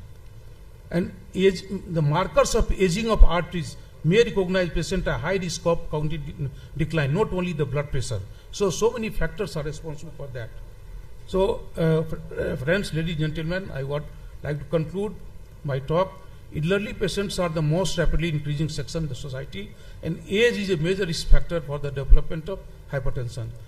These populations are associated with multiple comorbidities, frailty, cognitive decline, and loss of autonomic dysfunction. For diagnosis, clinical examination, physical examination, lab investigation, as well complete genetic assessment should be done properly. And while treating patients, lifestyle modifications should be advised. Drug therapy should be started after considering all those comorbid conditions. Adverse effects of the drug should be kept in mind while starting drugs, and patients should be cautiously, continuously monitored. And finally, it should be noted that hypertension in old age groups has to be managed from a life course perspective with proper investigation and timely treatment of the high BP as compared with the younger age group. So sometimes there is no need of extensive investigation in older age group. But the warning sign I have shown that is important. Thanks a lot for patient hearing. Thank you, Dr. Thakur. Very nice deliberation on hypertension in elderly. Session is open for question. Pardon, sir? Session is open for question. Audience, please. My one question is there. Which drug you like to prefer in elderly patient? Which drug? Beta blocker may cause bradycardia, diabetic may cause electrolyte imbalance, and older age group, ARB or ACE inhibitor should be used with caution. So, what would be your preferred drug? Calcium channel blocker, I mean CCB, diabetic. Most time we use calcium channel blockers. Yep. Depending on the blood pressure, I just told, start with single drug and cautiously at the second drug in this group. And then AC, ARB, and beta blocker not should be well. Unless a compelling indications, yeah. Compelling indication, yeah. And what you do when gastric blood pressure goes down, belonging to systolic, gastric blood pressure also goes down. Yeah. Sometimes it comes to 50, 40. And patient may complain, so it is problem, increase in blood pressure. So, how is it managed? That this happened, but we target the systolic blood pressure mostly. We should target on? That usually not happens in my clinical practice. Yeah. Pressure that I discussed. Not only other causes, in older age group, diastolic, after 50 years, it starts reducing. So you will get a wide blood pressure. Yeah. Sir, how can you assure patient?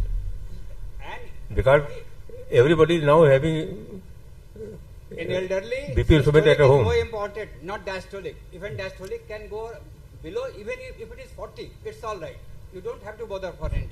So for us it is all right, but how can you assure a patient? My question is this.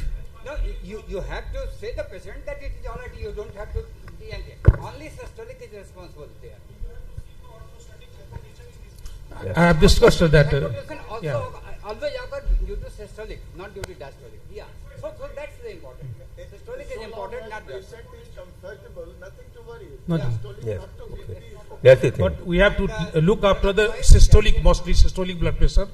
And I have just talked about the pulse, wide pulse pressure. That is more important. And frequently check the hypotension. And then other according to. Thank you, Dr. Thakur. Any other question? Now session is closed here. Secondly, it's guys there, na? Now I invite Dr. Sangram Biradar, who will be talking on the isolated systolic hypertension.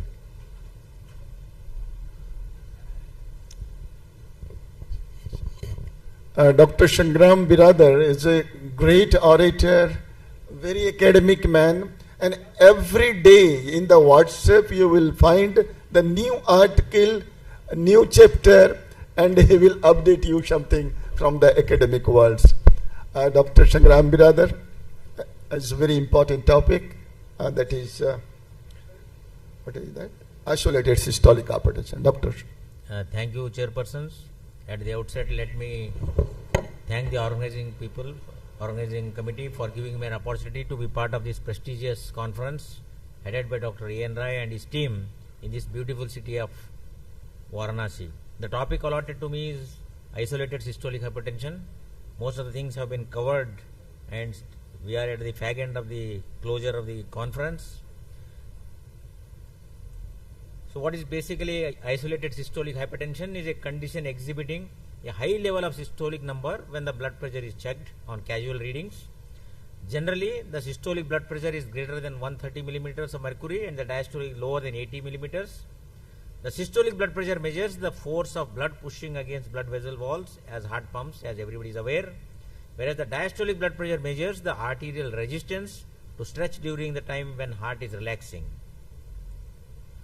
So ISH is quite common. Nearly 15% of the people age 60 and above exhibit it. It can be dangerous when it is not treated without treatment. It can damage the end organs. Further, it is a risk factor for heart attack, cerebrovascular accidents, and damage to the large blood vessels in the kidney and other end organ damages. ISH is usually not an emergency. However, if systolic blood pressure is more than 180 millimeters of mercury, it can lead to catastrophic events as well.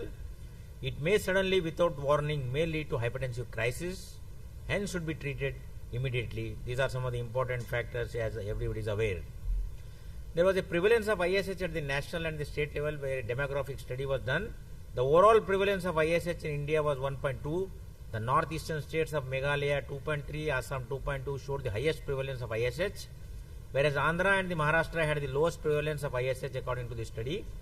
The highest percentage was of males with ISH were seen in Lakshadweep as well. Followed by Haryana 4.3, states with the highest percentage of females with ISH were Meghalaya and the Assam part. So these are some of the important symptoms of ISH everybody knows, and the earlier speaker has made it clear. Some of the symptoms like chest pain, vague headaches, diminished vision, shortness of breath are the important symptoms.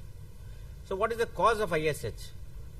As earlier described, with advancing age, arteries become stiff and less elastic. They can't expand and contract like in younger age. When this happens, the pulse pressure and the systolic blood pressure go up and the diastolic pressure goes down due to decreased elasticity of the vessel walls. So due to deposit of calcium and the collagen in the arteries, they become atherosclerotic, the vessels become stiff and less flexible, loss of elasticity in the arteries leads to the development of isolated systolic hypertension. So these are some of the important pathophysiologic mechanisms associated with ISH. What are the main things? One being the aging, as everybody is aware, aging leads to atherosclerosis.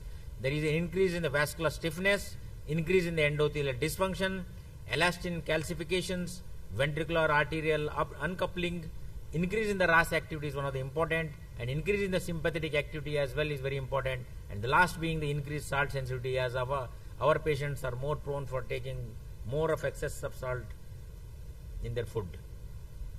The other risk factors for development of ISH include the high cholesterol, the diabetes, sedentary lifestyle, obesity, use of tobacco products, eating processed food containing lot of salt and fat. These are some of the important factors.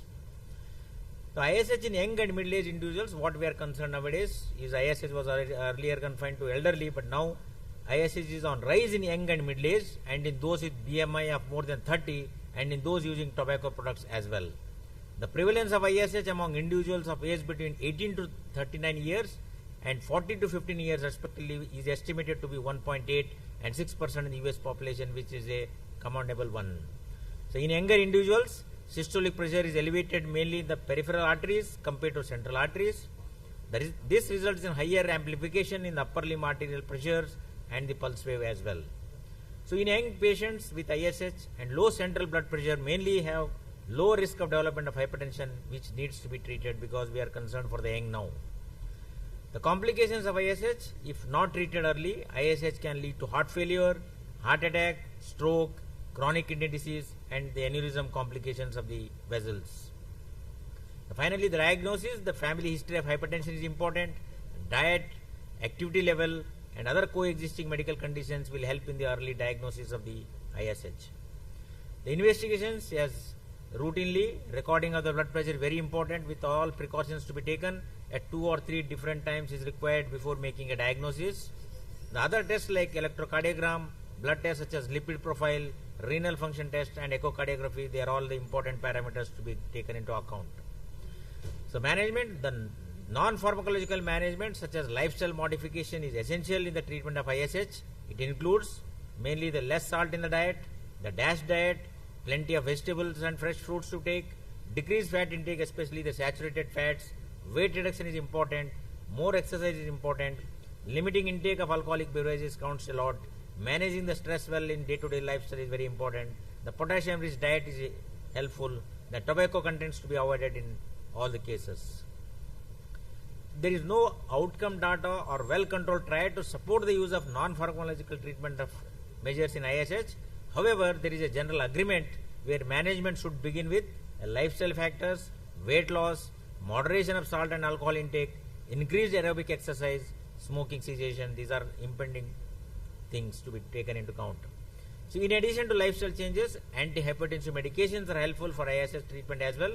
The medications which are used, the diuretics, CCBs, ACE inhibitors, and ARBs. The selection of drug depends upon associated condition and upon the body response. The side effects of the drugs, as all of you are aware, the common being the vague headaches, dizziness, loss of appetite, the dry cough.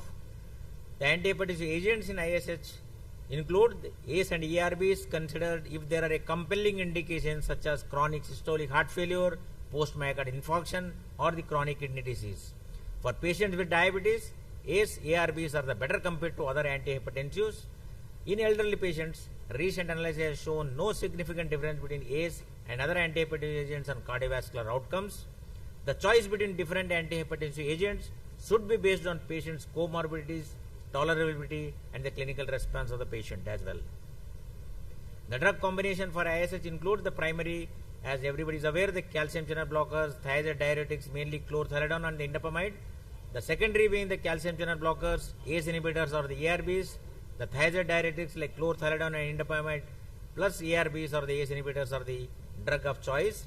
In majority of cases, combination of 2 or more antihypertensive medications are used to achieve the goal. Initial strategy of combining CCB and thiazide diuretics should be considered, as evidence from trials of individuals drug therapy has shown not of much help. The safety and tolerability of this regime is equivalent to other combinations used in high-risk patients and in patients over the age of 65 years as well. In the presence of compelling indications of ACE or ARBs, combination therapy of either ACE or ARBs with CCBs or a thiazide-like diuretics can be considered. The thoughtful use of fixed drug combinations will reduce pill burden and increases the adherence to the therapy as well. So this is the management of ISH flow chart. As I have discussed, pre-ISH, lifestyle modifications. If lifestyle modification is not being controlled, go for the other therapies like adding of the CCBs, chlorthalidone, ACE inhibitors. If stage 2 lifestyle modification, a combination therapy usually, or if still blood pressure is not under control, adding of a spironolactone or a eplerenone or a doxorubicin or a nebuliol to be considered. There are certain unmet needs in ISH of the elderly. Diagnosis, a greater number of diagnostic BP measurements to cope with increased BP variability. Identification of white coat systolic hypertension is very important. More common use of central blood pressure measurements is important. More common assessment of arterial stiffness to be needed in these days. The treatment, information on protective effect of treatment in patients with comorbidities, information on well tolerated on treatment of diastolic blood pressure as well, the larger use of combination treatment, the new drugs that more effectively counteract age and hypertension related arterial stiffening are very important. Greater rate of systolic blood pressure control is very much helpful. The prevention is very important. Everyone ages and exhibits some causes of ISH. However, there are things to lower risk of the conditions such as diabetes management, high cholesterol content to be reduced, regular exercise is important, BMI below 30 to be maintained, tobacco products to be avoided, avoiding processed food and those food items that contain a lot of salt and the fat. They are very important in day-to-day practices. So the prognosis depends upon how early the diagnosis is made and treatment started to avoid complications of cardiovascular and cerebrovascular system disorders. ISH is a chronic, long-term condition requiring treatment for the rest of the life. ISH cannot be cured but can be managed by lifestyle changes and medications. The treatment brings about big difference by decreasing the risk of heart-related events, strokes and death by 30%. The living with ISH necessitates regular intake of medication prescribed and adherence to dosing schedule is very important. The intake has to be made according to the time fixed. Emergency medical care is required in hypertensive crisis when blood pressure is more than 180 by 120 and presence of symptoms like chest pain, shortness of breath, dizziness and headache, they are all the important emergency conditions to be tackled. Thank you for patience hearing. I will be happy to take any questions. I rushed to the slide because earlier speaker has made the talk and since we are coming to the end of the session as well. So, being last but the one batsman to closing session, Sangram brother, congratulations to you for the excellent talk on the isolated systolic hypertension. And if there is any question, which is a very common disease, very common problem, any one question, anybody? If not, what is the message, Dr. Sangram, that because it's so common a disease, whether you will depend upon the clinic BP or doctors measuring the BP or the home monitoring of BP, that you should give as a message in this. Yeah. See, nowadays, all home blood pressure monitoring, 24 hours blood pressure monitoring, these are very, of course, DP Singh is an authority on hypertension himself. He advocates more of home blood pressure monitoring, 24 hours BP monitoring. They are all the compelling things to be done and proper examination, the methodology of examination, labeling of hypertension patient, they are all very important. So one thing is important is earlier it was seen in elderly people, but nowadays in younger individuals, the isolated systolic hypertension also is becoming very promising. So that's why we are very concerned to treat such patients with basically non-communicable disease, lifestyle modification, diet habit and other things. Thank you.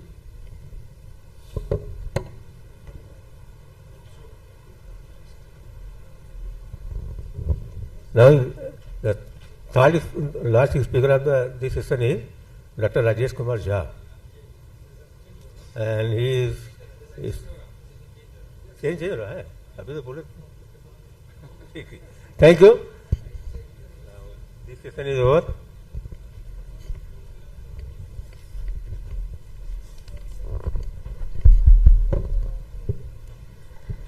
I now request our chairpersons to please felicitate the speakers for this session.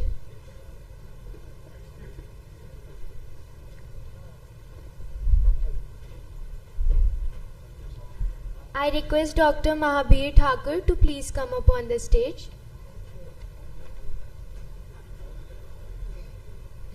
And Dr. Sangram Biradar to please come up on the stage.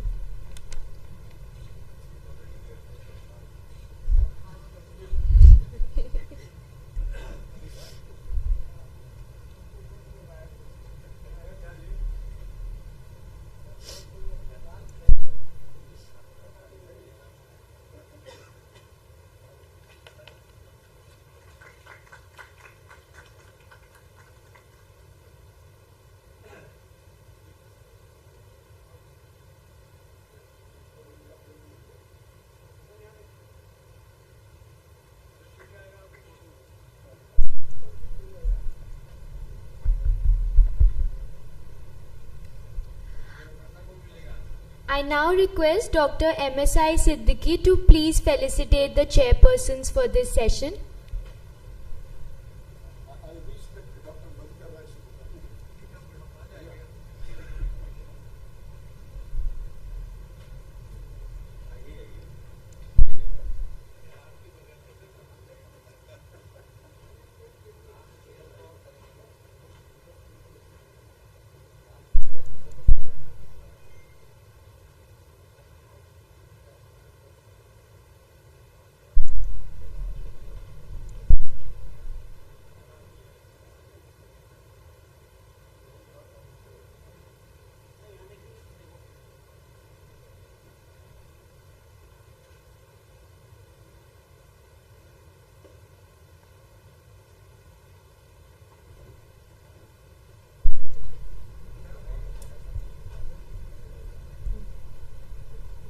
Thank you, sirs. For the next session, we have our next chairpersons, Dr. Nikhil Sinha and Dr. Harmohan Sahu. I request you, sirs, to please take up your chairs.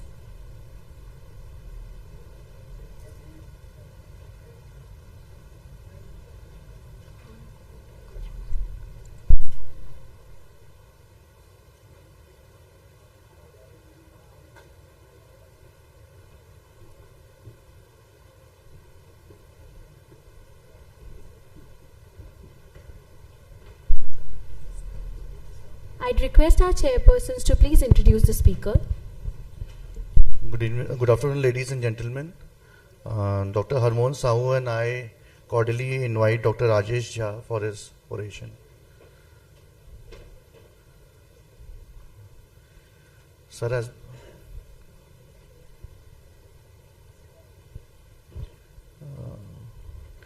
Sir is going to present a topic on sulfonylureas, relevance in T2DM management, current perspective.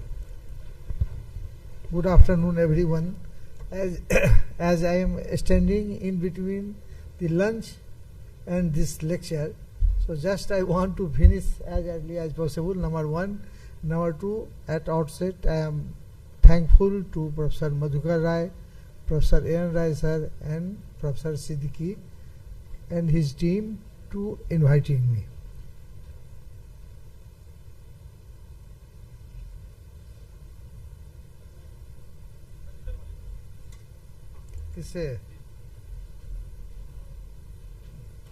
So, what is this? You may be missing, but the senior people must be realizing what is this. This is a skull cap used by our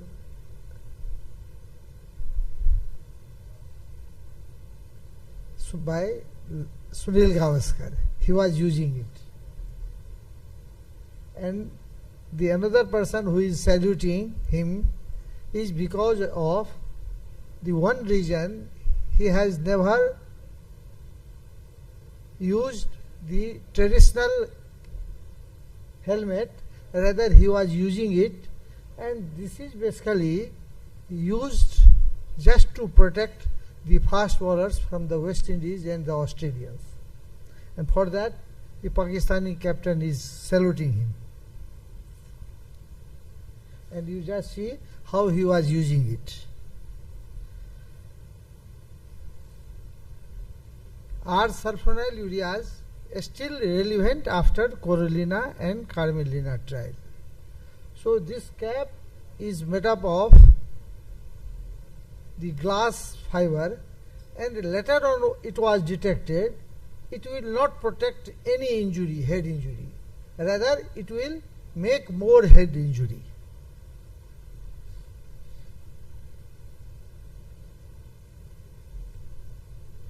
In Carolina trial, this cardiovascular outcome study of linagliptin was used,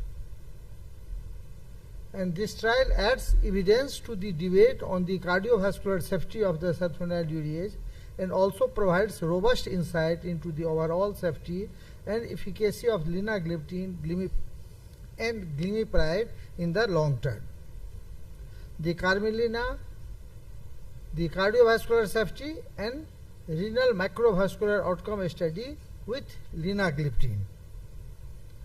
In 2008, FDA guidance for industry on the evaluating the cardiovascular risk of new anti-diabetic therapies.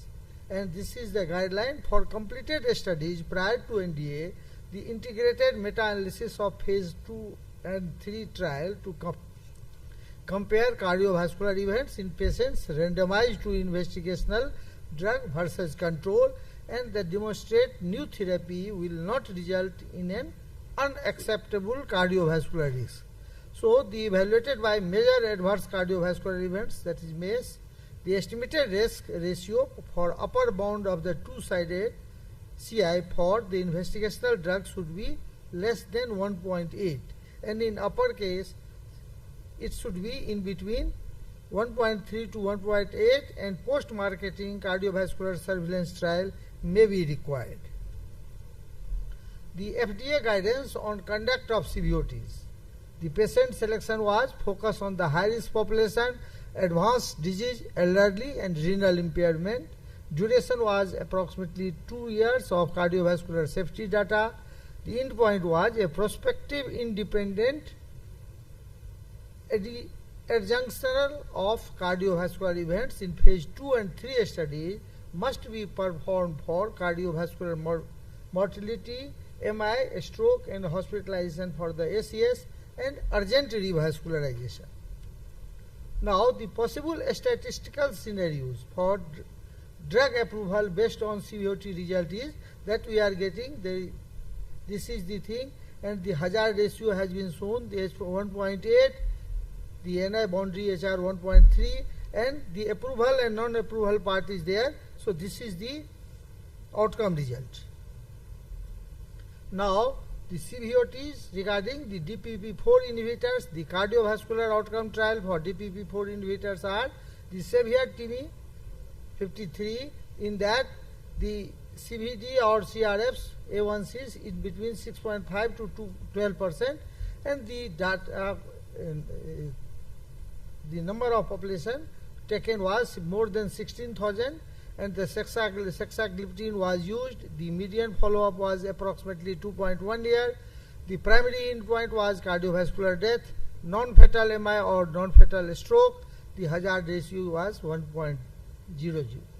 Then in examine trial, the ACS was given trial in between 6.5 to 11%.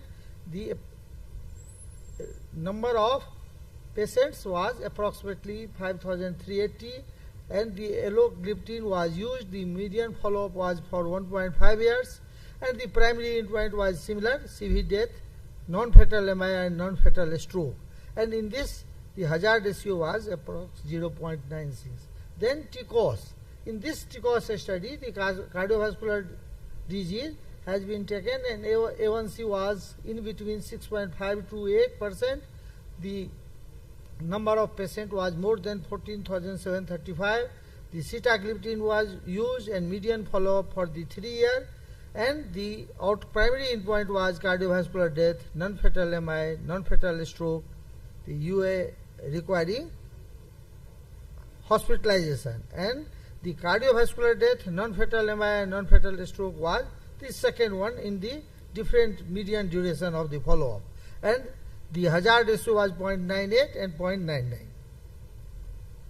Now, with the DPP-4 inhibitors, the different trial was there, the severe TIMI, the examine, the TCOS, and in this, the inclusion criteria was all for the type 2 diabetic patients in between the different HbA1c 6.5 to 12 or 6.5 to 11, and the trial was taken. The first degree outcome was for the severe TIMI 53, the 3-point MACE 7.3% in the sexagliptin group versus 7.2% in the placebo group. The second degree outcome was for this severe primary endpoint plus HFH, coronary revascularization, hospitalization for the unstable angina was approximately 12.8% in the sexagliptin group versus 12.4% in the placebo group. So, this is the thing, the HFH has 3.5% in the sexagliptin versus 2.8% in the placebo group. The examine trial, that is for the alogliptin, in that the similar approx 6.5 to 11 was the HbA1c, and the history of ACS within 15 to 90 days. 3-point MACE was in first degree outcome, and in that 11.3% alogliptin group versus 11.8% in the placebo group, and the P ratio was less than 0.001 for the non-inferiority and second degree outcome. The first degree endpoint plus urgent revascularization due to the unstable angina, no significant difference between alogliptin and the placebo group. The TCOS has similar thing with the diabetes. Type 2 diabetes, A1C 6.5 to 8%. The 4-point MACE 11.4% in the sitagliptin group, the 11.6% in the placebo, and in the second degree outcome, no significant difference in the rate of HFH, composite outcome of HFH, or CV death, all cause mortality. Now, if you will see these three, what we are getting, the in the sexagliptin and placebo, the as percentage of the patient is increasing, it is approx similar, but in the last, the placebo is increasing. Same with the alogliptin and sitagliptin. Now, hospitalization for the heart failure. In the severe TME trial, it was there, most of the patients, in that 3.5% has the drug, placebo was 2.8%, hazard ratio was 1.27, and 95% CI was with 1.07 and 1.51. The p-value was 0.009. And in examine, it was similar, but a bit better in the p-value 0.238, and the TCOS, it is as in median point 0.983. Now something about linagliptin. This design, setting, and participants, the Carmelina and Carolina. In both the trial, the Carmelina was randomized, placebo-controlled, multi-center, non-inferiority trial. The number of population was 6,991, adults with type 2 diabetes, and A1C was in between 6.5 to 10%, high cardiovascular risk and high renal risk, and in-stage renal disease were excluded. And in the Carolina, the randomized double-blind active control non-inferiority trial with participants screening, the number of patients was more than 6,000, and the duration was approximately 6.3 years. Adults with type 2 diabetes, A1C was in between 6.5 to 8.5%, and high cardiovascular risk was there. The interventions in that, the linagliptin 5 mg was given in both the group. The main outcome and measures are first degree outcome in Carmelina, time to first occurrence of the composite cardiovascular death, non-fatal MI or non-fatal stroke, 3-point MACE, and second degree outcome was time to first occurrence of death due to renal failure, end-stage renal disease, or sustained 40% diminution in eGFR from baseline. The Carolina, the primary outcome was time to first occurrence of cardiovascular death, non-fatal MI or non-fatal stroke, with the aim to establish non-inferiority of linagliptin versus glimepiride.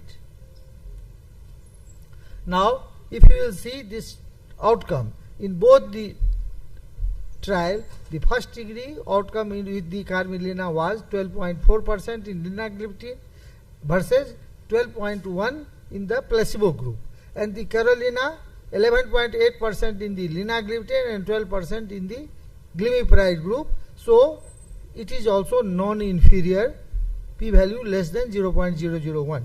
The result was with Carmelina was among adults with type 2 diabetes and high cardiovascular and renal risk, linagliptin added to usual care resulted in a non-inferior risk of composite cardiovascular outcome over a median duration of 2.2 years, and in the Carolina among adults with relatively early type 2 diabetes, elevated cardiovascular risk, Use of linagliptin versus glimepiride over a median period of 6.3 years resulted in a non-inferior risk of composite cardiovascular outcome.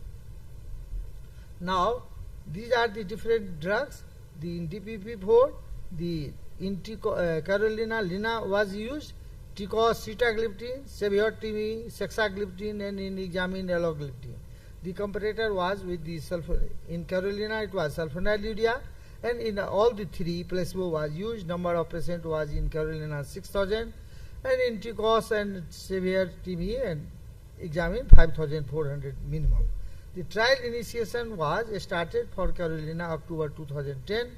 The Ticos was in November 2008.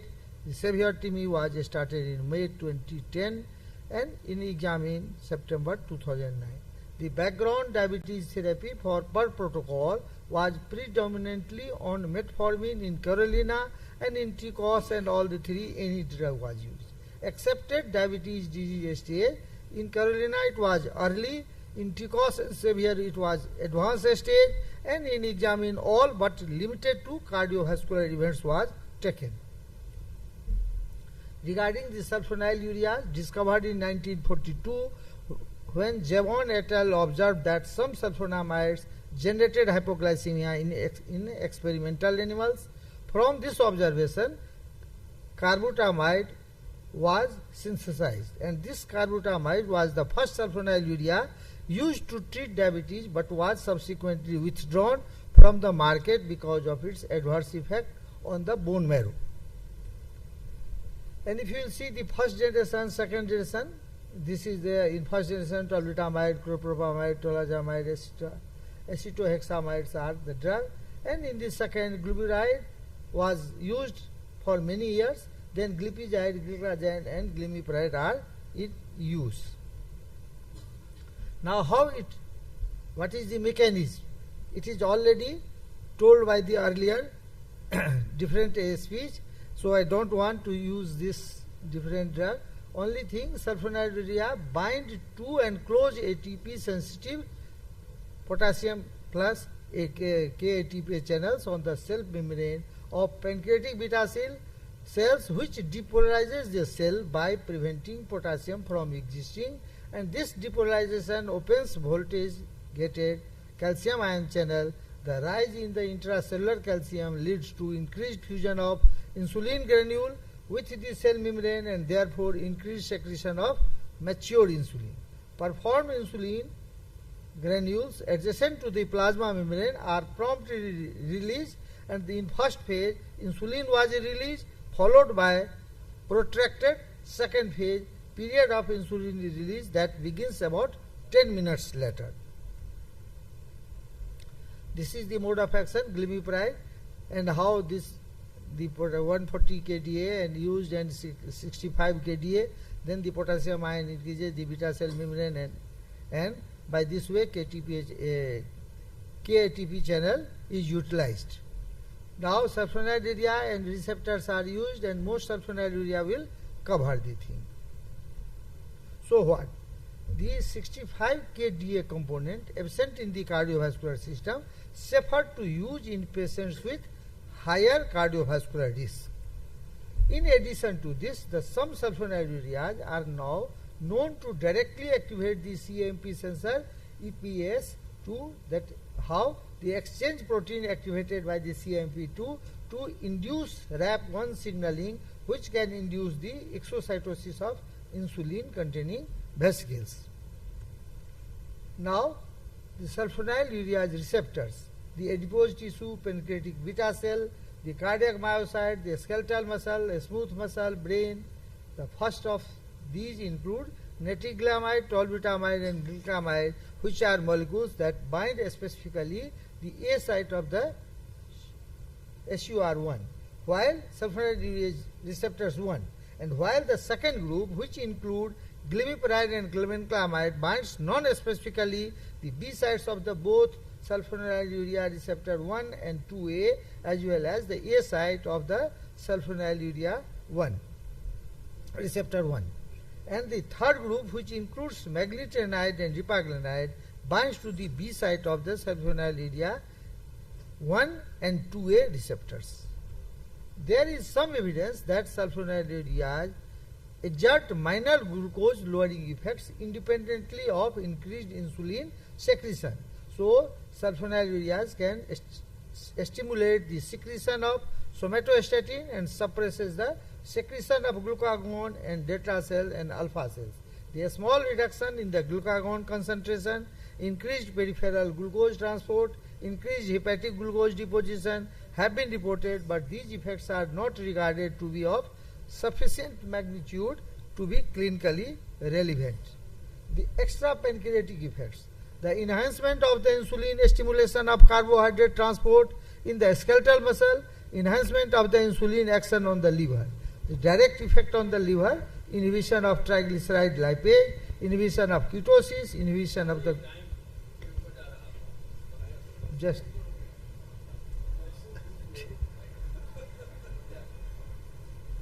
okay. बस sir subscribe में ढेर सारा drug है, that is the problem. So take home message is, given the promising results of the said CVOT trial, the use of sulfonylurea may be declining, but given the cost effectiveness and widespread availability, they continue to be among the first line drug to treat diabetes after metformin. And the main challenges are the risk of hypoglycemia, because this is the anti-hypoglycemic drug. Certainly it will reduce the sugar, and weight gain and restricted use in the various comorbid conditions. And while drugs like linagliptin are among the only drugs that can be used in the condition like end-stage renal disease. Thank you.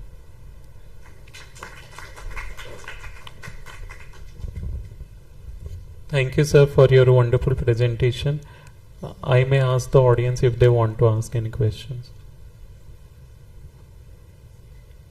Okay.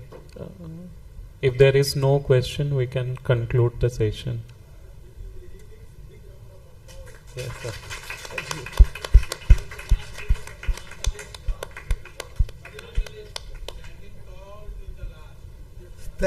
Thank you, sir.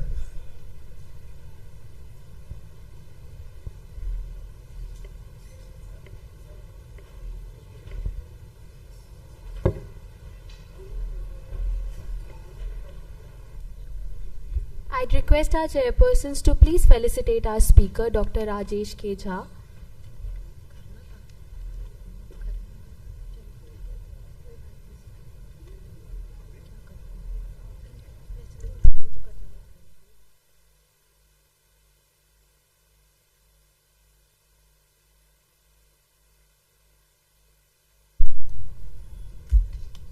May I please request Dr. MSI Siddiqui sir to please come up on a stage and felicitate our chairpersons.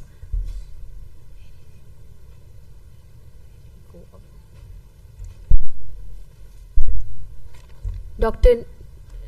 Nikhil Sinha,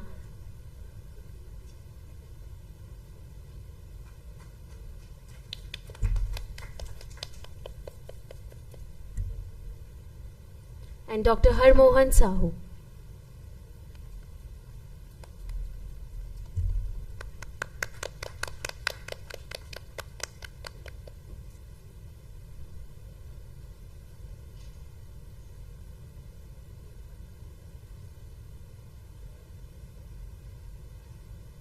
Thank you, sir.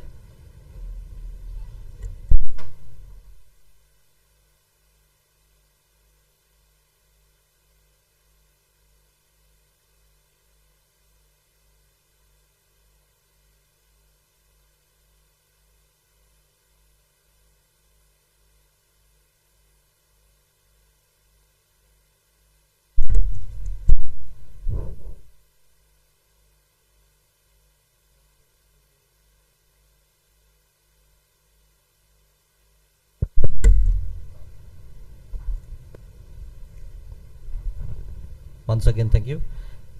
An exhaustive day of academic fest, CCDSI, is coming to a closure. I will not say it's a closure, we are moving forward for the next year, and we have already got invitation from Kota. So I'll say ki hopefully most of us will be rejoining in Kota to have the 9th CCDSI conference there. We started the first day with neuropathies, then a pregnancy symposium, and it went like the things of importance, the pregnancy, hypertension in pregnancy, then diabetics patients, pre-diabetics patients in pregnancy, handling the mothers of pre-diabetic and diabetic patients in pregnancy. It was a wonderful sessions. It was absolutely a gem of things to be arranged in a sequence, and that was possible only with the brain of Dr. Madhukar Rai. He was very focused right from the day we thought of to start with the CCDSI. He said ki you don't worry about the program. We will set the program and the persons will enjoy it, and it will be a flow of sequences. So we had seen a 2.5 day of flow of sequences right from the not only diabetes, the cardiac involvement, the renal involvement, and the metabolic diseases, and so on. We were fortunate enough to have so many abstracts, sir. Probably highest, if I can count, there were 27 abstracts from the PGs and 18-19 abstracts from the faculties also. It is included in the 7 year, so we passed 42 abstracts in the 7 year. It was a fest of knowledge. I hope everybody who was involved in the fest listened to the so wonderful orators from different parts of India and across the India, from length to breadth and east to west. And I hope this will be continuing and CCDSI grows as the organization grows. I once again thank to Dr. Rai sir, the founder president. He's here. He's been tirelessly sitting and listening to the all proceedings and having a very close eye of what we are actually doing. It was a teamwork, and we I hope we have done a commendable job. I can thank all my colleagues who were involved with us, the team, the PG students, the faculties from medicine department and other departments. Dr. Parul, she came and joined yesterday. She was out, but she was on there every time on phone because I had one important work which she was the only person who can look after. So the things were, I hope went fine, and the academic fest had enlightened us with so many wonderful knowledges which we were not aware of, or if incomplete awareness. So that awareness I hope has completed, or if not, we will complete it in the coming next 9th CCDSI. Thank you. We will proceed for lunch now.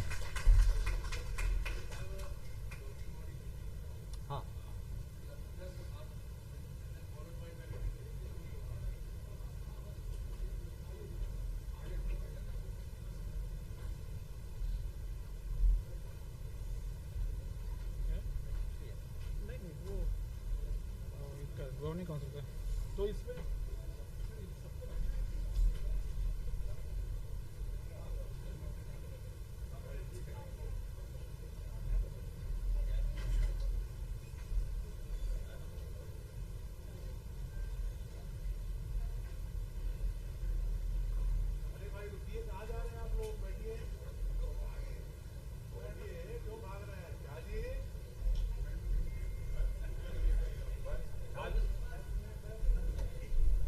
We'll take only few more minutes of yours, just few more minutes.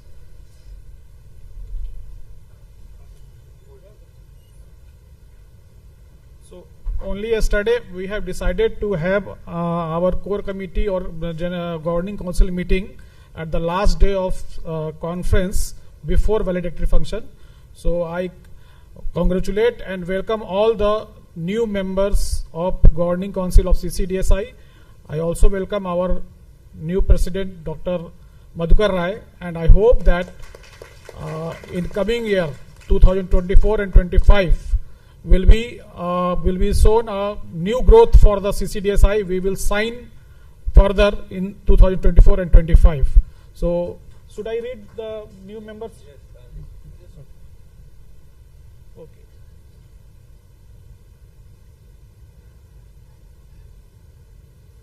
One minute.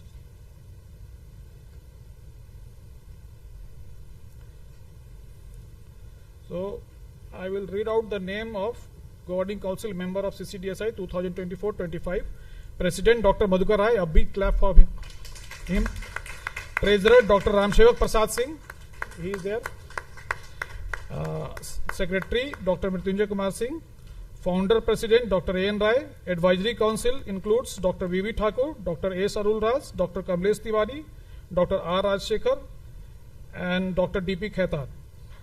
Dean ICCMD, newly elected Dean, Dr. A.K. Birmani. Immediate past President and Dean elect, Dr. Ashok Taneja. Immediate past Dean, Dr. Jayant Kumar Panda. President elect, Dr. K.K. Parikh.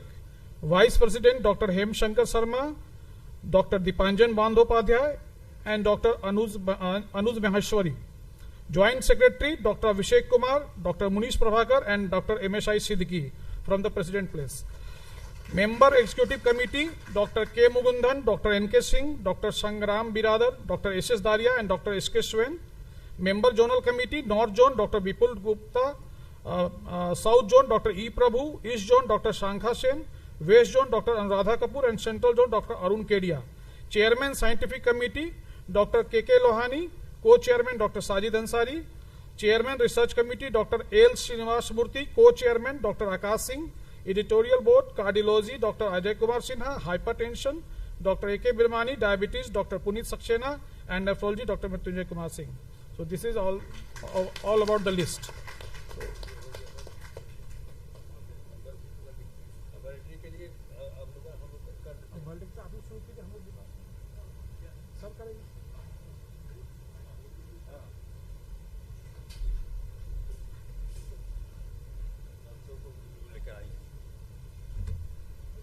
I think you will all agree. We had excellent conference. We had a memorable hospitality, and the scientific material was tremendous. And it has of the younger doctors. I think everybody, whether he is young or old, like me, we have learned something. No medicine, nobody can say that he is perfect. Everything, new development are going on, and whenever you attend a conference, you come to know new things. So I will like to felicitate our organizing chairman and the president from the CCDSI headquarters. Will like to felicitate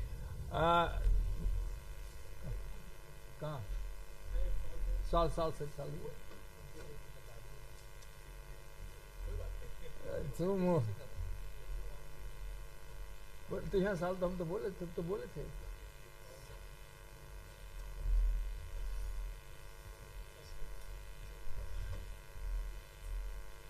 Actually, we wanted to felicitate our organizing chairman and secretary. We had a sal. ये तो हो गया.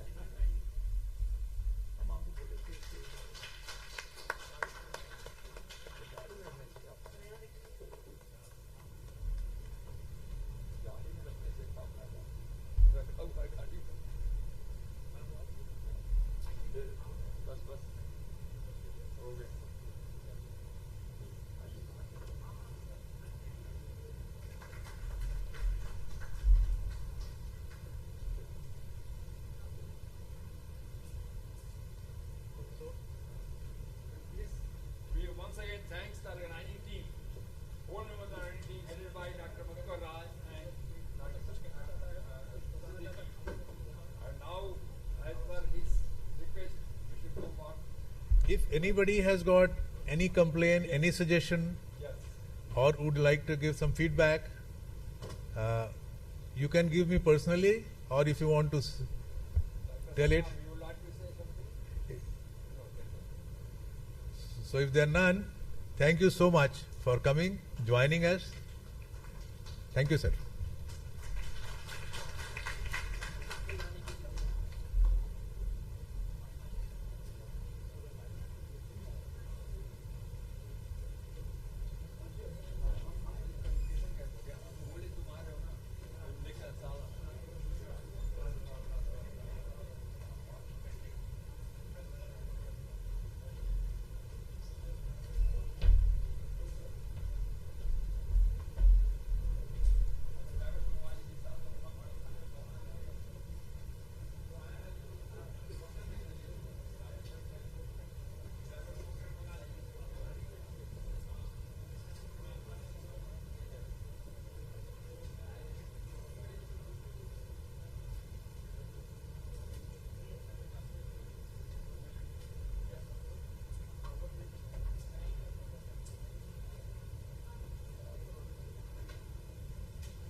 मेरी तो